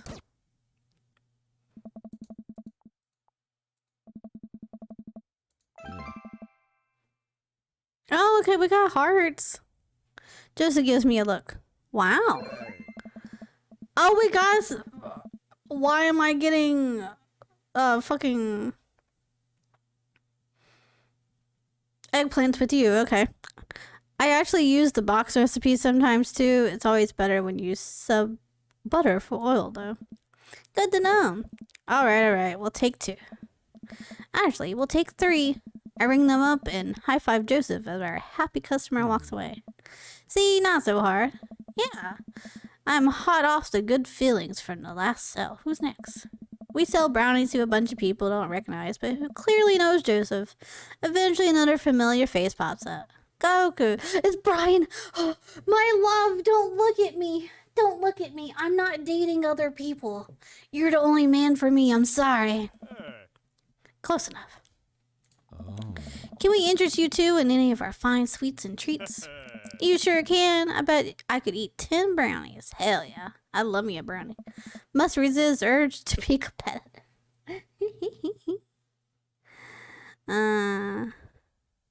Let the man buy his brownies. So we'll put you down for 10? Ha, better make it just 2. 1 for me and 1 for Daisy. Coming right up. You excited for Youth Group movie night, Daisy? Yeah, what's the movie? It's a surprise. Joseph leans over to me. It's the Fast and the Furious. Yo, that's a cool movie, bro. Really? If you think about it, there's some heavy religious undertones. Joseph hands a bag of Daisy. I made sure to give you guys the edges. Clearly the superior part of the brownie. Huh? The edge? Bro, no. The edge of the brownie is not the best. It's not superior. The middle. The middle where you don't have that edgy, crunchy shit on it. Delicious. That's the best part of the brownie. Is the side where there's doesn't have the crunchy bits. I want all the soft bits. None of the edges. Fuck the edges. I'm sorry, Joseph, but we cannot date anymore. I don't like that you like, well, I guess you can eat all the edge pieces and I'm gonna eat all the soft pieces. That actually might work out. Okay, we'll still date. Our two customers walk off with the purchase. Joseph and I survey our stock. These are selling pretty hot. At this rate, we'll have enough money to pay for a new paint job on the church pews in no time. Wait, what happened to the pews? Ernest spray painted his rapper alias onto them. Young Steinbeck. I would have gone for a young man in the sea, but I can respect that. Speaking in ministerial terms, Ernest is hard to reach. In father terms, Ernest is kind of a turd. Being a cool youth minister seems like a lot of work. It is, but it's worth it. Although, sometimes I wish. Never mind. What? It's kind of silly, but do you ever wish you could just drop everything and go lounge around on the beach somewhere in the tropics, drink fruity blended beverages, fall asleep on a hammock, you know, basically live out of a Jimmy Buffett song? Yo, hell yeah, that'd be so nice. Joseph? I think about this every single day of my life. My dream is to live in Margaritaville. One day, my friend, one day we'll be on an island time. We make a couple more sales to some more church patrons. Everything seems to be going smoothly. Off in the distance, I spotted old Buggy Craig. Craig! He's gonna be a hard sell. Craig's a fitness man. I think he comes to these bake sales to test himself. Let's see if he has the result or refutes processed sugar. Are you ready for this? We go way back. I got this. Craig draws up to our table with Briar and Hazel in tow. They're each finishing an ice cream cone, so unlikely we're gonna sell them brownies too. Probably won't be able to sell them to the baby. She's impossible to read. It all comes down to Craig. Hey, bros. Hi, Uncle Joseph. Hi, Amanda's dad. Would you be interested in one of our delicious homemade brownies? Hell yeah, I would. I don't know. Oh my god, you can spill dying at that time. Hey, Craig, when we were freshmen, remember how our next door neighbors pranked us by switching out the laundry detergent with dish soap and how the washing machine exploded with suds? And then we decided to get back at them by baking brownies for them, but sprinkling high-intensity hot sauce into the mix, and we watched them cry after eating it. Oh my god. I would feel bad, but we have to clean up the laundry room ourselves. Anyway, these brownies are like that, but without the hot sauce. Maybe you should get one more, for old time's sake. Craig thinks for a second. Well, the girls won a game. Yeah, let's go! You know what? We'll take one for each of us. Even River? All he hears. Let's go! Woo! Let's fucking go! We got the eggplants! Ah! You got yourself a deal. The day winds down and we're pretty much out of items to sell. Everyone starts packing up. Christy even comes back and immediately falls asleep in Joseph's folding chair. Box mix, huh? Mary saunters up to us. She looks like she'd rather be anywhere else than here. Oh, hi, honey. Yep, they're selling like hotcakes, which is... Actually, they're just brownies. Cute. And boring, I'd say. Alright, Mary, don't be an asshole to your husband. This is why I'm stealing him from you. Hey, Mary. Mary's eyes dart over to me. What's the rookie doing here? It was just hopping. I was just hoping to introduce Goku to the rest of the community. Get a load of this freak show. Oh my god! What do you mean freak show? Who's shitting their pants? Meadowhead, quit shitting your pants. Do you need to check your pants? Did you poop yourself? What? Hey. Weird folk is all holler than dolls types. Don't you think, Goku? Mary. Give it a rest, buddy. Let the kid answer the question. I think they seem nice. They all seem like they're really excited to help out the church. That's pretty cool, I guess. Mary, can we talk about this later? Oh, and am I embarrassing you in front of your new friend? You're just being a fucking bitch, girl. Calm down. Joseph doesn't respond, trying his hard to keep his cool. Man, you need to get away from her. I'll treat you good. Can we please talk about this later? Oh my god. Sure thing, honey bear. Mary turns her attention to me. Hand over the cash. Geez, I'm not trying to rob you. I'm in charge of the funds here. I hand over the cash we made. It feels like a hefty wad, if I may say so myself. Thanks. Hey. Now give me your wallet. Oh, what? Huh? Give me your wallet. You think this church is gonna fix itself? Mary. I'm kidding. Sorry. I'll work on the whole pretending to be happy thing. Mary leans in and whispers to me. He's really good at it. Are they not happy in their relationship? I didn't think they would if she was hitting on people at the bar. Mary walks off without saying goodbye. Yeesh. I'm really sorry about that. Damn, I don't know what to say to this dude. I don't know what to say to him. I don't know if I should ask if he's okay or maybe brownies. No, not the frogs. Get the frogs out of here, Middlewood. Stop. No, the frogs. She really likes pushing your buttons, huh? Joseph shrugs. No marriage is perfect. You ready to head out? Wait, hang on. I just want to see if the brownie one would actually do better. The brownie will alleviate the situation. I take a brownie and split it in half, offering it to Joseph. He takes it, we eat. How's that feel? Oh, okay, we got some hearts this time. I'll take it. Better. You ready to head out? Joseph and I load the folding table back into my car. Chrissy nods off in a moment. Joseph straps her into the car seat. Hey. I drop Joseph off in front of his house. A small yawn sneaks out of me. Just reading the word make me gonna yawn. Looks like I tuckered you out, huh? I'm a sleepy dad. I think I might finally be crashing from all the sugar. Huh, I won't keep you up then. Thanks for helping out today. Happy to do it. Also happy to eat brownies. Well, next time I promise we'll do something a bit more exciting and a bit less free labor. And I'm very sorry about the whole thing with Mary. You shouldn't have had to see that. It's fine, really. Yeah.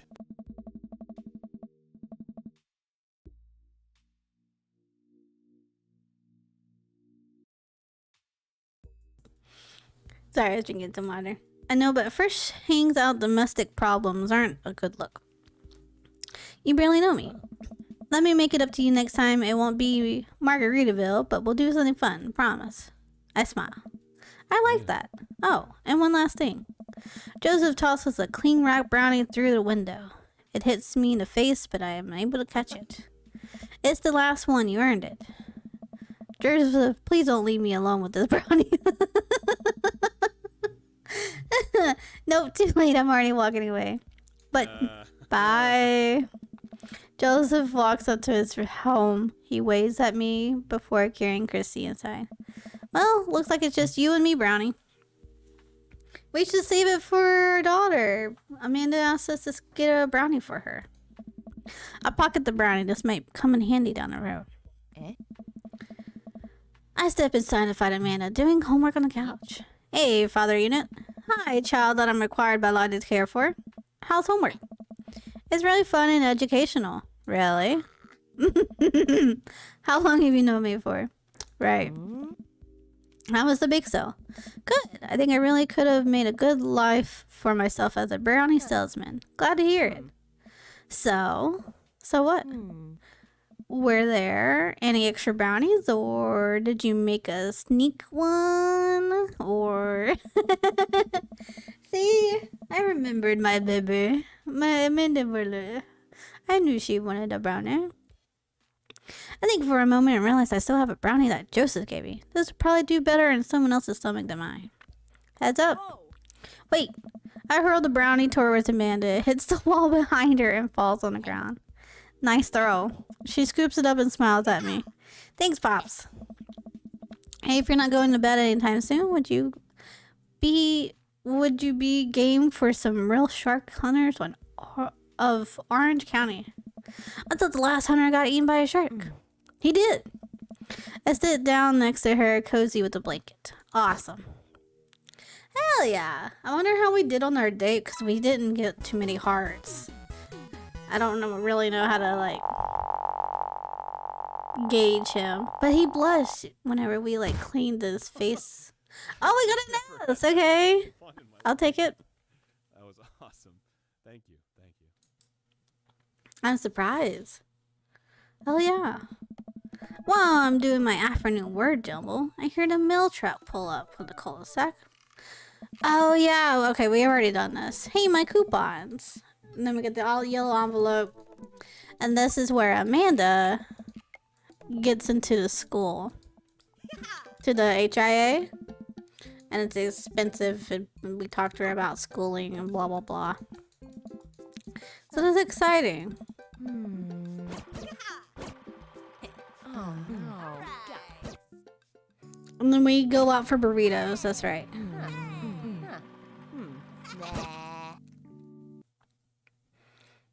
So that's nice. At least You it's got dads. stuff we already know that we done. What is this? Dadmazon?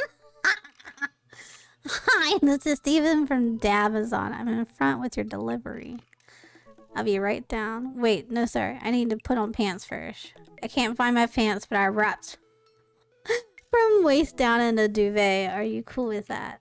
I can come back tomorrow.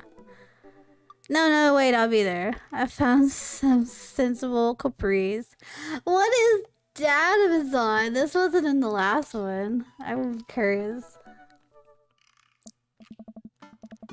Oh, I got a package. Wonder what it is. Oh, I bet it's that package of socks I ordered.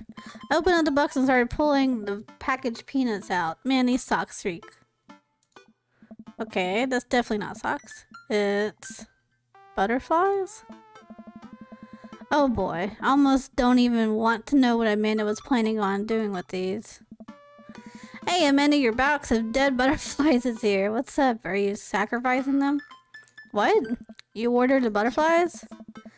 You can order dead butterflies online? Who the fuck sent us dead butterflies? No. But I'm definitely ordering some right now. Okay, love you. I take a look at the box again. Oh, this is addressed to Damien's house.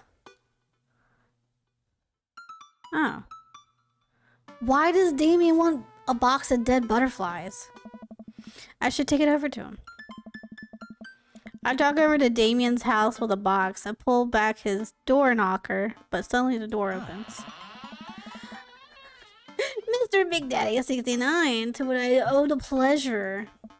Whoa, how did you know I was about to knock? I don't know. Oh. Okay.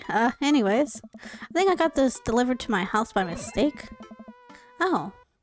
We got an eggplant with him. I hand him the box and his face lights up. What a wonderful surprise. I was about to send a strongly worded letter to the conveyor service about this. Many thanks. Not to pry, but what are you going to do with these butterflies? Would you like to see? Alarm bells ring in my head. This is how you die. Goku Big Daddy 69. Sure. He pins them up. Leads me to his study where he sets up some sort of workstation. Above his desk is a wall of pinned butterflies, moths, and beetles. Oh, wow. That's, really something, Damien. Oh. I'm quite proud of my little collection. You do all of this yourself? Of course. I find it rather relaxing. How do you... It's simple. Here, let me show you. They aren't really white yet. They'll need to be rehydrated overnight, so they're easy to work with. I have some over here that are ready to pin. Damien takes a seat at his desk while I hover behind him. He picks up a little triangular paper package, snips off the edges, and pulls out an all-black butterfly and shows it to me. I'm rather excited about this one. It's turquoise swallowtail. He gently opens the wings, spreading the butterfly out on the table. The back of the wings are gorgeous, iridescent green color. Oh, and the pigment on this one is so nice too. Anyway, pinning a butterfly is actually very simple. It just requires a delicate touch. First, I'll just pin through the thorax. Damien slides a pin through the middle of the butterfly and places the butterfly on a piece of styrofoam. He carefully arranges the antennas with the forceps and begins placing paper and more pins around it. He does this so eversly, like his hypnotic.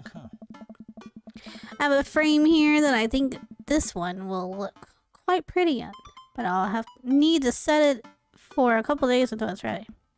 And then what? I remove all the pins, put it on display with the others. I take a closer look at Damien's collection, one with bright blue wings, keep drawing my eye. This one's so pretty. Damien takes it off the wall. Ah, yes. That's a blue Morpho, one of my favorites too. He hands me a small frame to me. Here, I think this would look lovely in your home. Oh, I couldn't take this. I insist. Believe me, I have more than enough. Thank you.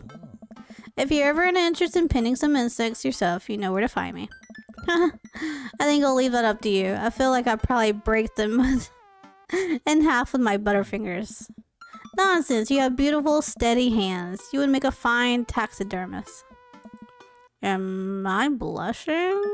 Damien walks me to my room, walks me to the door, and gives me a warm smile as I leave. Do take care of yourself, Goku. Thank you for allowing me to share my odd little hobby with you. Was I blushing over that? Because I'm not here for it. I'm not here for it. Okay. Oh, did you do... Quit pooping yourself. Okay. But...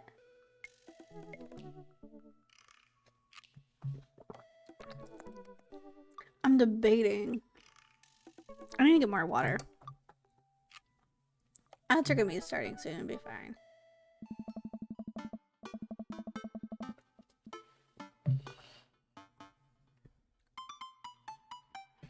It's been a long day of clipping coupons. Looks like there's a sale on box brownie mix. That reminds me. I wonder what Joseph's up to. I should see if he wants to hang out. Or if he wants to go to the store with me and use these coupons. Looks like he's online. Hey, Joseph, wanna hang? Takes a moment for Joseph to respond. Goku, hopefully you're finally recovered from your brownie-induced coma. And I know I promised you the fun hang. But tonight I'm actually chaperoning a youth group mixer. Amanda's invited, of course. If you're not doing anything, you should come. And be a chaperone with me, because I need to help. Poor dude. I think for a moment, I'm a little bummed out, of course. I suppose I just wanted some me and Joseph time. Maybe to get to know him a little better. What the heck. My friend needs my help. I type back. Buddy, if you need me, you got me. Just tell me where I need to be tonight. Joseph lets me know the details, and it's pretty soon I should get ready. I knock on Amanda's door and peeks in. Hey, Amanda, about to head out. Where are you off to? Are you going to extreme couponing? I'm actually going to chaperone this youth mixer dance thing that's happening at Joseph Church. He said you're invited, but you don't have to come if I'll cover for you. You know what? I'm down. Maybe I can make some new friends. That's a good attitude. But I'll have you know I'm mostly doing this for potential of free food. Thank you, Amanda. You get 4 daughter points today, true. I've been doing it for the free food too. Can I trade them in for a daughter lava lamp?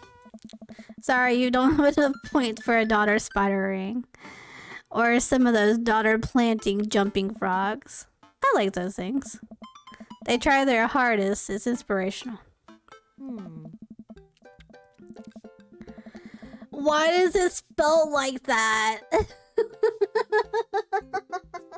Why is it spelled like that? No.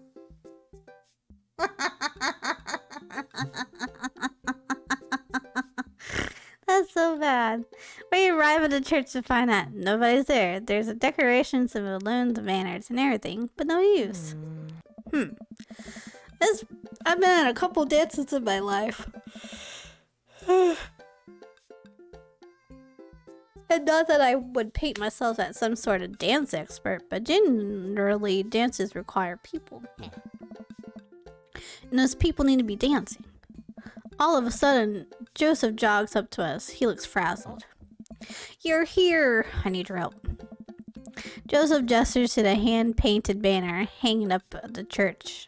Yeah, doors, and it reads, Jesus is coming. Yikes. Well, that's certainly a thing.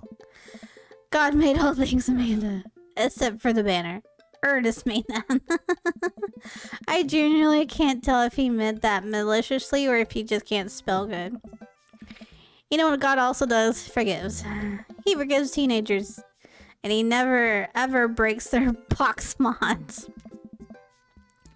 Are you going to break Ernest's box mod? No, Amanda. That would be a sin. I think it's one right after sloth. Goku, I need your help getting this down before anyone sees it. I can swing that. Amanda, can you help? Physical labor, huh? Amanda begins rapidly scanning the mostly empty room, looking for an exit route of her own. I have to go set up the food. The food's already set up. I'm gonna go do a final inspection pass on the food. Make sure it's up to code.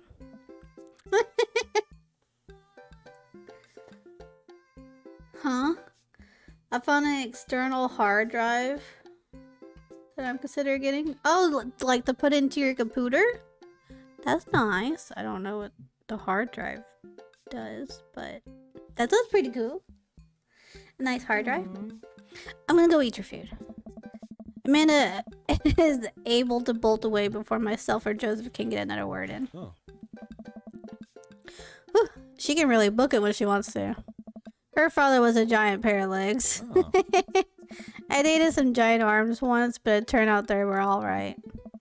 You must have been devastated. It was Armageddon. No, I get it. I'll workshop it. There's a gym in there somewhere. I'm really glad you're here, Goku. Are you enjoying my company, or did you just lure me out here for my strong arms and height advantage? A little of both. There's always something with you, Joseph. Something handsome and presumptuous. You're not that presumptuous. Debatable. You just lured to breaking a child's vape. Yeah, I found one that's big to have one picture of your mama. Alright, we're ending here. Goodbye, everyone. Bye. Get out of here. I would have lost the debate. You ready to do this? Let's make some magic happen. Magic isn't real, Goku. God said that. God was also a bush one time. True.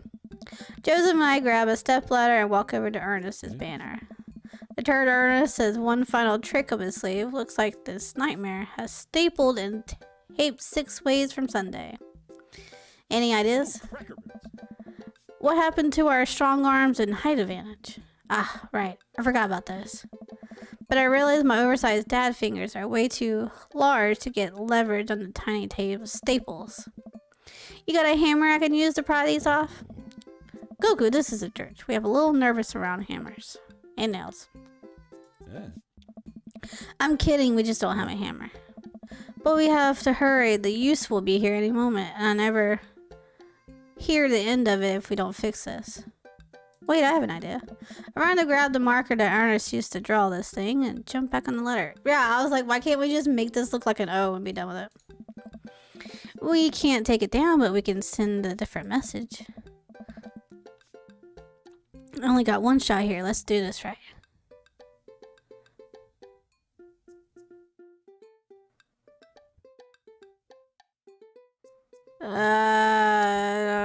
Maybe this one? I am able to turn the U into an A and an L somehow. It's a little tight, but it works. Ah! Eggplants, let's go.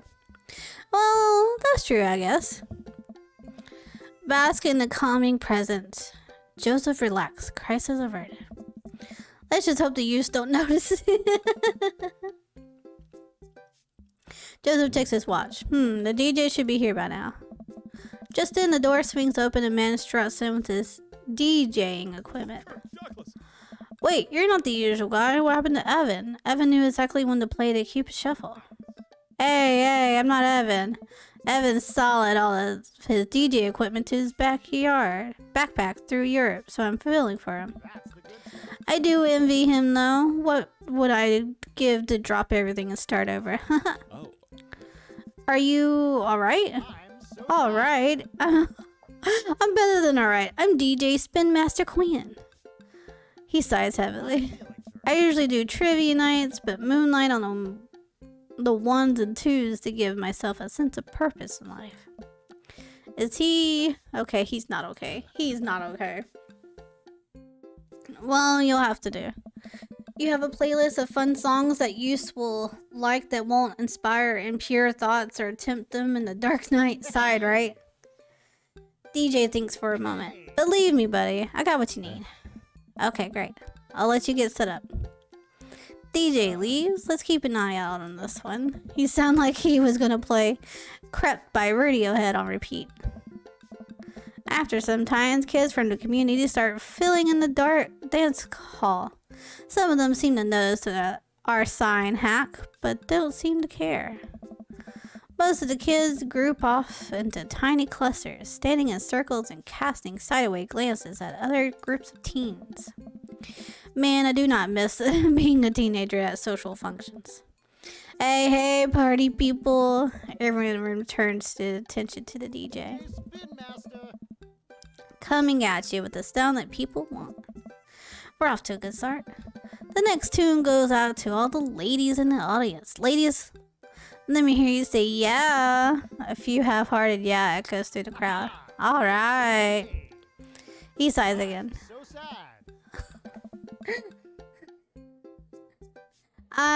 Man, it's been a heavy couple days. The next one actually just for my wife, Sandra. Hope we can work things out, my little honeysuckle vine. Who wants to listen to Radiohead's Creep? DJ starts playing Creed from Radiohead.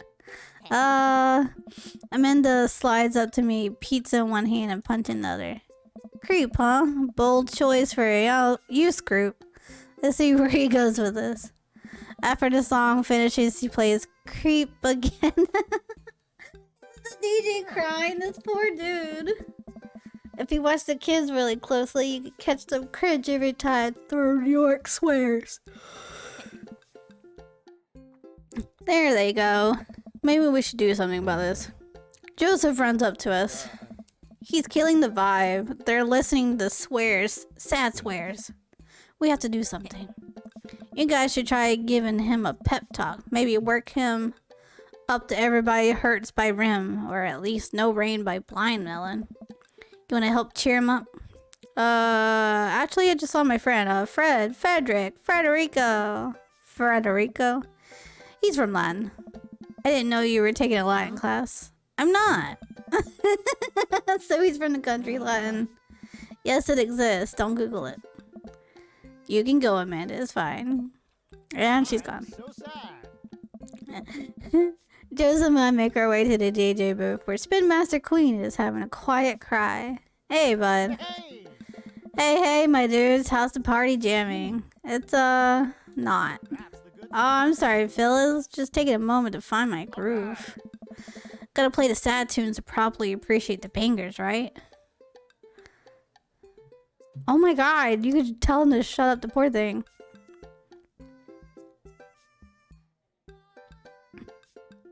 Play the booty bumpers is what Jesus would have wanted, maybe. Listen, buddy, this is a church function. As long as you Your planes seem they're a bit much, don't you think? It's kind of bringing everyone down. You should do one of the top 40 stuff. Lift everyone's spirits. When everyone's dancing and happy, that is making a good Lord happy. Right, Joseph? Okay, we got hearts, I'll take it. The good Lord does love a song that slaps. That slaps. He's trying to be so hip with the kids. And he's a minister, so you know what he means. He means it. Jesus, take the wheel here. That's the good stuff. You want me to play Jesus, take the wheel? That is the opposite of what I wanted you to do. Hey, buddy. If it's a problem you're having with, Right. Joseph leans in close to me. What was his wife's name again? Sandra? If you're having problems with Sandra, I can Hey, help pal. you too. You just blowing from Stupid Town? What do you mean? What do you mean? What do you mean, Bike? What do you mean? Huh? I'm helping. I'm hip with the kids. I'm helping this man with his waifu. I do counseling. It's my job here, and I'm really good at it. Oh, I don't know. I can tell that you're hurting. Nobody voluntarily listens to that much Radiohead on repeat. Unless they're really going through some tough times. Trust me, I know. I'm so sad. Joseph places a hand on Spin Master Queen's shoulder, who immediately collapsed into Joseph's embrace, crying quietly. There, bud. It's gonna be okay.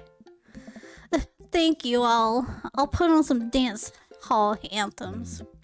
You're the best, Spin Master Queen. With yet another crisis averted, Joseph and I return to the dance floor, where Amanda is waiting with the ice cream cone. They have ice cream here.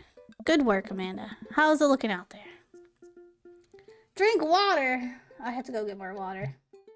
If it counts, I have been drinking quite a lot because I have to do a lot of talking. But how are you, Danny? Good morning. Good afternoon. I keep forgetting it's not the morning anymore. Okay, let me go get some water. Let me go fill up my cup. I'll be super fast. I do some stretchies, some stretch.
Alright, I got my water. I'm doing good watching anime. I'm gonna be here. Oh, what anime are you watching? Your fever's still bad? Bye. Have you been to the doctor?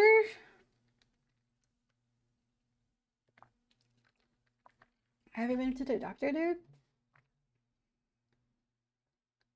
Haven't you had your fever for a hot minute?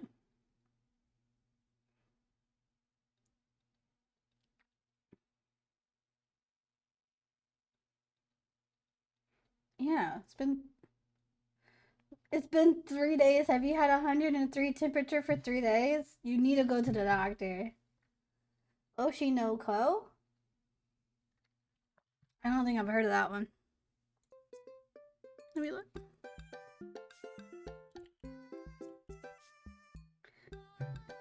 Oh, I have heard of this. I haven't watched it, but I recognize the main person. Like, I'm gonna be your mother. Go to the doctor. If you've had 103 temperature for 3 days, you really should probably go. Yeah, but you should really go to the doctor if it's that bad. Like, if you've had it for like a day, maybe two, like, and it's lowered some, I would say you're fine because your temperature's lowering and you're taking medicine and this and that. But if it's been 103 for 3 days, you really need to go to the doctor. I'm only watching because someone talked about it. Don't be like me. Don't go to doctors when I'm sick. I'm stubborn. Last time it lasted 2 weeks. Yeah, you need to go to the doctor, dude. I'm stubborn and I won't go to the doctor. But if my fever is 103 for multiple days, I will go to the doctor. But I might be stubborn, but I will take the medicine that I need. I will take the time and rest so my body can get better. But if my body doesn't get better, I'll go to the doctor. Why is your toilet glowing red? What did you do? Yeah, you need to go to the doctor, my dude. Well, for a dance, there's not a whole lot of dancing. Looks like people are starting to bill, though. This is a disaster. Don't be hard on yourself. This is ice cream, top notch. I'm sorry for dragging you into this, Goku. You and Amanda should just go home. I'm not gonna make you stay here for the train wreck. It's not a disaster. We can fix this. We can... I suddenly realized what we have to do. Amanda, get out of here. I don't think you're gonna want to be here for this or be seen with me after this. Am I gonna start doing some sick dance moves? I said something in German, then it started going. Huh? Do you have a bidet or something on your toilet? What the huh? Oh god, you're not going to. I'll throw my car keys to Amanda. I'll get a ride back with Joseph. Just remember me as I am right now. Not as what I'm about to become. Amanda nods. Nice knowing you, Pops. She runs out the door. Joseph, I'm gonna turn it up to the dance floor. Wish me luck with these use into it as well. Okay, we're gonna pause for ads. And I'm gonna go pee because I've been drinking so much water. And we'll be right back after the ads. So if you need to use the bathroom, grab a drink or grab a snack, now's the time. We'll be right back.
Alright.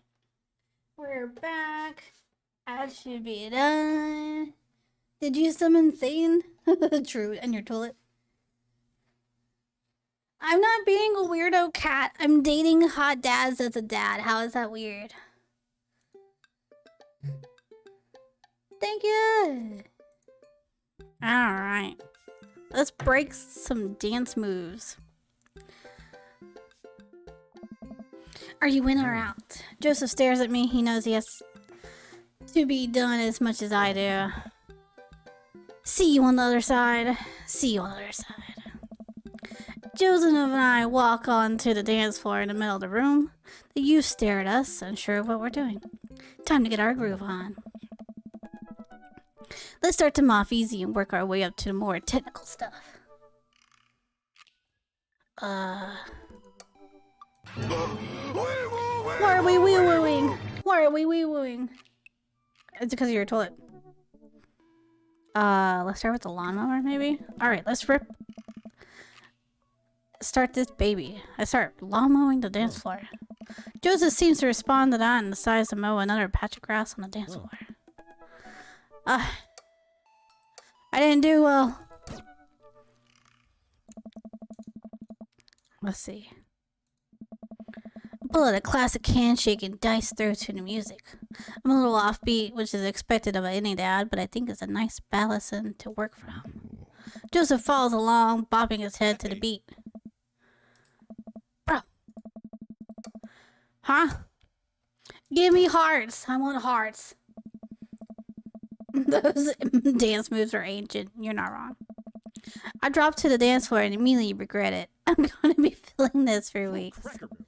Wow, I'm definitely not as good at this as I was in college. After a few weak full body alternations, I get back to my feet. No! Okay. I'm not gonna get hearts with any of them. We'll start off easy. Let's, roll the dice. Oh. Joseph falls along, bopping his head to the beat. Simple but smart. That's good.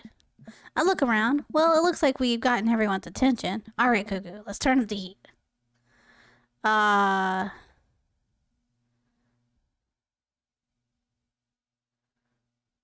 Let's do, I feel like that might be turning the heat up too much already. Let's do the shopping cart. I push my shopping cart down the aisle, picking groceries as I go. Joseph follows on my lead and starts making his way down the frozen food section. He checks expiration dates as he goes. I look at the youth. They seem to be into it. Nice work, but we better pick it up or they'll lose interest quick. What the fuck is the Cabbage Patch? I've heard of it, but I don't know what it is. Let's do the hammer slide.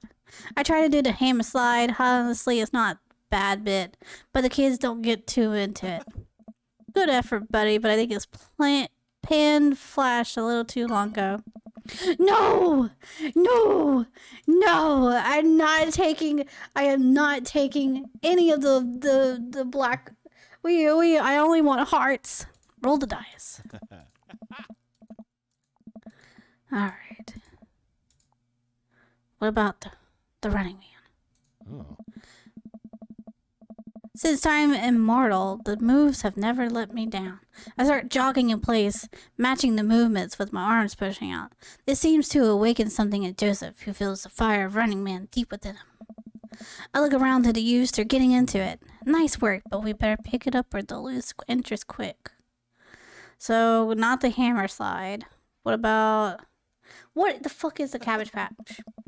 You never can go wrong with the Cabbage Patch. Joseph follows my lead. We both take our arms and move them around in a circle. I assume you would do in a Cabbage Patch. I look around at the youths. I think they're agricultural. They're not looking too lively yet, but we can still turn it around. Ooh, the moonwalk. Attempt twerking. Ah, that's what you want to see. An old man twerking. Let's do the moonwalk. I start sliding my feet backwards. I can't tell if this looks good or not, but I think these kids have seen enough people doing moonwalks that they understand the general concept. Joseph makes a moonwalk attempt as well. Surprisingly, dude pulls it off flawlessly. I look around to the youths. They're cheering. Alright, time for the big finish. We should probably not do a backflip. Dirty dancing style? Death drop?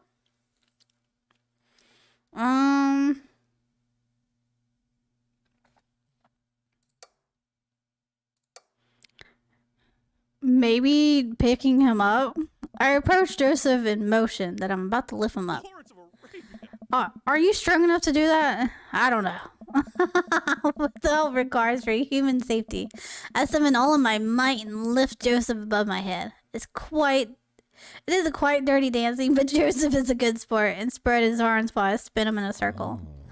Look at the crowd, they seem to love it. The kids swarm to the dance floor, they're all laughing and dancing to the music. Looks like our job here is done. Somewhat obliging.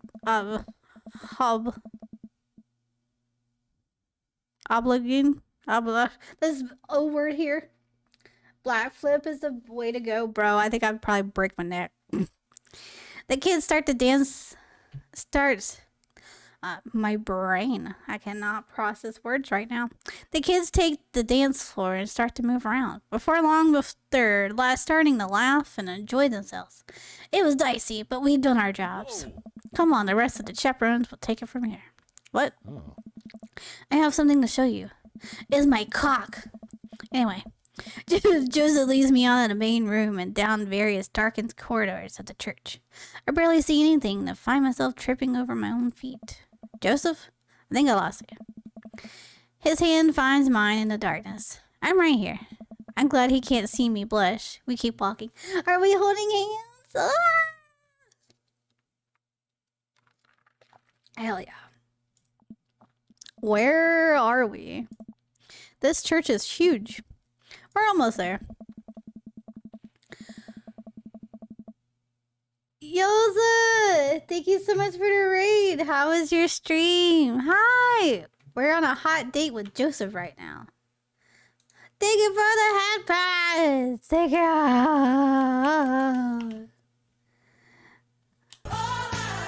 For Christmas is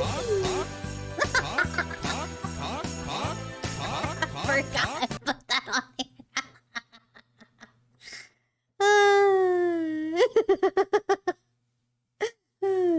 Oh, you were just chatting? Oh, let's go. Oh no, not Joseph. We just finished dating Brian successfully, and I really loved the story. But I was so curious about Joseph, so we're doing Joseph's run right now. I didn't know that was a rod. It was just 4 hours VTube Studio troubleshooting, but I guess it's education. Hey, that sounds good. I'm here for it. VTube Studios, I need all the help I could get on that. Bro, I look up so many videos when I try to put on a new outfit on my person, because sometimes it doesn't work, and I'm like, her. I don't understand it. I actually have to admit that I'm a little dishonest with you. I didn't just invite you out here to help me chaperone. What happened to lying being one of the 10 things you're not supposed to do?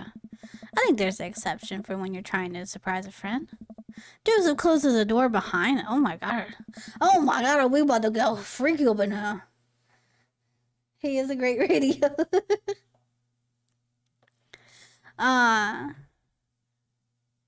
I guess we're in a random room in the depths of his church now. What could possibly have planned? So last time we talked about escaping to an island where we could live out our easy tropical lifestyle, where our only worry is finding that lost shaker of salt. Since we can't actually do that, I figured I could bring a little bit of the tropics to Maple Bay. Aww, it's not quite Margaritaville, but something like it. Joseph throws on the lights. Oh, that is so sweet of him. How's the dating going? It's going great.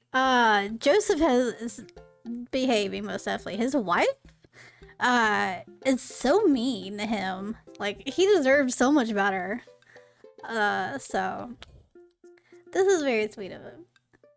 I don't mind it so far. His wife, I want to punch in the mouth, though. Sure he does. Now I see why you suddenly went Goku. Yeah, chat wanted me to become Goku. We went from making a guy version of me to just making a dad because I like dad bods. I was gonna make a dad. But then we saw the Goku hair and it was all down here from there. So we are Goku. My name for my dating games is usually Big Daddy 69 per chat.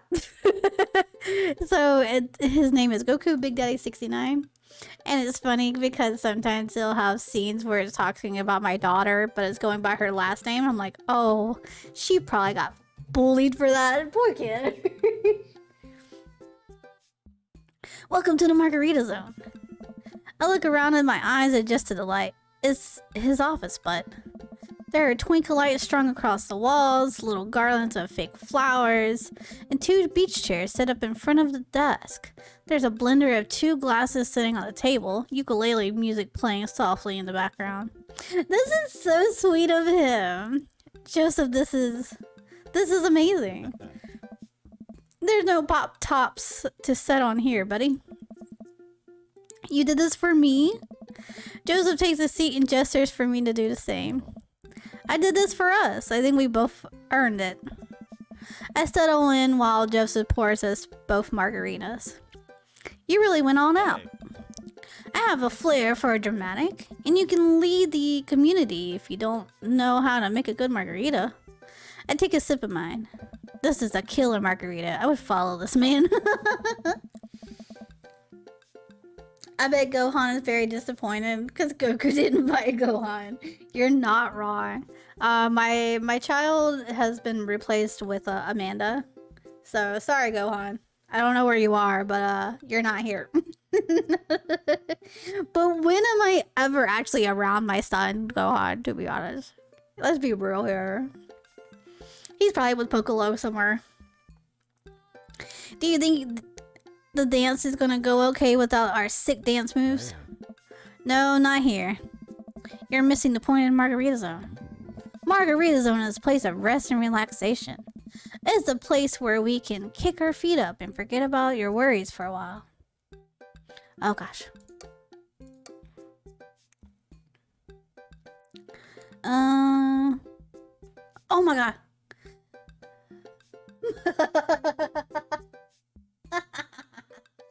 My right sock is missing. Thank you for the follow. Not me just like I read your name but I didn't process it. Thank you for the follow. I love your name. Gohan is on true. Gohan is Gohan is actually Amanda now. It's Amanda Gohan Big Daddy 69. That's where the Gohan comes in.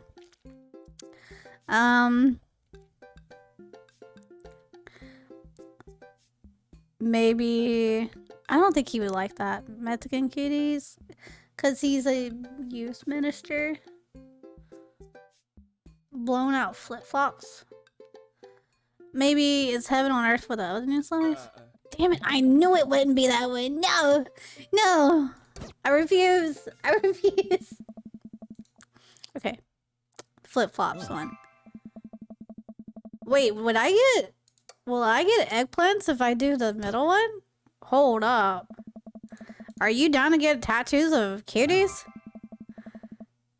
Okay, I didn't get it with that one either, but I got hearts. Okay, I'll take it. You're welcome. I like your name.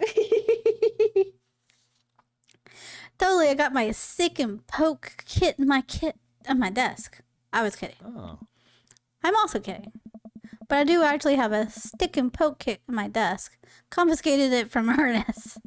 Joseph gestures to Makeshift Island bar he made. You know, it's funny. This reminds me so much of when I was younger. I've been meaning to ask, what did you do before you started preaching? It's uninteresting. I left home young and got into a lot of trouble. What kind of trouble? Trouble meant I got to go wherever I wanted, whenever I wanted. I hitchhiked around the country, went on adventures, met all kinds of people, did some stuff I'm not too proud of. But I was young and in love, and I didn't have to answer to nobody. And now, I host fundraiser car washes and take the kids to soccer practice on the weekends. Sorry, I don't mean to get heavy here. That's okay. It seems like you spend a lot of time taking care of others, but not enough time taking care of yourself. If you need to talk about it, I'm here for you. Joseph stares deeply into the blender filled with ice and margarita mix. It's just, I think about Margaritaville a lot, or I guess the concept of it. A place where I can strum on my sixth string while I wait for the shrimp to boil. Drink margaritas all the time. Forget my worries. It's an easy life. I had Margaritaville once. But I think the closest I'm ever going to get back to Margarita Zone is a short and occasional reprieve from daily life. Is that such a bad thing? It's pretty nice. It doesn't last forever. That's the rub. When you're in Margarita Zone, it's not like your problems have really gone away. You're just choosing to ignore them. Maybe you're looking at it the wrong way. Maybe Margarita Zone is actually better than Margaritaville, because Margaritaville itself is an impossible ideal. Not wrong. Being on an island, no worries, having margaritas is not really a real thing. Remember what Spin Master Queen says. Sometimes you have to play the sad tunes to appreciate the bangers. If stepping onto a pop top is your biggest concern, how could you possibly appreciate the bowling shrimp? And Margarita Zone isn't landlocked to this office. I think about finding a little piece of Margarita Zone throughout your day and taking joy in those moments. That's awfully optimistic of you. It doesn't have to be anything big for me. I think it's being able to quietly do word jumbles and drink some strong coffee in the morning to see my daughter smile, or I smile at Joseph. Spend some quality time with a good friend. Maybe, do some bro things and do what homies do and kiss a little. But, we don't have to. But, kiss the homie goodnight. Oh. Yeah.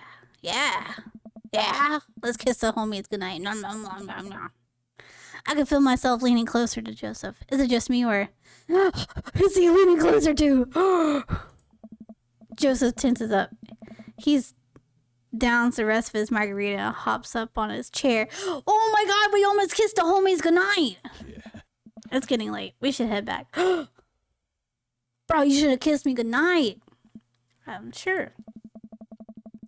Joseph and I made sure the dance wraps up without incident before he takes me back to the cul-de-sac. I hop out of Joseph's car before he pulls into his own driveway. Thanks again for your help. Thanks again for Margarita Zone. Maybe we'll go back there one day. If we do, it'll be my own damn fault. Joseph chuckles and drives away. I walk into the living room to find Amanda curled up under a blanket and grunting on the couch. Hey, Panda, you feeling okay? Dad, haven't told me yet. Did you eat too much pizza? Eat too much used group food? I drank too deeply from the well of life, and now I pay the price. And by well of life, I mean that big lukewarm punch bowl of seltzer juice and sherbet. True. With all that ice cream and stuff, yeah, my tummy would be upset too. Amanda slides into the floor and egg-related groan. Need anything, kiddo? A time machine that goes back approximately 2 hours in the past so I can warn myself the folly of excess. I'll pour you a glass of water. Love you, Pops. How'd the dance go? Oh, I crushed it. Cut the kids on the dance floor at the expense of my dignity. A fair trade. Also, everything hurts. I'll see you in the morning, kiddo. Night, Dad. Hell yeah. So, let's see how well we did. He's really hard to date. I can't get a good lead on him. I'll take it.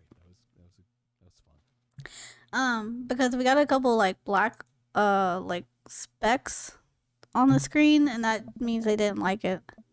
But I don't know. Things that I don't think he's gonna like, he liked. And things that I think he's gonna like, he adds it. So I don't know. I think we might have been this part already. I don't know. It's been a long day yet, and I'm not ready to sleep. Usually, whenever I feel this way, I'm mainline investigative TV until I pass out. But tonight, I feel like it would make me antsy. I decided to take a relaxing stroll. Oh, I think this is new. Maybe. After a bit of wandering, I find myself passing by Jim and Kim's, being a legal drinking age and sound judgment. I decided to stop in. Typically, I try to limit my consumption of alcohol to set a positive example for Amanda, but I also feel a responsibility to play a role as a social agent in our community, and watering holes such as Jim and Kim is the perfect place to do it. Also, I desperately need a beer. Jim and Kim's is lively tonight. The patrons are milling about, and even Neil seems to be having a good time. Coming here was a good idea. Oh my god, it's his wife! Ah! Mary. As I reach to collect my beer, I see Mary at the end of the bar. She's not semi-ironically throwing herself all over anyone. In fact, she's alone. She looks sad. A pang of guilt shoots through me. Does she know? Is this because of me? Am I a homewrecker? Am I a homewrecker? Daddy, who called? Hey. Hi, Kratos. Good afternoon. How are you? Hi. We are not. I think we're being a homewrecker for Joseph and Mary. But he deserves better. So. Hi. Now should we talk to her? I mean, I guess we can't ignore her, right? Like, we're trying to be friends with Joseph, and more like I'm trying to take him to Poundhound. We'll say hi. I decide to go say hello. I walk over to her booth. She doesn't look up. The seat taken. She still doesn't look up. I take a seat anyway, and she finally notices me. You. Oh. Okay, this is maybe not the best idea. Hey. Hey. Having fun with your new best friend, Joseph. He's a great... I'm so glad. I'm happy for you two. Is she jealous because I'm friends with her husband? Mary, I'm not. I never accused you of anything on Coast, Goku. You're just having an innocent, very platonic time with my husband. A supportive friendship. You're a good friend, aren't you? Ooh! I'm there when he needs me, Mary. Just clap back. I gotta save. Hold up. I gotta save. I really want to clap her. Unlike some other people in his life.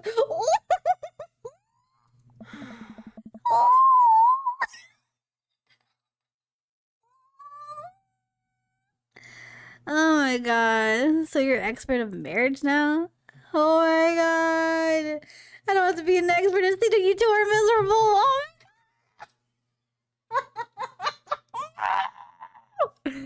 Oh my god. I'm gonna have to restart this. I already know, but I'm gonna keep clapping.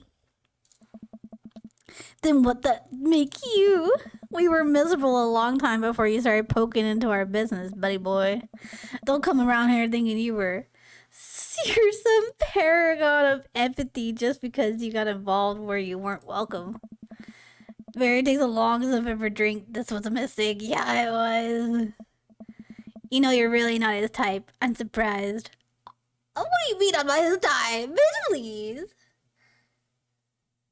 Oh, thank you. I got put in my maid outfit earlier, and I don't have my regular maid outfit one right now. So this is just my Halloween one. Oh gosh.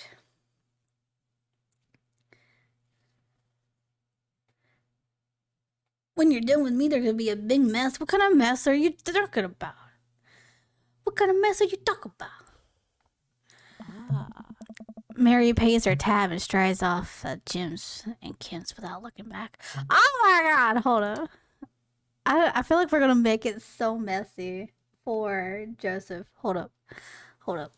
Let me just reload real quick for a second. I just whenever you're a good friend, aren't you? Sure. That's funny. Joseph usually likes his friends to at least have a spine. Hey. Hey, not everyone likes to yell at their spouse friends for no reason. Ah. So you're an expert in marriage now. I'm sorry? I can tell you're having a rough time, and I just want you to know that it doesn't have to be like this. I don't want any hard feelings between us, Mary. Mary pauses. It's all messed up. I'm sorry? I'm sorry for us both. I shouldn't have talked to this bitch at all. Oh my god. Like, it's ugly either way. Oh no. Shoot. Well, it's been a long day. I'm just about ready to pack it in. After a few bites of ice cream from the freezer, I turn off the lights and walk into the hall of the room. I wonder if Manda's so awake the kid needs some sleep as I pass her room. Oh yeah, so we've done this. So this is where she's crying and her friends are just total assholes. I messed up last time.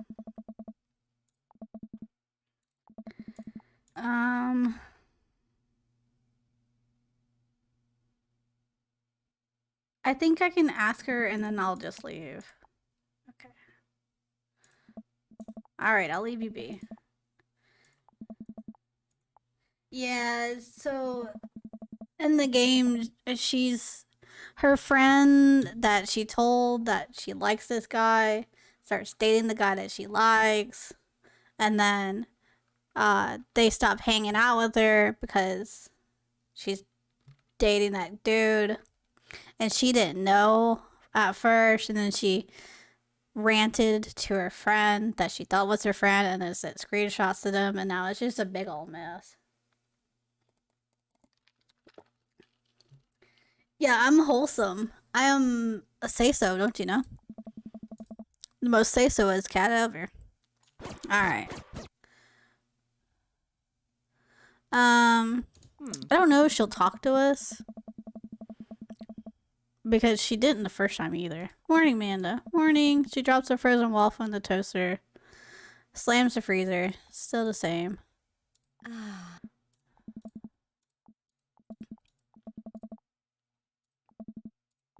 Yeah, it's still all the same stuff.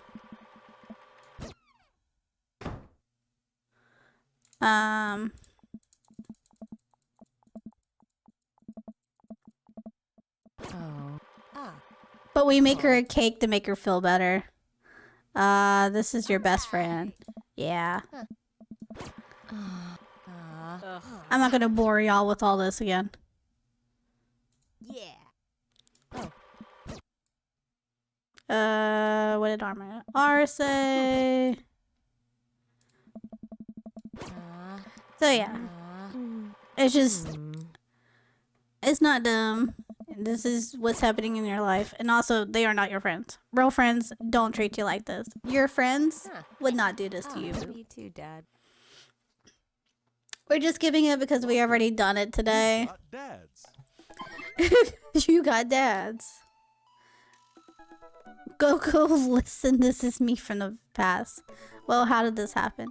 I figured you're trying to reply to this because I know myself, but this is an automated message from you earlier this morning where it was socially unacceptable to go out and buy ice cream. I forgot I did that.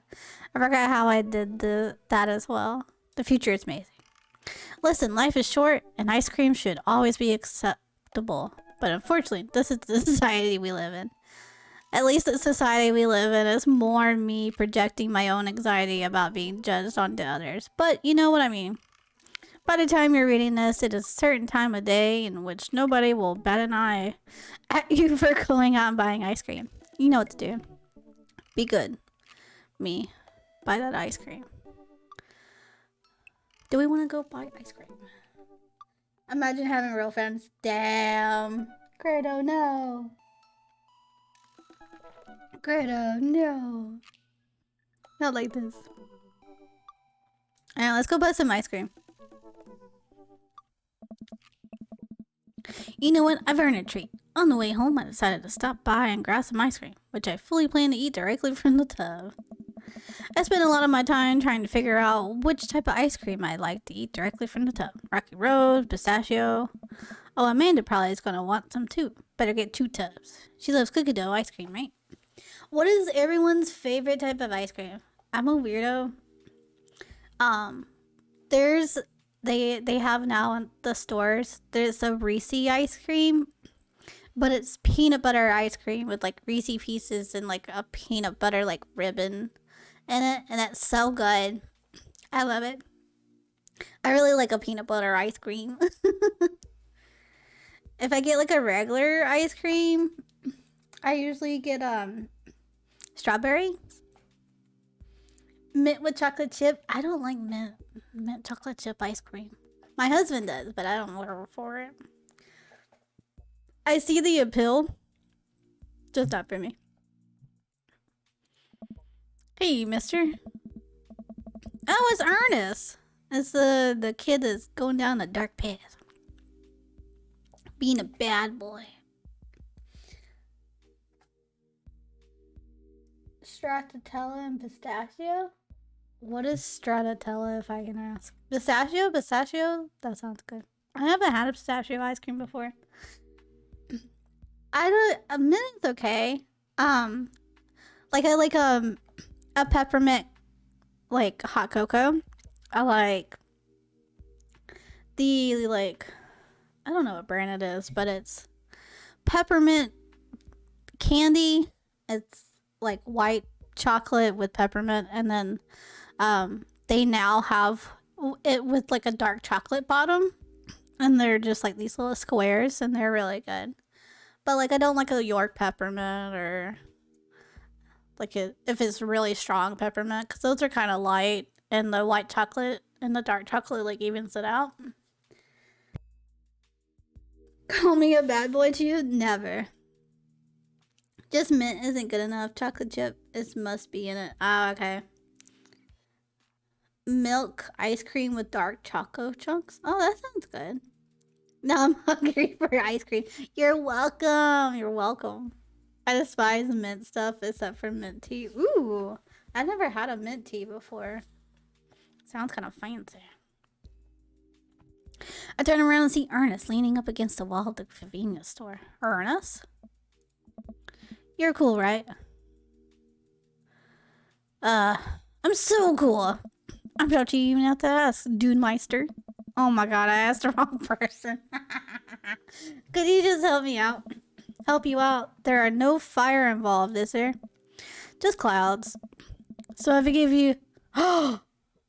He wants me to buy him stuff so he can vape? No, thank you. Ernest, what is e-liquid? It's like a Gatorade, you know? Electrolyte liquid. I get it myself, but I'm banned from here for trying to run a grief on the cashier. Classic fiddle game, you know the deal. Oh, if you're talking about balanced electrolytes, then I got you, little buddy. And I didn't know you played a fiddle. Just ask the clerk for... Yeah. He's asking for vape stuff. Am I buying it? Oh, please don't buy it for him. He's a child. No. I'll have ice cream for dinner and have chia for dessert. Oh. Like e-girl bathwater? Yes, yes, most definitely. I pick up a tube of pistachio ice cream for myself, a tub of cookie dough for Amanda, and I search around for some blue Crazed and Void starter, but I can't seem to find any. I turn to the cashier. Say, where's your fine e-liquid? Behind the counter? You got an ID? First of all, my daughter is older than you. Second of all, I'm flattered and I switched shampoo recently. Is that taking some years off? Look, you need to be 21 to buy vape juice. Your hair doesn't look a day over 20. Wait a minute. Are you just trying to butter me up to buy so you get me to buy more ice cream because it's working? I glance to the side and spot Ernest staring at me. Double. Wait a minute. So you're telling me e-liquid is not a sports drink? for vaping. Yeah, we're not buying this for this kid. Ernest is watching us intently through the window. I better go give that kid a piece of my mind. I see. Okay, look. I didn't get that. Could you try again? By the way, if you have another... Why is my Siri trying to talk to me? Am I gonna have to throw hands with you? Are you trying to vape?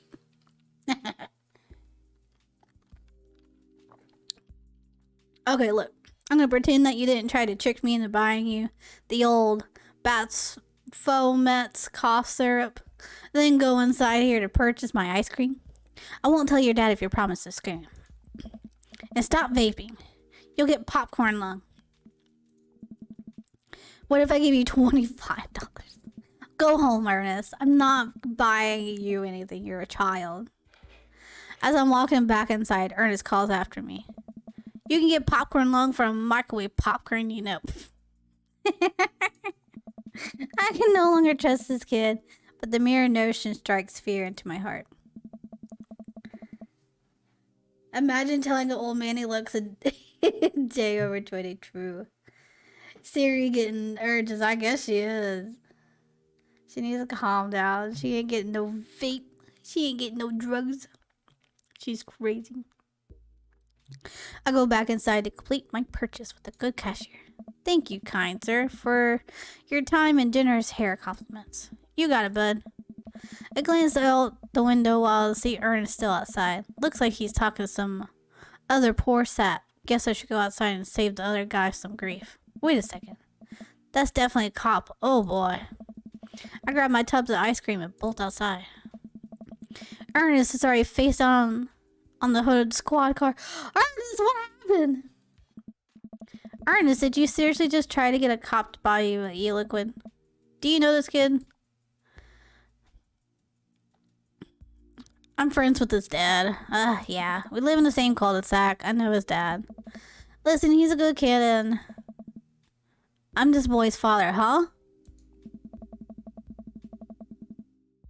Oh, it's Robert. What? What is happening? You're not his dad. You look nothing like him. I turn around and see Robert walking up the street and toward the convenience store. Ernest, what are you doing? I want a lawyer. First of all, good first instinct. Remember that you're not required to answer any questions for a police officer without a lawyer present. You're the boy's father? Yes, sir. Ernest likes to lash out at me like this ever since the accident. Oh, I don't like talking about it. That's fine. Robert gets a winceful twinkle in his eye. It started 7 summers ago. My hair was long then, new metal was still in style. Ernest and I were down in Florida swampland scavenging for it. Sir, I can leave you to take it from here. Sounds good. Thanks, officer. Ernest, come along now. You'll be cleaning grout from the rain gutter for a week thanks to your transgression. The police officer gets in his car and drives off. I'm stunned by how cool Robert was just there. Thanks. I want to say... Richard? Ouch. Don't mention it, Hemingway. Got in trouble plenty of times in my life. Just trying to be a good deed for today.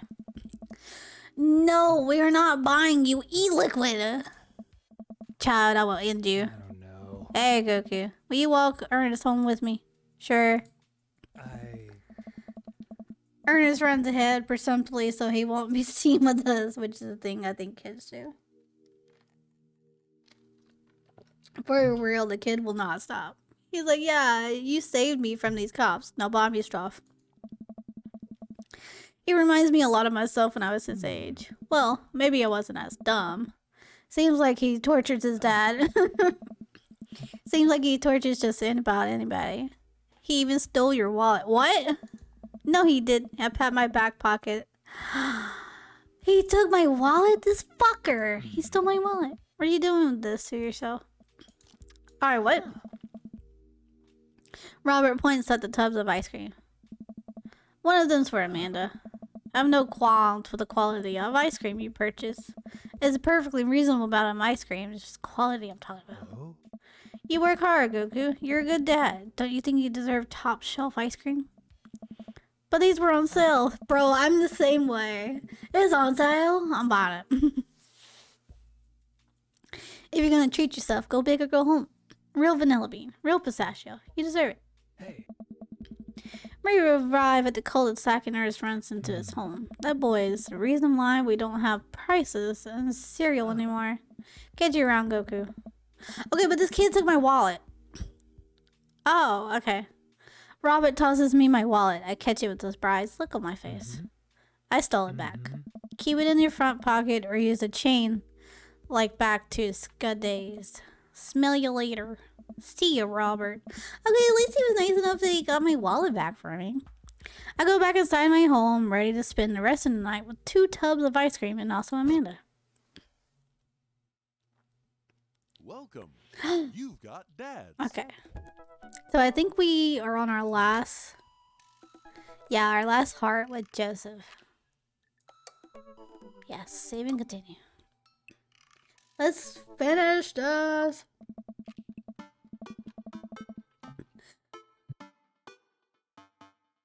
I really want to see Joseph again, but after that weird counter with Mary, I don't know. He's my friend, right? I should be able to hang out with him and not be weird, right?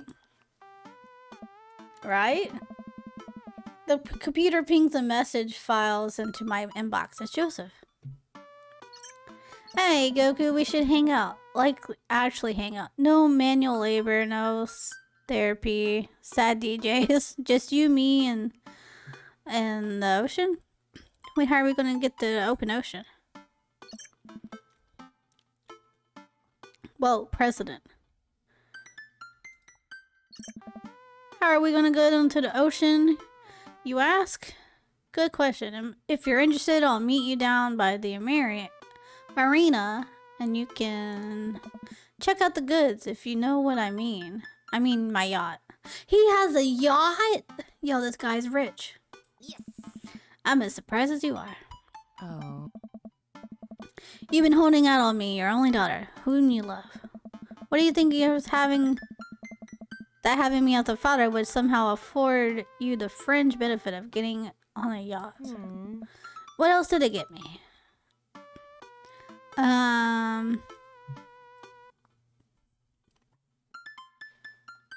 healthy upbringing with a supportive environment. Yeah, okay, but what if I had the exact same upbringing in a healthy environment, but also could go on a yacht sometimes? Relax, kiddo. Joseph's inviting me onto his yacht. It's gonna be a yacht of fun. Oh my god, I can't believe I said that. Yacht of fun? I'm glad you're excited, but that doesn't mean you get some to start throwing out puns. Wait, why yacht? Amanda. Well, I gotta go get ready to go on my friend's yacht. I start to walk away, but Amanda stops me. Hey, in all seriousness, I hope you have fun. But make good choices, okay? But Dad, don't stay out too late, or you can't go to Jennifer Lockford's birthday party this weekend. She promised me she would propose to me, but ended up going with Logan Cruisefield. I'm not going anywhere near that party. Good bit, Dad. I respond back to Joseph and let him know I'll be there. Hell yeah. A quiet marina completed with local mom and pop shops and a small diner frame the bay. I've gone for a few walks by the bayside to stare endlessly at the nice boats before. Joseph should be around here somewhere. Gosh, this is fancy. I feel out of place. Hey, Goku. Joseph, where are you? Up here. I look up. Joseph waves to me from the top of a huge yacht. I've never been on a yacht before. You never forget your first. I glanced at the name on the side of the boat. The St. Peter's, huh? Inherited this thing from my pops. Real fire and brimstone type. Loved yachts. So what's the plan, Captain? I figured since last time was a bit sideways, we could cast our lot out on the open sea, wrestle with Neptune, set sail, and seize the adventure. You're kind of goofball when you're wrangling your kids, you know that? Joseph smiles and winks from his perch. I have no idea what you're talking about. Joseph hopped down and extends a hand to me, helping me up onto the yacht. I am thrown off by how soft his hands are. Does he moisturize or what? Goku, stop thinking about his hands. You got some nice hands on you. They're real soft.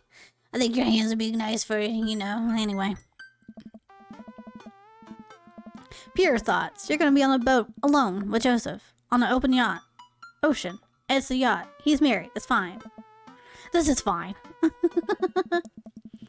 After undoing the mooring and climbing into the captain's seat, Joseph slowly takes the boat out, ringing the big seal bell with extra emphasis, even though nobody seems to be around. Shoving off, boat launching, man and boat launching at once. The St. Peter navigates out of the marina into the ocean, with Joseph doing the occasional steering flourishing as the boat bobs along with the waves. He seems a lot more relaxed out here. Joseph is definitely in his element.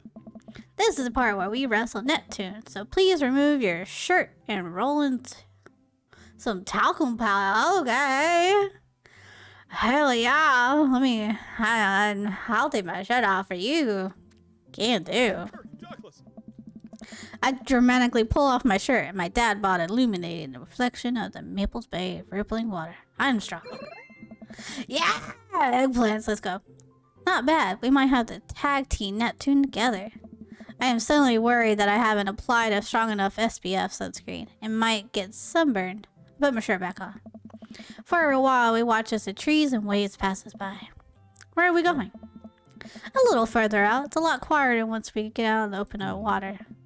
Plus, we can see whales. Whales are cool. I don't trust whales. Nothing should be that big. Noted. Joseph maneuvers the boat past some buoys. He sighs. Wish I could get out more often, but family, wife, saving souls. Yeah. So many souls, I could barely hold them all. I watched Joseph work the boat. Despite his age, he doesn't look like he's slowed down at all. And from here, I could see how toned his muscles are. Impure thoughts. Impure. Bad. Bad, Chio. Joseph and I boat in silence as the bay gets smaller and smaller behind us. I decided to take a peek over the edge of the ship. The wake this thing kicks off is intense. I wonder if Joseph would ever let me water ski off his yacht. Hey, dolphins! Joseph, there's dolphins.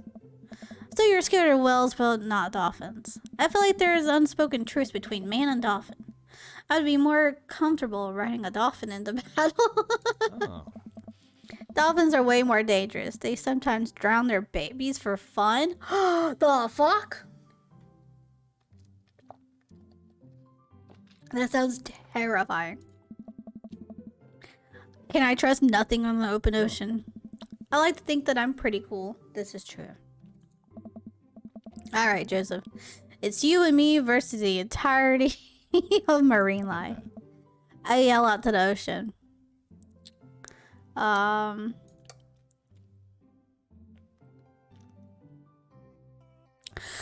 life goal is to punch as many fish as I can before I die. Okay.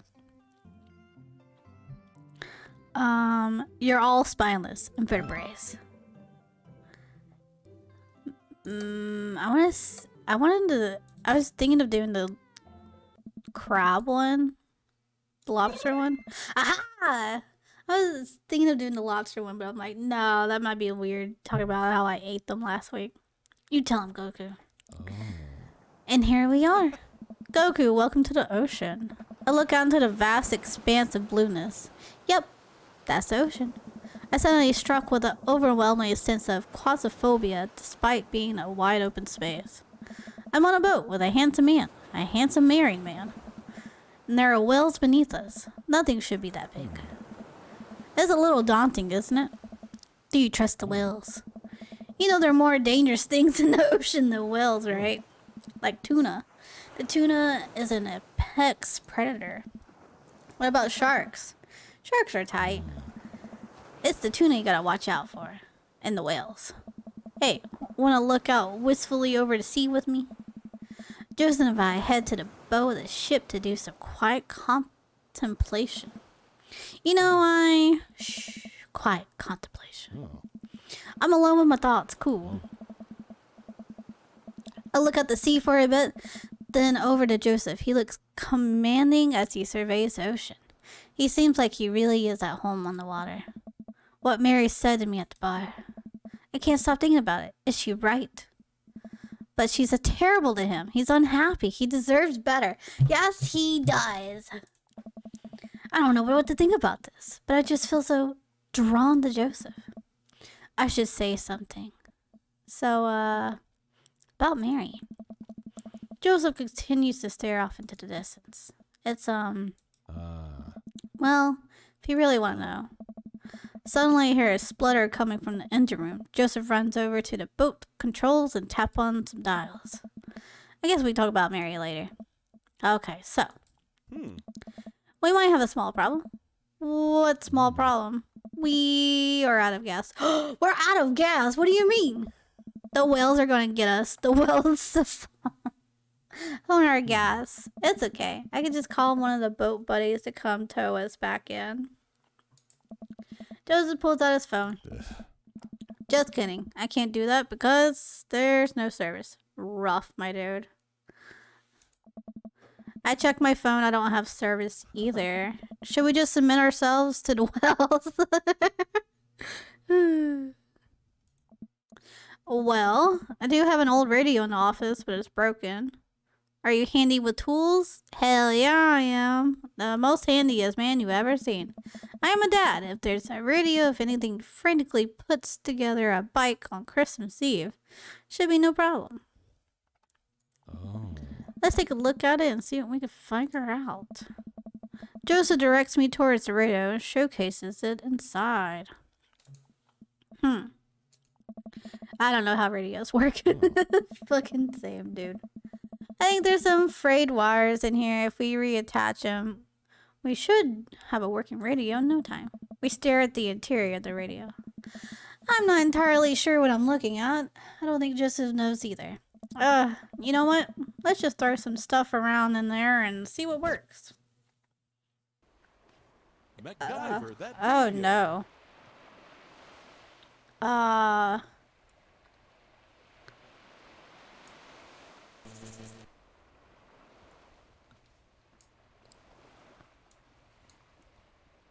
didn't mean to put the pencil in there.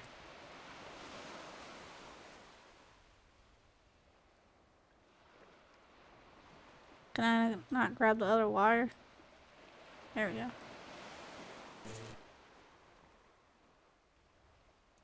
Why is there just a condom?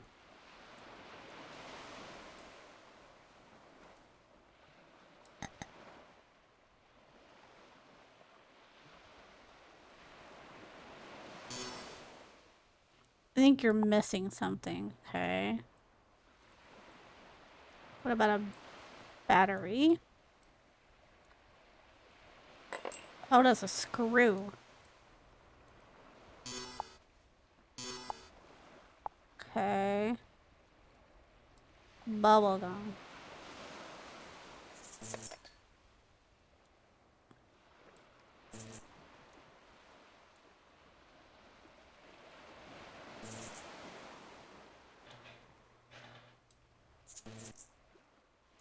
I can't grab the bubble gum now.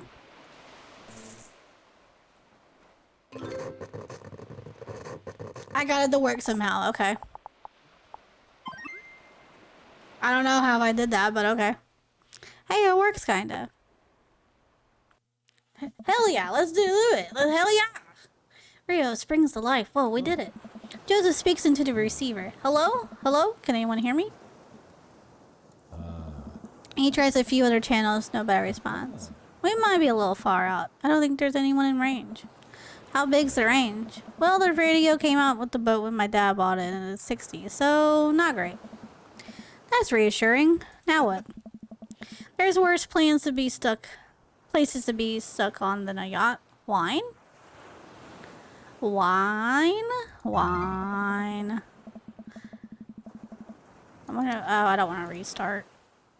I was like, what would happen if I did the wine with the exclamation marks? That's fine. Keep a couple emergency bottles below deck. Want to go grab some while I fiddle with the radio somewhere? Let's see. Wine. It's gotta be here somewhere.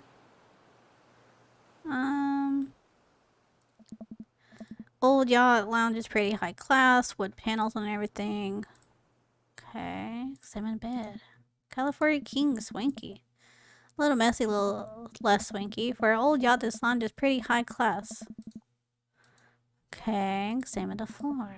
Some clothes on the floor. Examine the side table. Hey, wine glasses. Must be hot on the trail, but no wine. I grab 2 glasses and get back to searching.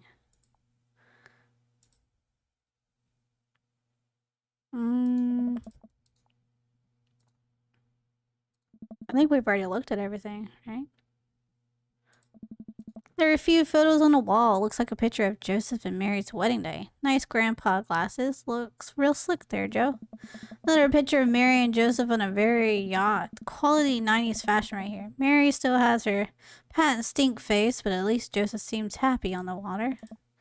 Hey, it's all dads. Looks like it's from a couple years ago. Gang's all here. Brian, Matt, Hugo, Craig, Damien, and Robert. Wow, Robert's actually smiling and wearing a sweater. I know that sweater. And there's only one guy on the end that I don't recognize. Hugo's ex, maybe?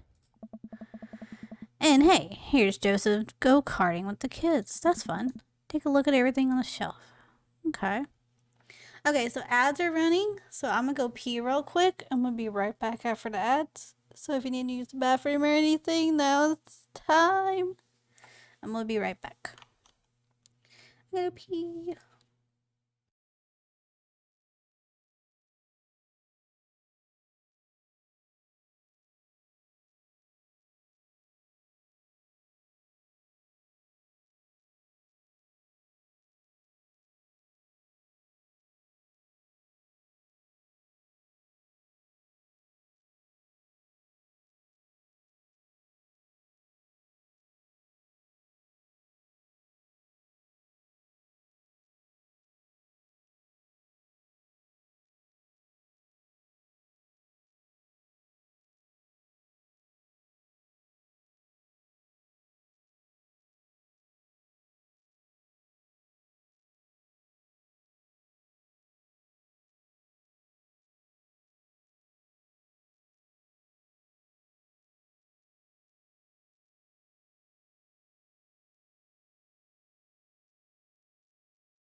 Alright, I should be done momentarily.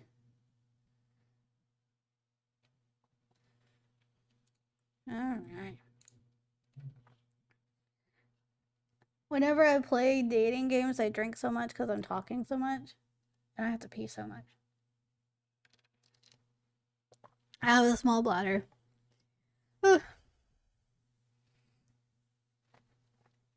Alright. Says it should be done.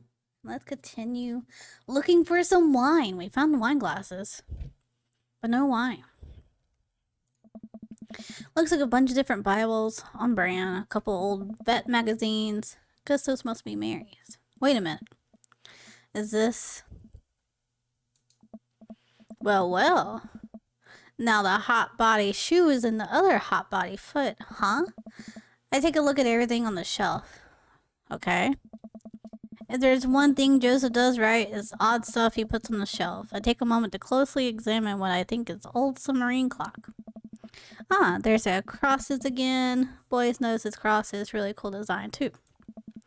I take a look at everything on the shelf. A sturdy cabinet, a little dusty, but there's some treasures in here.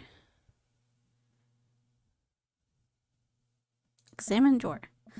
Hey, we found the wine. A wonderful drawer full of wine. It's a yacht club miracle. Twilight Rogue, huh? Come to daddy. Finally, time to get back to Joseph.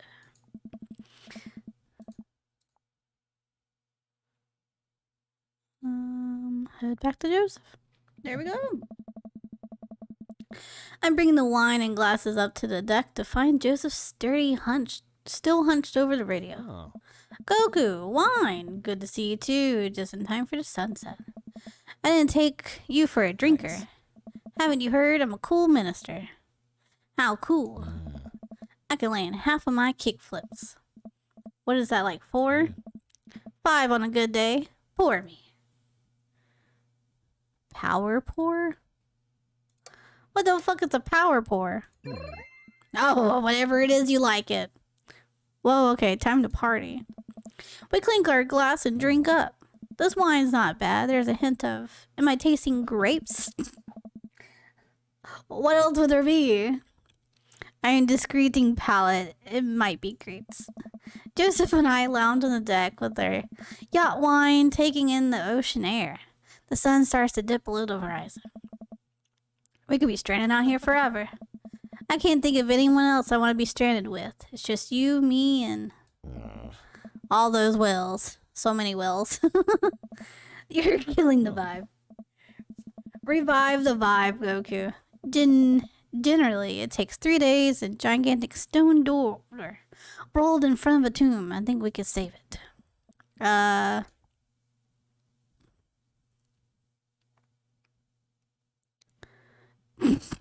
I bet we'll have a well of a time. Mallet, check your pants, dude. You've been shitting the form. Shitting the storm. Better check your pants. What is it like owning out this view, though? Do you like mysteries? Hot-bodied? Let's do this view, though. I mean, there's something a lot prettier right in front of me. Is it me?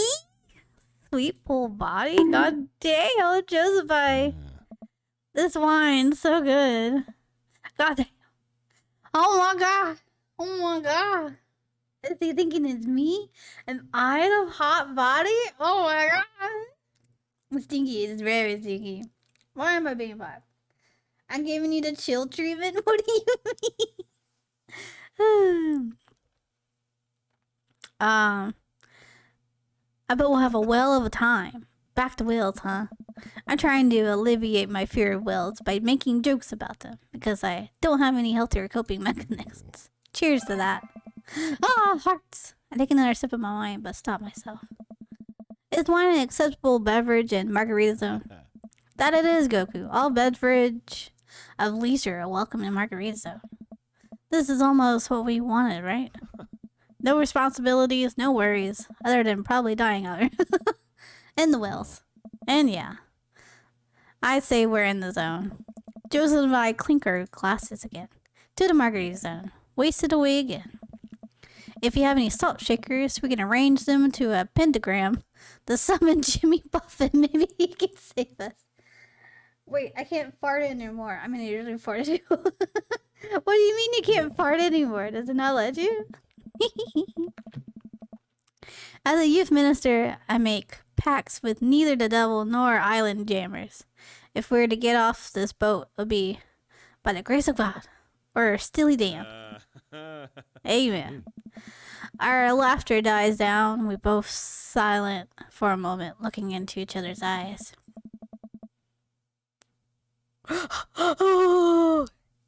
Joseph leans in closer. I feel myself doing the same. This is a bad idea. This is a great idea. What do you mean?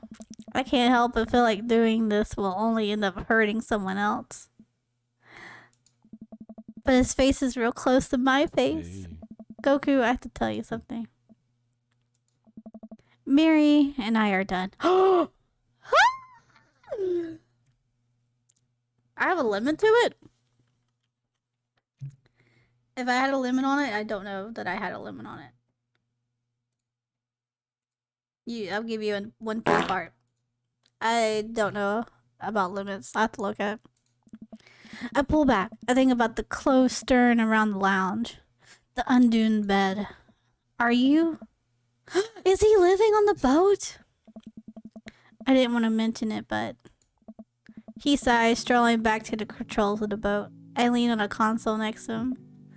We had a very long talk and it's unsalvageable. I'm staying here until everything's sorted out. Oh, I'm so sorry. If there's anything I could do. Oh. I'm fine. I'm fine, actually. It was a long time coming. For the first time in a long time, I'm seeing a path to happiness. And now I can focus on myself and stop trying to deny the things that make me happy. Oh, Joseph, bro. I can make you happy. Hey. I need someone who will be there. Someone kind and honest. And you deserve that, Joseph. You really do. Anyway, I've been having this crazy feeling that there's someone who I could get in the habit of having around. Someone very close to you here. Is it Wills? Yes, it's Wills. I mean you. Oh, Joseph. Oh. Oh. I was trying to be subtle. I think I'm picking up what Joseph's putting down. I lean forward, closing the gap between us when Joseph grabs the receiver. Come in, is anyone there? Joseph, let me kiss you, baby doll. No, over. We're standing over on the open waters. We've been out here for hours. Please send help over. But wait, are you guys gonna kiss? Exactly, are we gonna kiss? I mean, what are your coordinates? Over? Oh. Goku, have you been leaning on the talk button this whole time? I know. I look down. Oh, I definitely have been leaning on the talk button. Betrayed by my own butt yet again. I didn't lean on it. You leaned on it. Neither of you were leaning on the talk button. We didn't hear anything, over. Oh. Hey, were you listening to us? Sir, we here at the Coastal Guard are professionals. We're not doing that. But as professionals, it seems like you deserve happiness. And we think it's closer than you think. Over. How soon could you guys be here to give us a tow, over? Well, pick you up in the morning. Sounds like you two have some stuff to hash out. Over and out. Yeah! Wait. Silence. Nobody returns our radio calls. I think they left. We stare at each other for a second. Well? Joseph carelessly places the receiver on the table, making sure that the button isn't pressed in. Well, okay. Yeah. Joseph grabs me by me. Joseph grabs me by my shirt and pulls me in to a kiss. His lips are soft and sweet from the wine, and his skin is warm from the sun. I reach for his belt and pull him in even colder. Running my free hand under his shirt and up his side. He pushes me against the boat console, kissing down my neck. Oh my god! Come on! His hands drift to my thigh to urgently pick me up. Oh my god! Wow. Joseph carries me below the deck. I'd be lying if I said I haven't fantasized about this, but I didn't think he'd be so aggressive. I've wanted this for so long. Oh my god! He throws me under the bed. Oh my god. Lots of time to kill, Goku. We better get started. Oh my god, Joseph's a freak. Oh my god, throwing me around, saying we got all night. Oh my god. We fucked all night, didn't we? Oh man. I might have overdone it on the wine last night. Just a few more minutes of sleep will do just fine. Wait. I opened my eyes to find Joseph's face a few inches from mine. An arm slung around my waist. He sleeps peacefully, his hair mussed and his lips still a little red. I think this is what I was talking about when we were discussing Margarita Zone.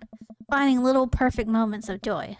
Like the way the light falls across Joseph's face, or how he's still holding me tight, even in his sleep. Oh, I'm very tempted to curl up closer to him and keep sleeping, but I know the Coast Guard will probably be here soon, and I like to be wearing clothes when that happens. I nudged Joseph. It takes a couple of shakes before he blearily opens his eyes. When he notices me hovering over him, he breaks into a huge grin. We should get dressed. Joseph pulls me in for a kiss. Do we have to? Another kiss? Oh, Ma. Stop trying to tip me. Fine, fine. Oh my god. Coast Guard eventually shows up and tows us back to the bay. They thankfully keep their comments to themselves. Joseph stepped off of the yacht and walks me to my car. I had a great time. Me too. No thanks to the whales. Shh, shh. You're on land now. They can't hurt you here. Take care, Joseph. You too.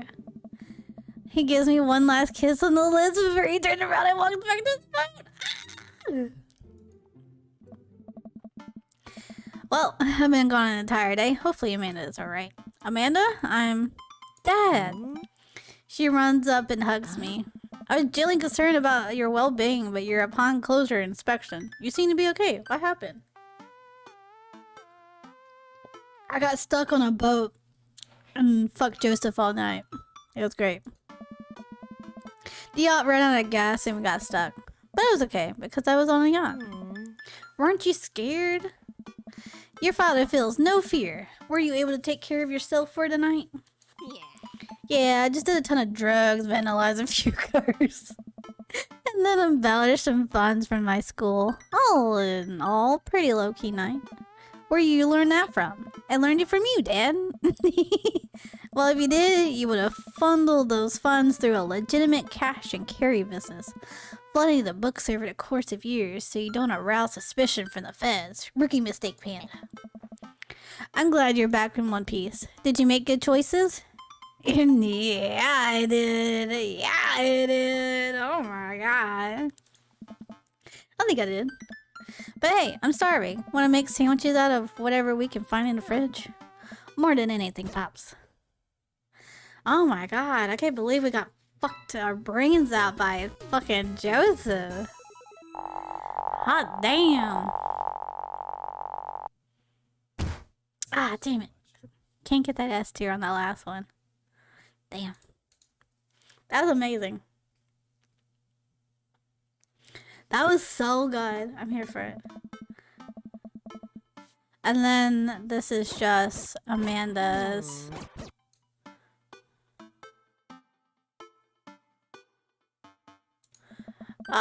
This is her graduation party that we did. And we gave her a box of DVD stuff.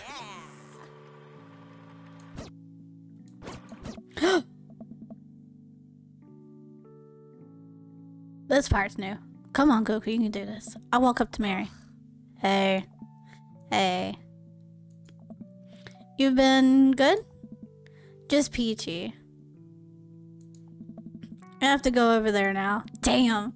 She does not like me one bit, but I also stole her man. So. They went about as well as I could have expected it to. Brian! My beloved! Hello! I'm sorry I'm not dating you right now. Brian, you made it. I don't pass up good Mac. What do you think of the party? It's not bad. Just not bad? Yeah, it's not bad. Don't let him bait you. Don't let him bait you. Thank you for the lovely compliment. Daisy trots up. Hi, Amanda's dad. Hey, Brian's daughter. See how that feels? This is a really great party. Thank you so much for inviting us. You're really welcome, tiny child who knows how to pay a compliment. Brian and I lock eyes. This isn't over. Alright. So the rest is probably still the same. Yeah, it's kids. eating all the ice cream. Oh. Oh. Oh. Let's see. Okay, so now it's Joseph instead of Brian. The sun is setting and everyone seems to have eaten their fill. As the party starts to wind down, I take a seat next to Joseph. Joseph, it's so great to see you again. Great party. I should have you organize our next youth group mixer. My dance skills are ready whenever you need them. Hey, if you aren't busy this weekend, I was thinking we could maybe catch a movie or something. Yeah, that sounds like it would be fun. This feels weird. It doesn't feel like it did on the yacht. So, I guess things are still friendly with Mary? Yeah, I want to talk to you about that. Joseph sighs. We talked a long time, and there was some yelling and some crying, but ultimately, there was reconciliation. Are you kidding me? Are you fucking kidding me? He's gonna leave me high and dry? Bro, we fucked all night. The fuck? You're getting back with that bitch of a wife? Oh my god. I can't stand you. I can't believe you. We had a magical night together and you just toss me like I'm garbage? I'm sorry, Cuckoo, but I have to make this work with Mary. I know I shouldn't have. I didn't mean to hurt you, and I'm really sorry you got caught up in all this. I just felt so alone lately. I'm not even sure I'm doing the right thing here. You're not. You should be with me. You should be with me. You come to mean so much to me. I never forget all those beautiful moments we shared together. But I have to thank you in a way. The whole thing with you helped me realize that I'm still love my wife very much. Fuck Joseph! Fuck Joseph! He's such an asshole! I can't believe this! He's like, hey, I know we fucked all night and had a magical night, but this just made me realize I love my wife still. The fuck? I hate this dude. This battle is great. I'm so glad you love your wife. I'm so pissed. I know this probably isn't what you wanted to hear, and I'm sorry if you were hoping for something different, but this is where my life is, and I need to do right by my family. But hey, Joseph squeezes my hand. We'll always have Margarita Zone. Joseph stands up. Take care, Goku. You too, Joseph. Joseph walks off. Man, did I do something wrong? Was there another way this could have ended if I had done things differently? I woke up to a half-melted remnant of ice cream cake and shoved a forkful in my mouth. This ice cream cake is my new boyfriend. Aww, I feel so bad. Joseph is his absolute asshat. He is. I can't believe this. We had a magical night, and he's like, I haven't been happy with my wife in so long, and blah blah blah, and this and that. And he's like, I just love my wife. I have to do right by my family. Fuck your family. We can become your new family. I can help you raise your kids. You don't have to be unhappy with the bitch. The fuck? Amanda wanders over and sits down next to me. Killer Pollard pops. What can I say? I was inspired. So I also have something for you. This is same as last time.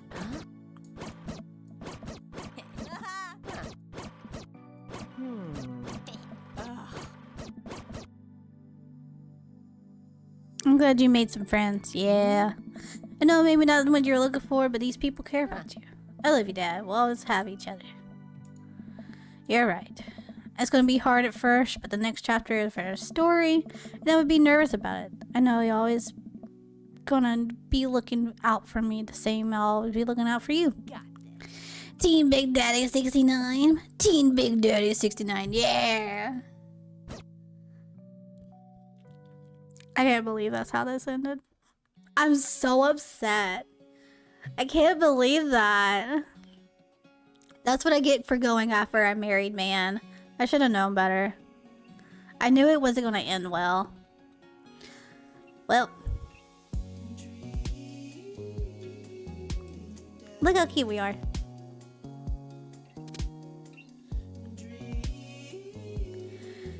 Well, fuck. Greetings from Margarita Zone. Wish you were here.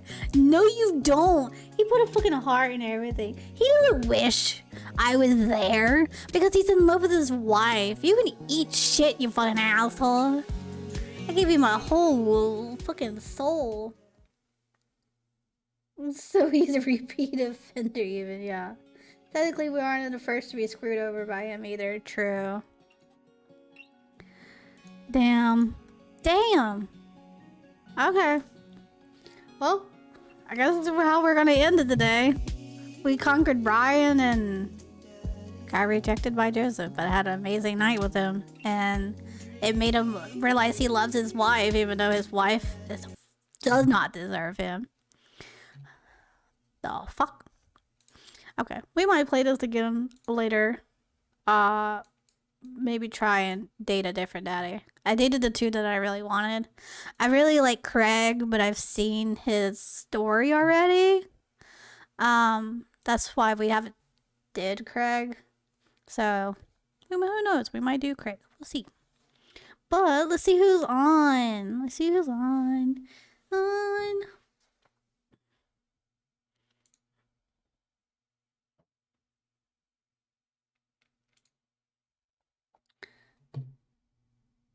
I want to see what Zim's doing. Zim is doing a just chatting stream, and I'm curious. 2 Pints is also doing. 2 Pints is doing art. Is playing Terraria. You should go for Robert if you want more lore on Joseph. I've kind of sorta know. I haven't watched. Like, I've watched people play it, and I've seen the run of Robert, and I've seen the run of Craig, but I don't really remember too much of Robert's story. Like, I know Craig's, they end like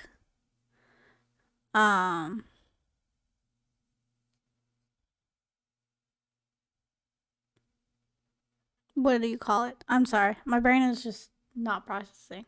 Craig's, they in like the like a waterfall or something, and they swimming and stuff like that. And Robert, he has a sad background or something. Don't really remember exactly what it is. You and those damn frogs. We might do Robert. I don't remember too much of him. But this was really fun. I'm glad we got to date some daddies as Goku, because what more do you need in your life? I think we're going to raid Zim today. He's editing a YouTube video, and that seems really kind of fun. It's just kind of cool vibing. Looking at dating sim games. We can maybe convince him to play Daddies, Dream Daddies, maybe. But we're gonna do a kitty raid. So if you were just following, we're gonna do the coolest cat with sunglasses. And if you are subscribed, we're gonna do our sick emotes for Christmas time. Because it's Christmas in this house. Christmas! Alright. But I love y'all. I will see y'all tomorrow. What are we doing tomorrow? We're playing something. Let's see. We're playing the Stanley Parable. It looked interesting. Do I remember the trailer? No. But it looks like not a horror game, but like interesting. I don't know. The Stanley Parable. You can look it up. And that's what we're playing tomorrow at 10 a.m. EST. Also, after tomorrow, next week's streams are gonna go back to my old schedule, and it's gonna be starting at 2 p.m. EST instead of at 10 a.m. EST. So just as a heads up for next week, they're gonna go back to normal times. But let's get this raid going. I hope y'all have a wonderful rest of your Sunday. Hopefully tomorrow your Monday will start great. I don't know how to say that, and I apologize. Zoth, is that how you say? Thank you so much for the follow. I really appreciate it. Thank you so much.